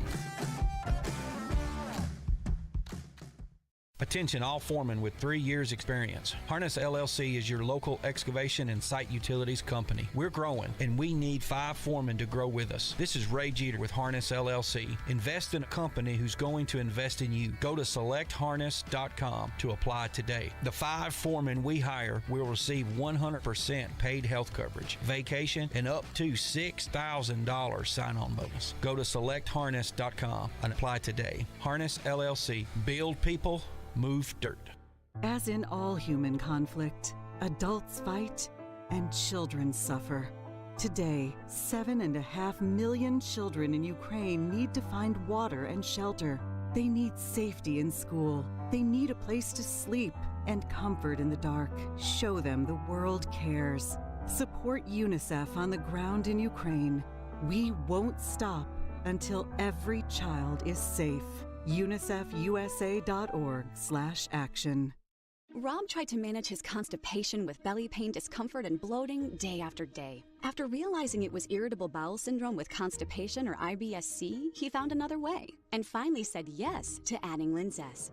Linzess, or linaclotide, is a prescription medicine that treats IBS-C in adults. Linzess works differently than laxatives. It lets you have more frequent and complete bowel movements and helps relieve overall abdominal symptoms, belly pain, discomfort, and bloating. These symptoms were studied in combination, not individually. Do not give Linzess to children less than 2 years old. It may harm them. Do not take Linzess if you have a bowel blockage. Get immediate help if you develop unusual or severe stomach pain, especially with bloody or black stools. The most common side effect is diarrhea, sometimes severe. If it's severe, stop taking Linzess and call your doctor right away. Other side effects include gas, stomach area pain, and swelling. There could be more to your story with IBS-C. Talk to a doctor today. Say yes to Linzess. Learn more at linzess.com or call 1-800-LINZESS. Sponsored by AbbVie and Ironwood Pharmaceuticals. You know it's going to happen, and when your car needs service or repair, remember Mitchell's Mr. Transmission on Gallatin Road, just north of Briley Parkway. Now here's Jim Mitchell. Our fleet vehicle program is a great benefit to all the fleet companies in Nashville. We are able to get their vehicle back on the road a lot quicker than the downtime of most dealers and most general repair shops, simply because we have the transmissions available. We're able to put priority on their vehicles to get them back on the road quickly. You know it's going to happen, and when your car needs service or repair, remember Mitchell's Mr. Transmission on Gallatin Road, just north of Briley Parkway. Robbie and Rex Road here on ESPN. Welcome into the DDC. Stillman Company is delivered. There's a new way to hear 102.5 The Game. Nashville's best sports talk on 106.3 FM. From downtown Nashville to Spring Hill on I-65 and to Murfreesboro on I-24. You now have 2 choices to hear our great sports programming. Get the extra point, no problem. And the Nashville Predators. Scores! Check out 106.3 now and save it as a preset. Hey, this is Pete Weber. You're listening to Nashville's best sports talk. ESPN 102.5 The Game. Philip Forsberg's an interesting one to me. Like, I'm not like, I don't know what he's asking for, Frank. I've looked at all his numbers, but if you're the Nashville Predators, man, I don't see how you wouldn't sign him. You don't, like, he's your best forward. To me, it's not close. Like, I don't know. Like, is he a $9 million player? Yeah, probably. Like, you have Roman Josi there. They didn't ask for 9, I can tell you that. So they're asking for I was told well south of what Roman Josi makes. So then he's at 9.058. Yes. I think they're somewhere in the low 8s. There you go. That was Frank Cervalli, Daily Faceoff, saying that they are asking, the Forsberg camp is asking well south of the $9 million that Roman Josi makes. And Frank Cervalli right there, you heard low eights. So if it's low eights, we've been talking about 9, 9.5, 9.1. We've been talking about are the Predators willing to go above Roman Josi's 9.059, whatever it is. Mm-hmm. Clearly, it's not that. So if it's 8.3, why has the deal not gotten done? Are we taking the cheese on this too? By the way, are we taking? Yes, the because cheese? it makes complete sense. Okay, so are we taking the cheese that now? I think we can all agree this is coming from Forsberg's agent. Probably so. What they're asking for is coming, and again, I don't think Ian, does Frank Cervalli have a lot of Predators news gossip ever? I mean, I don't guess so. I don't feel like he breaks a lot of stories surrounding the Predators. No, not usually. So it wouldn't be who the Predators go to.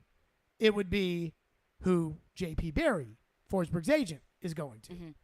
So are we taking the cheese on this that Forsberg is actually asking for in the ballpark of $8.1 to $8.3 million per season over an 8-year deal, which David Poyle says they have offered? Are we buying that? Yes, mostly because it supports what I think is going on, and that's about trade protection. And that would make sense that Forsberg is willing to take a lower amount of money guaranteed, obviously it's guaranteed, it's hockey, but take a lower amount AAV for a no-trade clause. Because if that's his number one priority is staying in Nashville, then yeah, sure, you're willing to bend and break. You're willing to go below 9 for what you really want, and that's to stay here for the entirety of 8 years. So then that would lead me to this question, because I think you're spot on. We've been talking about trade protection for months. I dropped it when Elliot Friedman said on the Midday Show that it wasn't a big deal, and now... I just don't buy that. Yeah, now, honestly, the Duck Theory says that it's about trade protection. Right. It makes no sense that he wouldn't want no trade protection, because we talked about how he wants to be in Nashville so badly. So then you can't turn around and say, oh, well, then the no trade protection isn't an issue, because it clearly is his number one priority.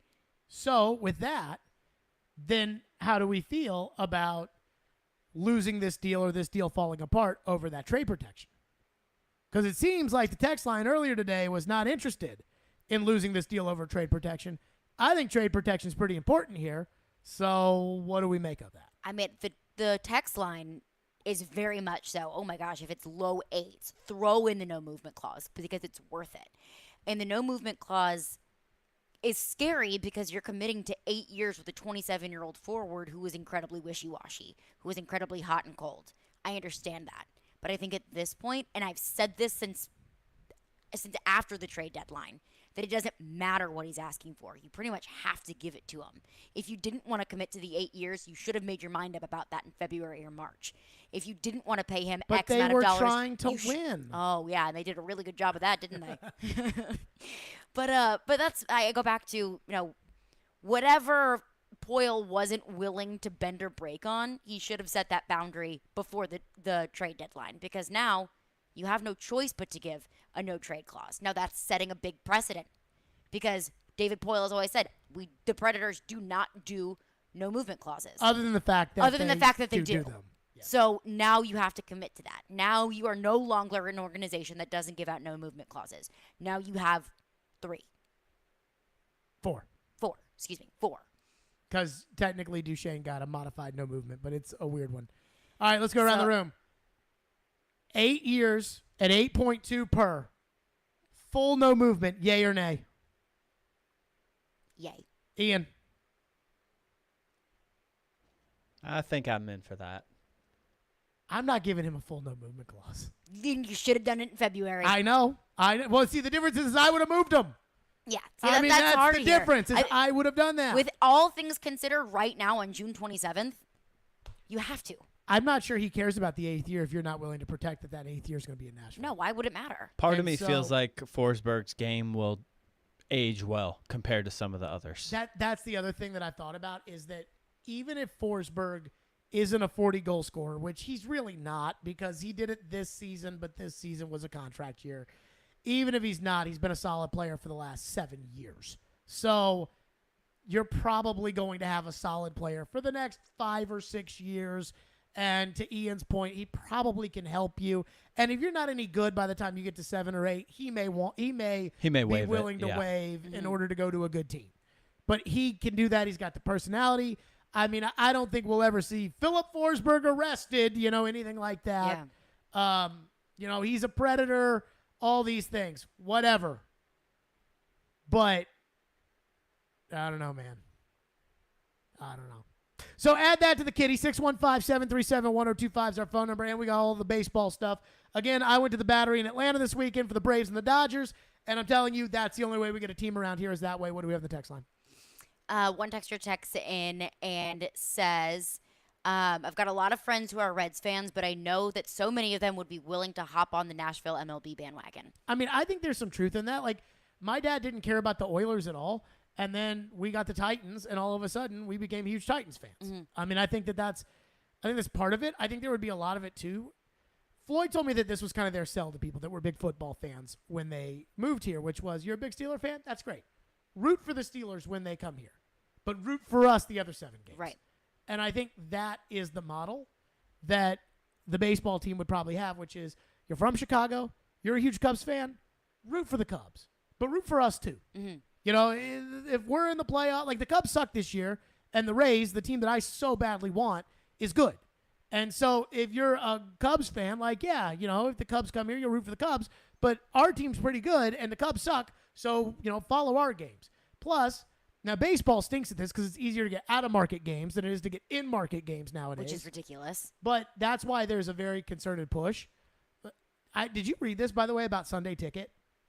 About how in the NFL for Sunday Ticket that it's in the contracts with CBS and Fox that they can move Sunday Ticket from DirecTV, but they cannot charge less for it. So I think it's like $300 a year for Sunday Ticket. Right. If it goes to ESPN Plus, you have to pay $300 a year for that, like a fight. In addition to what you pay for ESPN Plus. Right. So the idea, and the reason is because Fox and CBS want people watching Fox and CBS. So and the other reason the NFL does that is they can point to next year when it goes to ESPN Plus or it goes to Apple TV or it goes to whatever. Amazon, whatever. And they say you still have to pay for it. They can say, hey, these are our contracts with our broadcast partners. But it's because the local teams want people watching the local stations. And the Titans don't care if you watch Fox or CBS. They don't care about Channel 5 or But you Channel want them to 17, watch the Titans. But they want them watching the Titans. Yeah. And you're not necessarily going to get that because if we got a team, it would be on Bally Sports and it would be like the Predators. And like I said, it's easier to get out-of-market games sometimes now than it is to get in-market games. 615-737-1025. We'll wrap up on your phones next. 615-737-1025. Speaking of baseball, go yard all June long with $5 Dinger Tuesdays on the FanDuel Sportsbook. This season, all customers will get $5 for every home run hit by both teams when you place a $25 to hit a home run wager on a Tuesday MLB game. And the best part about Dinger Tuesdays is even if your bet loses, FanDuel will pay you $5 for every home run.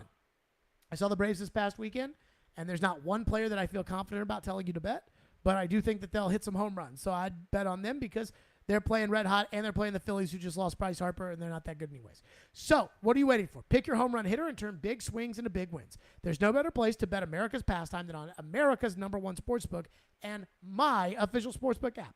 Head over to your FanDuel account or download the FanDuel Sportsbook app and sign up with the promo code JGM. That's promo code JGM. 21 and older and present in Tennessee. Bonus issued as non-withdrawable site credit that expires in 7 days. Max bonus $25. Restrictions apply. See full terms at sportsbook.fanduel.com. Gambling problem? Call the Tennessee Red Line at 1-800-889-9789. If you're on the road between downtown Nashville, they're still in good shape to make the playoffs, and I-840, players make it clear they don't want to be somewhere anymore. There's a new way to hear all your favorite shows and sports programming on 102.5 The Game. I go back to that play and I shake my head. What I was worried about is that they were still just going to keep the goal. It's 106.3 FM. Think about all the good Titans teams. This is very much so a run-first offense. Now you have 2 choices to hear Nashville's best sports talk. Check out 106.3 now and add it as a favorite. From the Fox 17 News Code Red Weather Center. A summer pattern for us the next couple of days. We'll look for minimal chances for rain, mainly sunny skies, highs in the upper 80s on Tuesday to 90 by Wednesday. Better chances of storms later this week. For Fox 17, I'm Chief Meteorologist Katie Morgan. This weather report brought to you by Hiller Plumbing, Heating, Cooling, and Electrical. Call the Happy Face Truck today. Do I need Medicare when I turn 65, or can I wait? With more than 70 years of experience helping Tennesseans, Farm Bureau Health Plans can answer all your questions about Medicare. Part A, B, C, D, it's all alphabet soup to me. So if you're looking for an affordable way to cover the gaps left by Medicare or protection from the high cost of prescription drugs, you can plan on us to make it easy. Find out more at fbhp.com. Farm Bureau Health Plans. Plan on us. Parman Tractor and Equipment is your one-stop tractor and equipment solution and Middle Tennessee's Link Belt and Takeuchi dealer. No matter how you're getting there, start with Parman Tractor and Equipment. Rent or purchase a track loader, mini excavator, large excavators for your job site, or something in between. Their service and parts team will get your work site up and running in no time. Parman Tractor and Equipment will come to you for service if needed. Visit ParmanTractor.com for more info. Your Middle Tennessee Link Belt and Takeuchi dealer, providing totally outrageous customer service. 312 Pizza Company is Nashville's authentic Chicago pizzeria, and they're now hiring. Work for a family-owned business and be a part of their incredible team. 312 Pizza Company is hiring for all positions, including host, waitstaff, bartenders, cooks, and more. 312 Pizza Company offers health insurance and paid time off to full-time employees. Contact Kimberly at 615-730-7888 or email at contact@312pizzaco.com. 312 is an equal opportunity employer. Robbie Stanley. They get a lead in that game and just totally close the door. Joe Rexrode. If he plays next year, it's disastrous.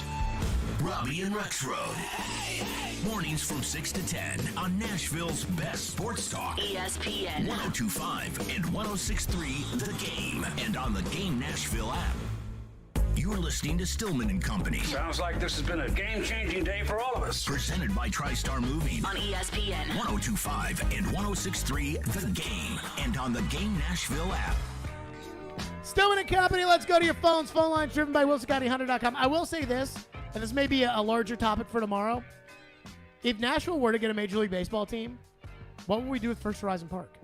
Yeah, we were talking about that at the break, and I think that's tough because you're We not paid just gonna, $90 million for it. Right. And even a park in Murfreesboro, or 130 to 45 minutes away from Germantown, is still going to be in the same vicinity. Yeah. But it's far enough away. It's different than having a minor league park in Germantown and a major league park down the street downtown. Like, it's a great stadium. It's a great stadium. It's a great minor league stadium. And it's a fun little area It is not around Baker it. Mayfield where you can just be like, screw it. What? I said it's not Baker Mayfield where you can just be like, screw it. What about Baker Mayfield? The Browns are like, screw it. Yeah. You know is you that are- our new you thing? know Is you you're getting owe Baker him. Mayfielded? Well, yeah, just like when you're owed money but you still don't care. Yeah, Nah, Baker screw it. Mayfielded. Baker. Screw it. Phones, what do we have? Austin texts in and says, one important question in the Forsberg situation is, what does the salary cap look like in 5 years? $8 million might be the going rate for an above-average bottom six forward in 5 years. Maybe, but that's not how anything is ever approached. There is no discussing. Let's use A.J. Brown. $25 million a season, or $22 that A.J. told TD he would have taken, which he would have gotten offered. Yeah. But the $25 million that A.J. signed for might be the going rate in 3 years for a receiver when the salary cap goes nuts. But that's not what you're operating off of. You're operating off of what is the market today. It's like I have a house, and my house is way more expensive than what I paid for that house. But what will it be in 5 years? I have a pretty good feeling what it might be in 5 years, but I don't know. So you can only operate off of what it is today. And so right now, I think Forsberg's probably worth more than $8.2 million. But at the same time, I still think it comes down to the trade protection. Not what will the market be in 5 years. Plus, Poyo don't care about 5 years from now. He ain't going to be here in 5 years.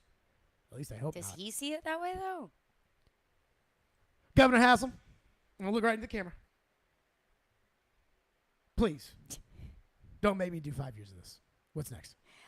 Luke texts in and says, no movement clause for Forsberg. He can't stay healthy for a full season. He is as streaky as they come. He's not consistent enough on a game-to-game basis to be treated like a superstar. Okay, then you lose him for nothing. That's what I always go back to, because I hear you and I hear Luke saying, no movement clause. He's 27 years old. 8 years from now, he's going to be a shell of himself. I hear you, but I go back to, then you lose him for nothing.